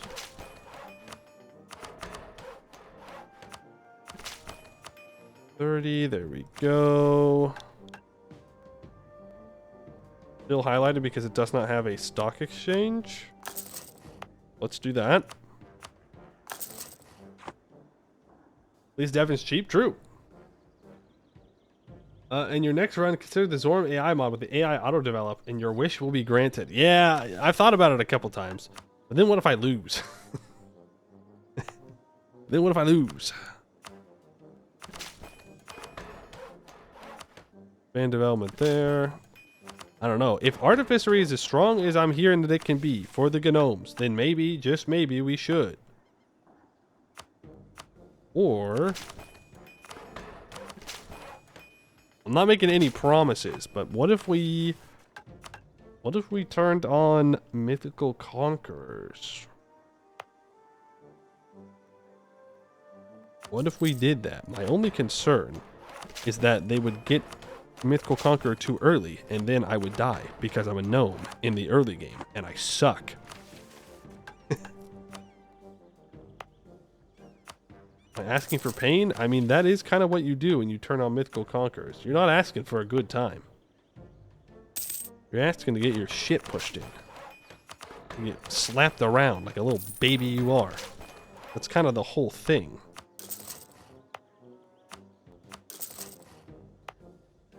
Yeah, I knew that I was missing some stock exchanges. I need to build stock exchanges on all of the urban provinces. Not all urban provinces have them. Bum, bum. That's not it. Actually, pretty much all my urban provinces do have it.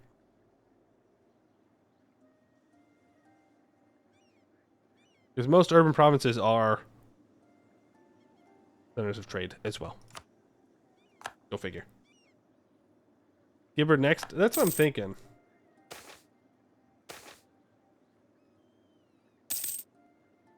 Monks's advisor needs repair. Sure. A ghostly goose? Where was that devastation? Where was the devastation? Down here. I don't care. Look how prosperous we are. Except for this stupid state.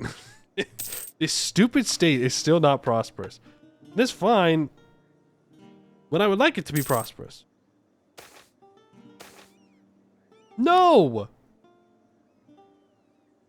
scammed. We just got him. The lizard folk had a very short rule over our nation. And I guess we have to choose the Haramari. Damn. Also an inspiring leader, though. So much for the 333rd Empire. Fell as fast as the other ones. There once was a dream called the 333rd Empire, and it didn't work. It was just a dream. We all woke up within like 3 years. The end. Still probably better than Gladiator 2. 30.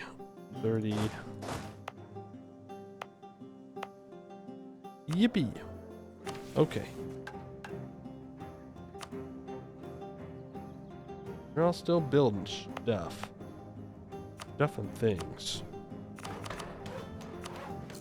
If that's level 2, so my development is cheaper, please. There we go. You already have one of those bad boys, so now you're done. The list is getting shorter of things we need to develop. Was Gladiator 2 bad? No, it wasn't that it was bad. It just wasn't great. If you want a fighty movie where it's just a lot of fight scenes, it's perfect. It's right what you want. If you want something with a little bit more meaning in it, like even a tiniest bit of meaning in it, it's not what you're looking for. Like even the smallest bit of meaning or story or anything. Denzel eats in every scene he's in, though. Yeah, if only they did something. If only they did something. But yes, he did a very good job. It's not that anyone did bad in it. Like the movie's fine. It just wasn't what I was looking for. One of those movies, yeah. Exactly. It's a movie for someone that is like, yeah, I'm interested in history, and it's just World War II. It's just World War II, and they're within a certain age demographic, and a certain racial demographic. It's for them, which is fine. It's fine. It's fine, but it's not very deep. It doesn't need to be. Not every movie needs to be deep. Sometimes it's fine just to have people punch each other or stab each other. Brutal. Brutal but true. It is. And again, it's fine. Not everything is made for me. It doesn't need to be made for me.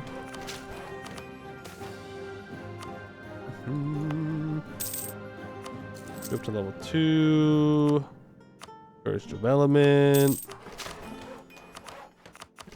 You developed on up to 30. You have your thing. You do...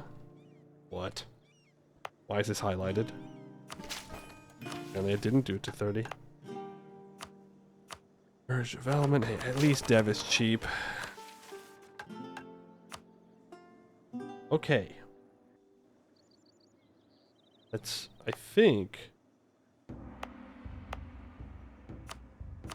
If once that is upgraded in Shamakad, or in Sarlavahan,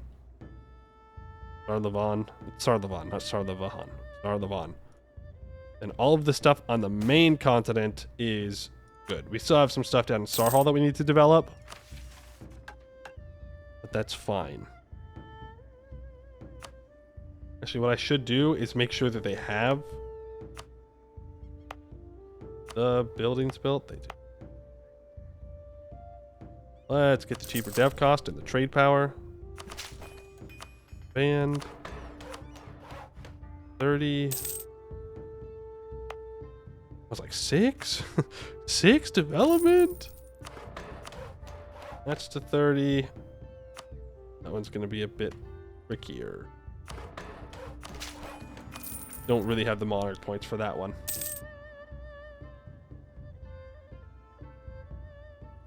History fans who always seem to be devil's advocate. No, not necessarily. No, that's not what I meant by it.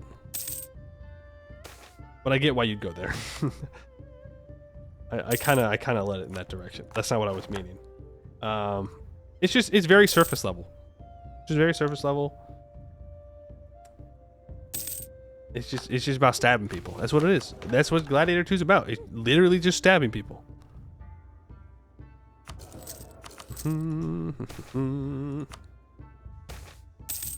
Biggest criticism of Gladiator 2 is that you heard it try to be Gladiator 1 all over again. It did. It tried to be Gladiator 1 all over again and missed what I think was the point of Gladiator 1. We get 10% more trade efficiency from cotton candy. Let's go.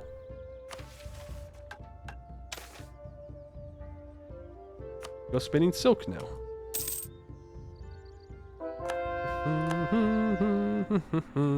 Right, like there was a lot of emotional weight in Gladiator 1. There was a lot of history in Gladiator 1.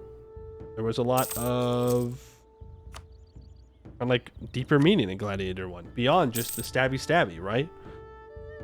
Of a man's trial of coming back to do what he believes is right, even though it's difficult. Classic story, but it's always a good story.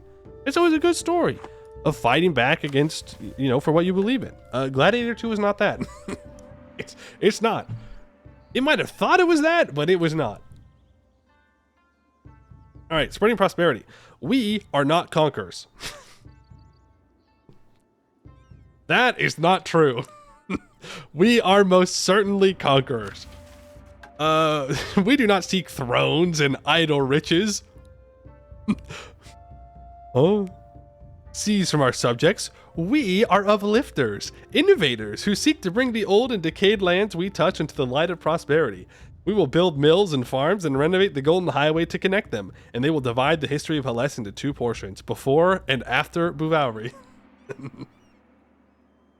Funny. We gain 800 splendor, and we unlock the spreading prosperity branch of rapid industrialization. Now I just need a little bit more development. It's a bit more development, so we'll be good.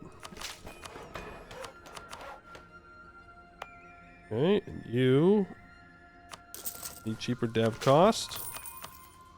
Boom, that's 30. Now we're waiting on the building up there. And we have these three provinces down here. I forgot about these bad boys. Forgot about these little guys. 30. Ooh, this one's 12. That's rough.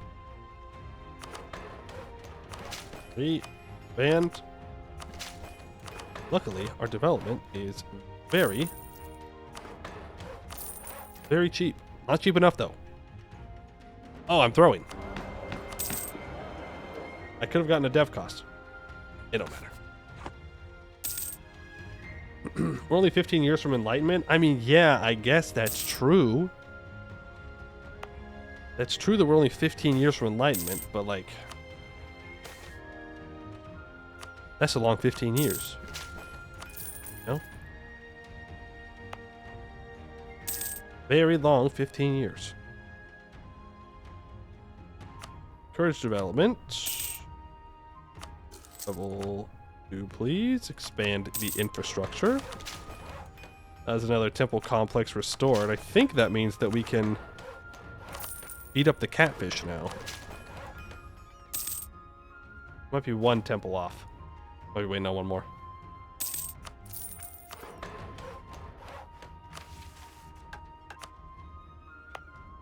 Oh, I missed one. Frick. Okay. Reward. I'm still missing something. And Doovie.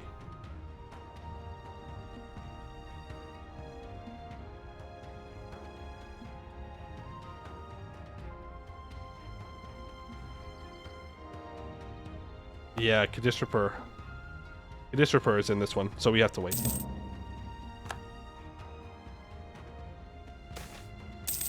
Oyster economics. What? All the industry in Halan would be useless if not for the infrastructure to move them. While the Kurinyana has always been an amazing waterway that bound much of Bomden and Rahen together, roads, ports, and dams have all been constructed, ensuring no corner of our realm goes without ease of transport. In a world where every man must prove their merit, why must the land itself not?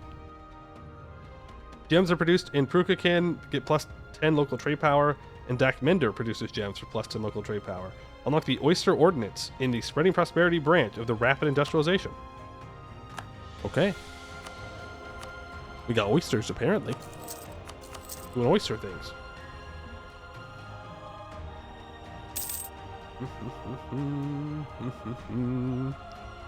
That was some white man's burden shit. Oh, of uplifting people? We're not conquerors. No. We're helping you. Think about it. We'll build things for you. To be fair, it was either us or the command. So I would choose Bhuvauri. Becoming a slave sounds kind of bad. In fact, I'd say very bad. But eventually, people are no longer slaves. I suppose that's what you could look at it that way. Otherwise, you're beneath the fascists of the command. So I guess pick your poison: temporary slave or fascists forever. What am I waiting on now? I swear these provinces are not being highlighted when I click.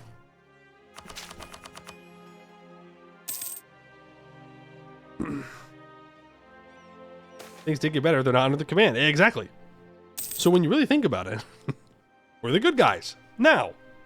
In 1686. Hey, for being in 1686, there's probably not a better place to live than Bhuvauri. Ignore the spirits that are everywhere. We're working on it. Everywhere else kind of sucks comparatively. Lakefed? Lakefed was owned by the Centaurs forever. I know that they're alive now, but in reality, all those people were dead a long time ago. Alright, long time ago.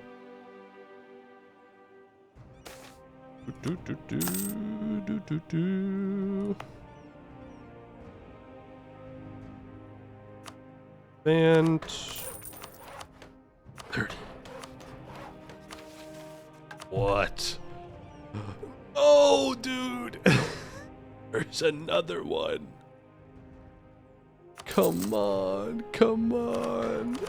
I know this one was there. I just forgot about it. How dare you want me to improve the well-being of my people? Think if it dies in canon? No. No, I'm saying in our timeline, they would have been dead. I would be surprised if Lakefed dies in canon. I don't know how they would die in canon, to be honest with you. Like what, the Centaur's really gonna kill him?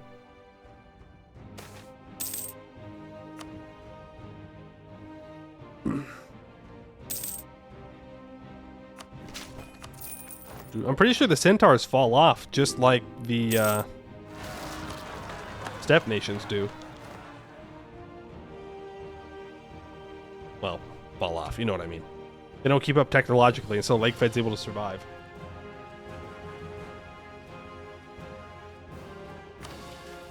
The canister for Vic conversion looks extremely boring. Incorrect. Dak is alive, so therefore it is good. That's it. That's it. Wrap it up. Dak is still alive and kicking. He's lost his hold, but he can get it back. Okay, it's all part of a tactical plan. Clean the stain. To truly right our past wrongs, we must ensure no one is left without recompense for the system we have now reformed. Reparations in great sums to ensure no one goes unwanting, and to wipe away our inconvenient reputation as the greatest slave market on Halan. It drives away many of our best customers, of course. We'll lose 3 stab, gain 100 prestige, 300 of each monarch point. Till the end of the game, minus 15% national tax.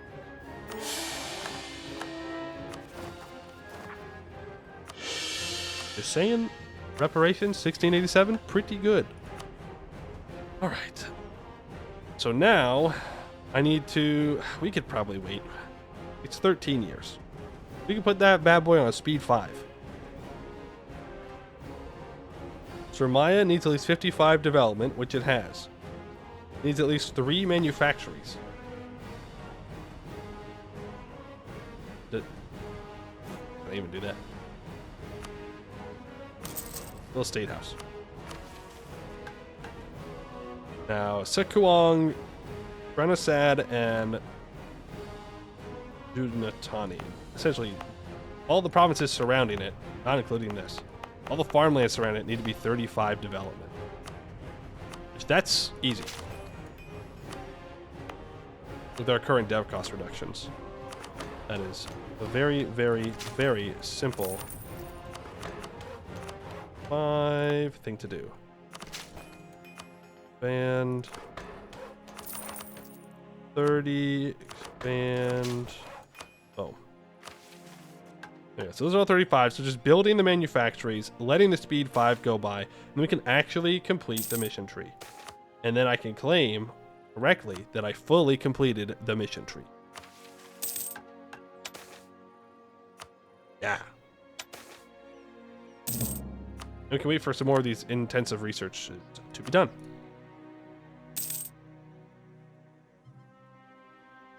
Do I have 8 integrated minorities? I hope so.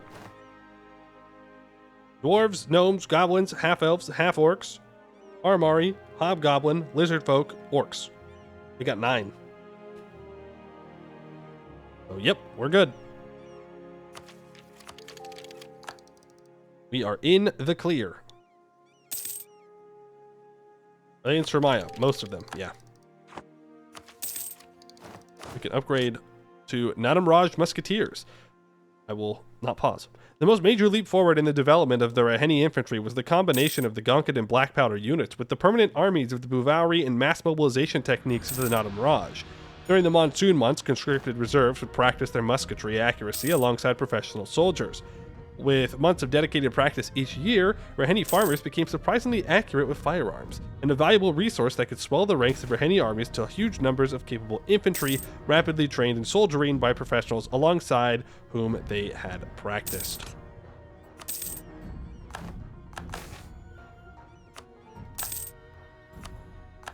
So many things. Ogre, Sprawl, Order, and Grand. Because we have completed admin ideas, I can click this.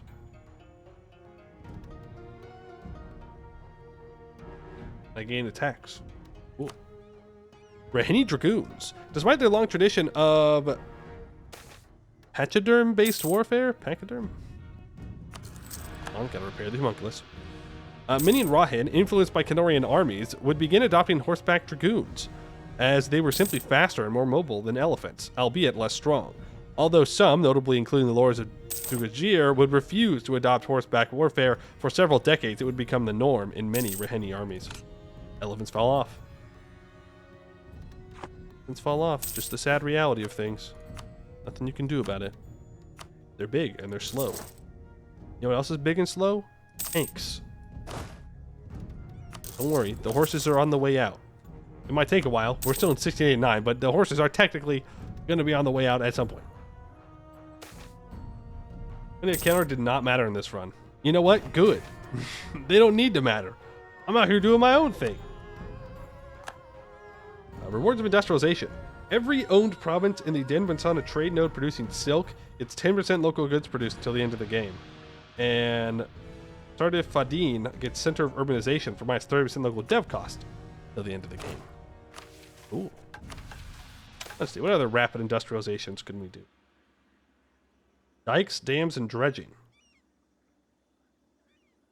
The white and gold roads. Yeah, these are all very cool. They're not done yet. Meanwhile, artificial fabrics weaving wealth is. Might have to, well, we don't have to, but I think we're going to have the ability to click one more. Means I need to build an impressment office. Ugh, gross. The worst building in the game.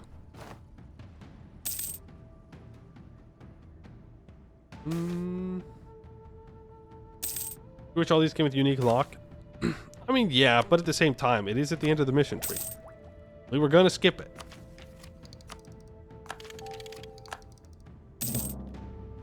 Elephants are like dwarves, very quick over short distances. Okay. Alright, yeah. But like dwarves, very easy to shoot. So, you know, on the field of battle, I don't know if it's really that good. Just saying, dwarves have to be sneaky, okay? So elephant riding dwarves, it makes sense to me. Short? You heard what I said. Dwarves are short of stature. Dwarves are not easy to shoot in lore. I mean, sure, anyone can hide behind stone. I think the Avon point. Why are dwarves easy to shoot? Do they have smaller hitboxes? Ooh, yeah. You know, the developers, aka in this universe, who created the dwarves? Was it Gaia? Was Gaia the actual creator of dwarves? Whoever it was. Didn't change the hitboxes. Yeah, so they actually, everyone has the same hitbox. Elves are short of manliness. Just saying, I don't know. Average dwarf insult. Halana, allegedly. Yeah, Halana. Not Gaia. That's what I meant. Yay, we can defeat the catfish. Gronyana the Unfathomable. Fall of the Duke. It's decided, declared Desvos, addressing the assembled nobles and courtiers. The majority had voted in favor of restoring the high temples, activating the ancient warding magic, and imprisoning the Great Spirit once more. They believed it was safer to confine the beast than try appeasing its otherworldly desires and views. Though a small minority opposed this decision, they were overruled by the majority. The risk to lives was deemed too great, especially with the spiritual world encroaching upon the mortal realm. Reconstruction efforts began swiftly, with the high temples along the river, the lifeblood of the nation, being rebuilt. Even as the Great Spirit attempted to thwart their efforts, the determined people of the land worked tirelessly. Countless resources were invested over months and years to ensure everything was in place. The moment to activate the temples and imprison Kurinyana was awaited with bated breath. The nobility, the court, and Kurinyana collaborated with haste, carefully planning and safeguarding the reconstruction against spiritual interference. Doubts loomed, and there was a shared understanding that they could not afford to fail again. When the news arrived that the final temple was completed, everyone rushed to the courtroom. As Desvos stood there, already surrounded by court mages awaiting his signal, he watched the river closely, following a glowing trail. Kurinyana, murmured one of the advisors. Desvos observed the spirit slither down the river, approaching. Just before it submerged once more, Desvos raised his hand into the air, signaling the mages. They shot a trailing spike of magic into the sky like a firework, sending the message to activate the temples. At first, nothing seemed to happen. An eerie silence hung in the air. Then, just as the spirit was about to touch the river, the earth trembled. A sudden wall of magic expanded from the horizon where the temples were located. Pillars of magic rose in the distance, and a wave of blue and yellow energy swept across the lands, enveloping the spirit. It wriggled and swayed, struggling to break free with all its might, but the ancient arcane magic held firm, entangling it in a net of power. With a final effort, the Great Spirit dropped into the river, sinking slowly as if the river had turned to mud, before vanishing into the other side. The river returned to its calm state, and a moment of profound silence filled the courtroom. Then, as the realization set in that the spirit was finally imprisoned, cheers erupted, filling the air with jubilation and relief. At last, the chapter is over. You get +1 fleet movement speed till the end of the game.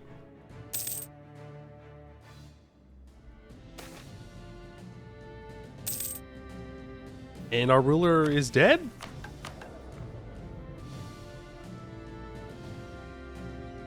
What? No. This one was a regular election. We don't need like a non-human ruler, right? We're good now? We're good.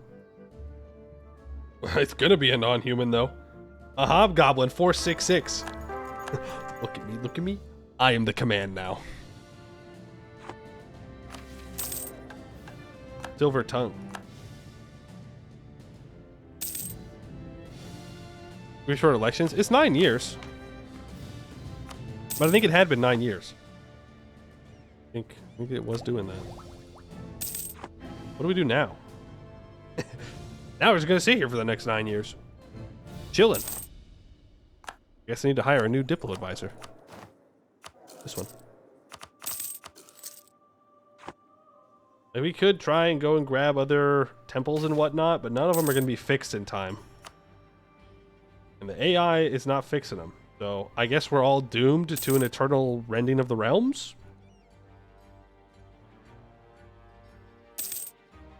Time flies when you're bullying dwarves. That's true. That's true. Just it's an easy pastime. They're easy to bully.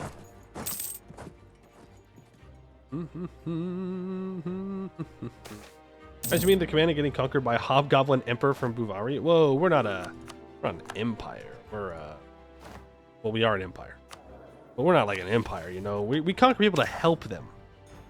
Ooh, and we can beat Marutha, the true king of Rahen. Marutha wasn't just a ruler, he was also a formidable fighter and a great spirit determined to fight for his freedom. Rebuilding the high temples drained the country's resources and people's efforts significantly. As Marutha asserted his dominance as the true Raja and battled other spirits, we diligently worked on restoring the artifacts and reigniting the magic within the high temples. While he rested peacefully, we plotted and schemed. Soon, Marutha sensed something amiss and knew whom to approach. Within the hour, Yuto received reports of an approaching sandstorm at his palace, all according to plan. Moments later, two rulers stood facing each other, one on the balcony of his palace, the other atop a wall of sand charging towards the palace. Marutha roared while Yuto watched in silence, offering no reaction. Marutha charged forward, leaving a trail of destruction, while Yuto leaned on the balcony railings. The court and guards nervously stood nearby, sweating as the great spirit charged onward, shaking the earth with all his sheer might. Just before Marutha reached the palace, Yuto raised his hand, making a gesture, a signal for the court wizards, and a command for the Lion of the Sands to kneel before him. Marutha roared once more, the sandstorm covering the entire horizon. Just inches away from the balcony, a sudden yellow and blue magical wall slammed against the great spirit. Marutha grunted and growled, pushing against the magical barrier cast from the high temples. The sky flickered as ancient magic clashed with the spirit realm. Marutha fought fiercely but began losing ground, slowly sliding away from the palace. He continued to claw at the magic barrier, only for Yuto to gesture once again for him to kneel. Marutha's eyes widened in rage before a magical signal was cast into the sky from the palace. The wall of energy intensified and the spirit was propelled into the sandstorm behind him. Dust filled the air, stunning a brave few onlookers, leaving Yuto to see a pair of enraged yet saddened yellow eyes atop a bowing feline before they vanished into the annals of history. None shall question my rule, not even Marutha. Plus 4 monthly splendor to the end of the game. Right, just to give you a view of where we're at with the spirits. Denbansana, Marutha, Kuranyana, and Tugayasa have all been taken care of. So the only place where we still hold land that we would need to work with is Hukai Telebi, but we'd have to go to war and we wouldn't finish it in time anyways, and Hengdu Bowu, which I don't even know how many more out here there are. I think Seer is a part of that.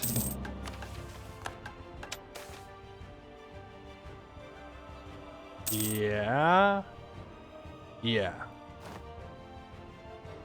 I think Seer is... Technically, we also have Sinulau. And some of Lupulin and whatnot, but like of where we hold a lot of land. So do with the Ren, you need all of Hellas. You need all of Hellas, or you need someone, aka the AI, to also fix temples, I think. But in single player, yeah, pretty much you need all of Hellas. Are interns getting paid yet? Yes, we have no interns. Instead of being enslaved to the state, they serve the state. I don't know how much of a difference the leaders of Bhuvauri really see that, but they are not slaves.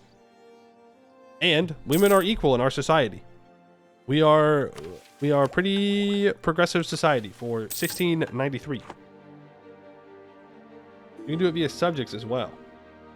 But can you fix your subjects' temples?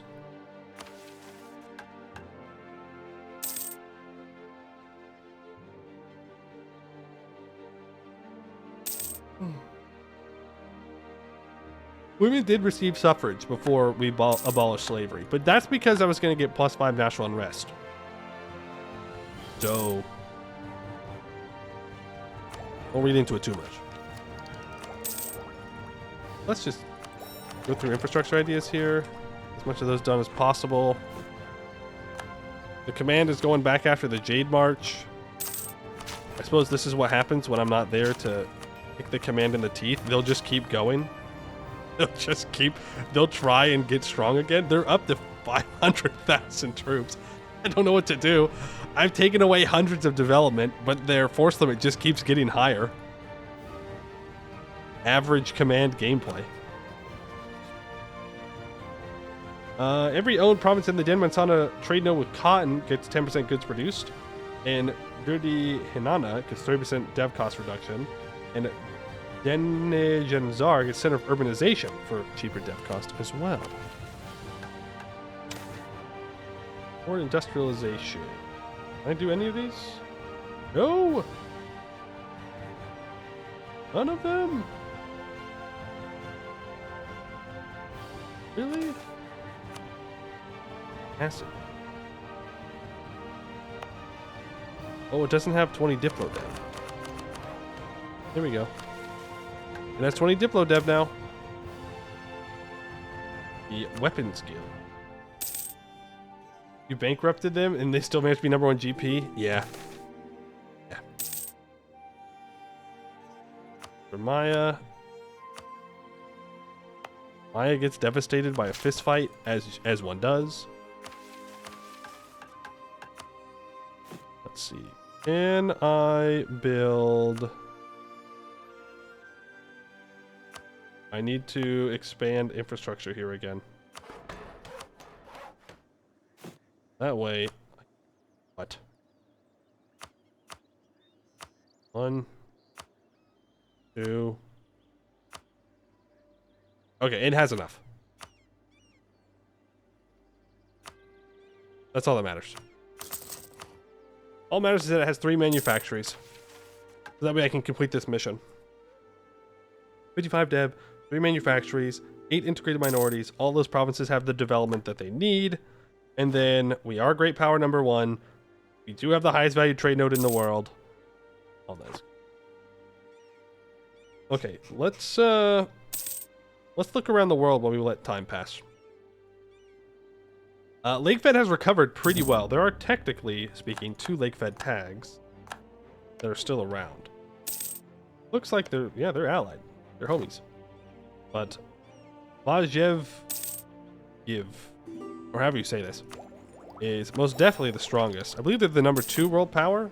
Nope, number 3, Cornsfield. Have an interesting Yin Valley, apparently.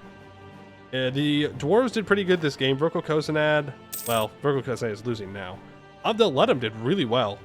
Owned a lot of the deep woods. It looks like they've had some conflicts with Abdel Tunger. Could not quite decide who was meant to own that. Estel, very strong. 300,000 troops. Not even with undead. 327,000. Very good Estel game. Impressive. Karakar falling off very hard right now. Sel Maldor recovered. Remember that Sel Maldor was at one point just a single province over in here, and I think one random province down here where the Northern League is. So they've recovered pretty well. How strong is Esmaria? Very. 376. They did go cube. Gibbard still lives though, so don't worry if you were worried about that. As for religion, looks like Ismaria went rebellion, but nothing too crazy. Westham has been able to hold on to its stuff. They're no longer the emperor though. Is Ismaria the emperor? Nope. It is Istralor. Praise be the cube. Yeah. Fix that. Sure. Remember, we had huge... Okay, upper caste. Damn, man. Relax. Infantry combat ability? Emerald's Folly. Bro, leave me alone. We had terrible border gore in Katarata at one point, but it seems that Elisna has secured the southern part of the river, while Nadurabu has kept hold of the southern part of it. Not exactly sure how that works. I guess because Elisna's allied to Irlium, it kept them alive. No Phoenix Empire, though. I did think that a Phoenix Empire was going to form. I did say that, too. And it turns out I was wrong. They did not decide to go ahead and try that. As for the New World, Cornsfield is having one hell of a game. 483,000 troops. They are definitely on the attack in multiple ways. They have secured pretty much the entirety of the Yin Valley on their own. So they are having quite the good time. Arakaprun has done well. The Triarchy, Blue Triarchy, by the way, they have a Gabo in charge right now, has taken over this area. And Marliande, the Vampire Slavers, right? I think. They're doing well. The south is split off in between, looks like 3 people. You have Araya, that has conquered the vast majority of land in South Aelantir. You have Amion, who is currently... Oh. 4, I guess. I thought that Kalos would have been a subject of Amion, but apparently not. Also, Amion has lost to Araya. And then you have Vernman Amadia, who is also lost. So Araya is most definitely the strongest power of the south. Which makes sense, because they're a great power. In my headcanon, the kobolds won here. They always do. Then you have us. Doing pretty well. We allowed Chinben Rung to live. That's the only reason they're there. Because we were allied for so long.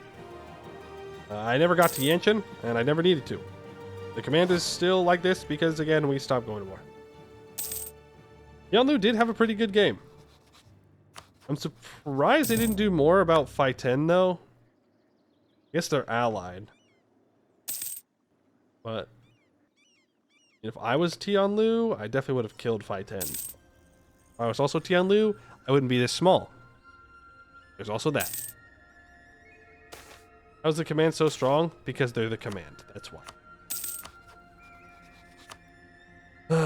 Unfortunately... Well, they're no longer a great power, but they are still very strong. And they could probably beat most of these great powers in a fight. Remember, we have 45% infantry combat ability, 35% artillery combat ability, 10% cav combat ability, 122.5% discipline without the advisor. So we have 6.73 morale. We are incredibly strong. And if literally anybody else had been next to us and was this large, we would have decimated them. I don't think anyone could possibly hope to have kept up with us, other than the command. I guess Laurent has more than we do, technically, more morale. I mean, there are people that have more discipline. Busted. But put 5% from our advisor back up there, and we're at the top of the list. Where is Laurent on this?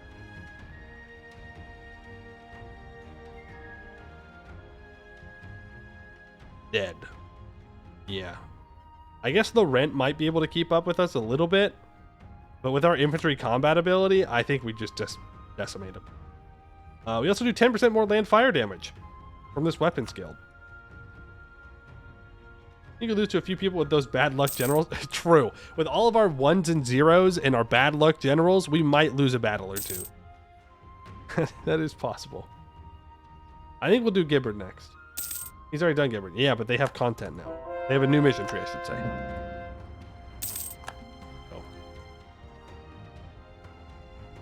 Oh. Do you think it makes sense if the command collapses if they lose 3 wars total, maybe? It seems so unfun being there 20 times only for them to have 300,000 troops 5 years later. Yeah, I mean, it's just kind of is what it is. Unfortunately. That's just how the command be. I don't know if there should be like a number of wars you can do to make them collapse.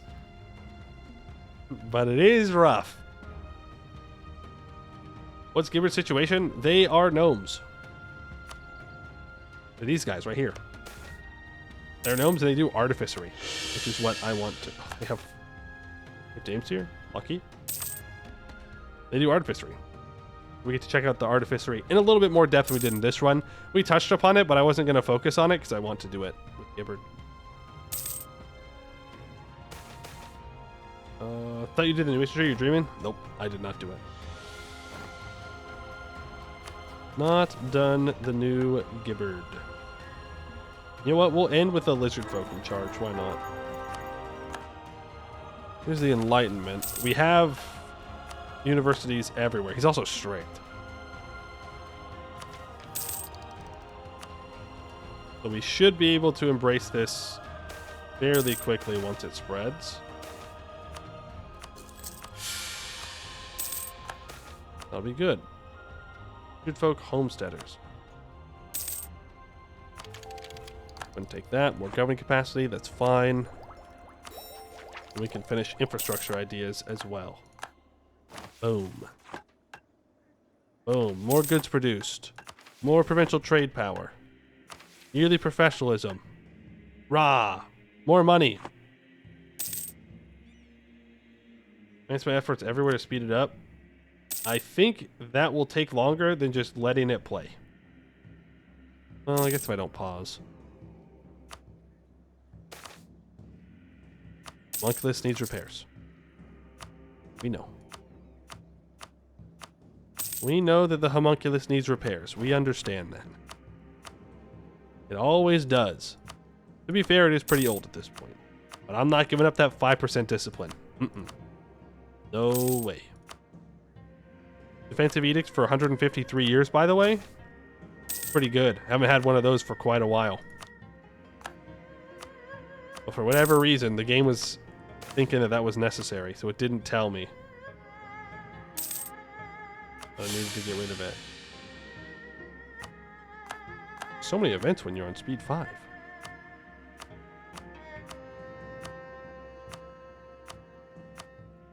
A classic. A throwback, you could say, to the good old days of having edicts on forever. I don't really care what kind of advisor you are. As long as I can upgrade you to level 5.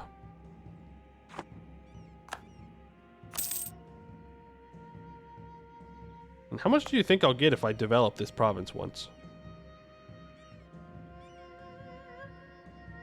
10. That must be the max.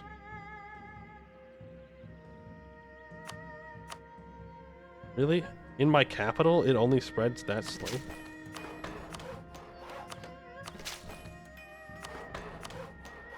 There it is in our capital. That's not going to be enough to embrace it, though. Well, do I need to embrace it? Nope. I just need it in my capital. The Eastern Anbennar cost. In the westward travels of Mashama Senukel-Borlin, he mentions the great city that lay at the heart of Canor's great Raj, Anbennar, a place of boundless possibility that has captured the minds of many a Halessi artist, writer, or philosopher. Many have said that Sarasung is the rival to this Anbennar, but no more, for they shall speak of only one city in Haless to earn such a title. Sramaya, the great city of opportunity, where anyone with enough blood, sweat, and tears can rise high and mightily. Second center of the world until the end of the game, plus 50% local trade power, plus 100% local tax. We are the greatest city in the world. Give me your money. We're going to tax you even harder now. All right, now we have Gulf of Rahen as the highest valued trade node. We are number 1 great power. We are economic hegemon. Sramaya has at least 65 development. In centuries past, they have spoken of many great routes of commerce, the Allen, the Yanhi, and the Luna, but we have surpassed them all. Turned a crew of escaped slaves into an empire that not only conquers but creates, uplifts, brings hope and prosperity to its subjects according to each of their merits. We are the greatest nation on Halan, who everyone looks to in awe, respect, and terror. Now and forevermore, they shall speak of the children of the great brass dragon, Bhuvauri. There she is. Or there they are, mentioned. Cancels any existing or previous golden age, allowing a new one. Lunar eclipsed until the end of the game, plus 3 yearly prestige, plus 4 monthly splendor, and we will start our second golden age of the game. Oh, I'm sorry, I thought we didn't conquer. Interesting. Shh. It's fine, it's fine. I do want to check. We have 531 ducats of value in our node. Anbennar has 173. That is how much value we had when global trade spawned. Just keep that in mind. The Bay of Wines is at 156, and the Dame's Crown is at 115. Emerthil's at 165. So, I mean, if they combined all of their nodes together, they would have my value. To be fair. But that is it. That is the Bhuvauri mission tree. We did it. And you know what we did? We didn't hire a single mercenary. Not one. So anytime we see the AI hiring mercs, they are cowards. They are weak. All right? We didn't need a single one of these guys. We did it all on our own. Don't need no mercenaries. Mercenaries are for chumps. Bhuvauri AI can never hire mercs anyways. No, they can. They lose the distrustful populace after 50 years. The AI does. So they, technically speaking, they get through their mission tree real fast.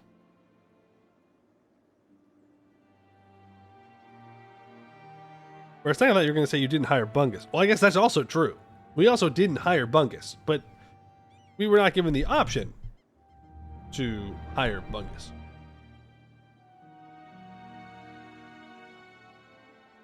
Let me send me a little snuffs of what you liked or not. But thanks so much for playing. Made all the hard work. Well, thank you for making it. I appreciate it. It was good. I liked it. I do like that it didn't just go full merc. You know, that's kind of what I expected, was a lot of mercenary stuff, and then it didn't. And it just turns out you don't need mercenaries when you have 45% infantry combat ability. The Adasa is cracked. Perhaps the best estate in Anbennar. Very, very strong. Insanely strong. But I liked that. I liked it. Still shocked they never turned on us. Well, it was mentioned before that at game start is essentially the Adasa already winning. Like, they already took over the government. They were the government. They didn't need to turn on us because they were us. We were them. But I mean, I also thought at some point they were going to turn on us, because you can't just give me like artillery fire, like 0.15 artillery fire for free? For free? But they did. They did. There was no downside to the Adasa, which maybe there should be, but I don't know. I don't know why there would need to be. Maybe a Bhuvauri disaster, like of the transitioning into a democracy, somehow upsets the Adasa, but again, they didn't. They just kind of got what they wanted.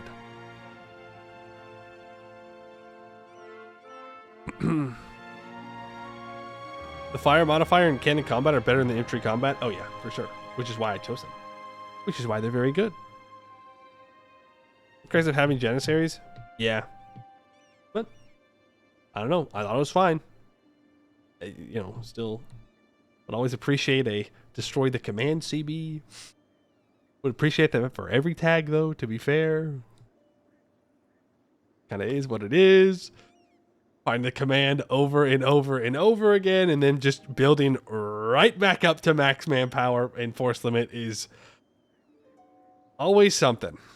Always something. But that's just that's a command issue, not a Bhuvauri issue.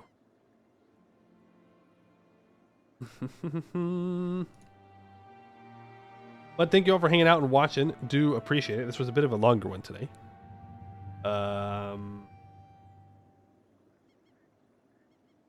Think I'll be live tomorrow? I think so. And if so, we'll do some Gibbard. Gibbardy. Check out the Gibbard mission tree, number 1. But also number 2, we'll check out the Artificer stuff and see how good it will be early on. Let me check and see if there's anyone out there playing Anbennar right now. Pretty late for a lot of E-Orient. So we'll see.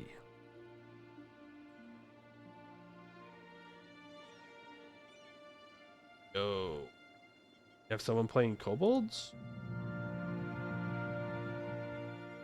Kobolds confirmed? I'm going to send you to the kobolds. Make sure to hit him with the Praise the Cube emote if you have access to it. And yeah, be nice, and I will see you all tomorrow. Thank you all for watching, and hope to see you in the next one. That would be very fitting.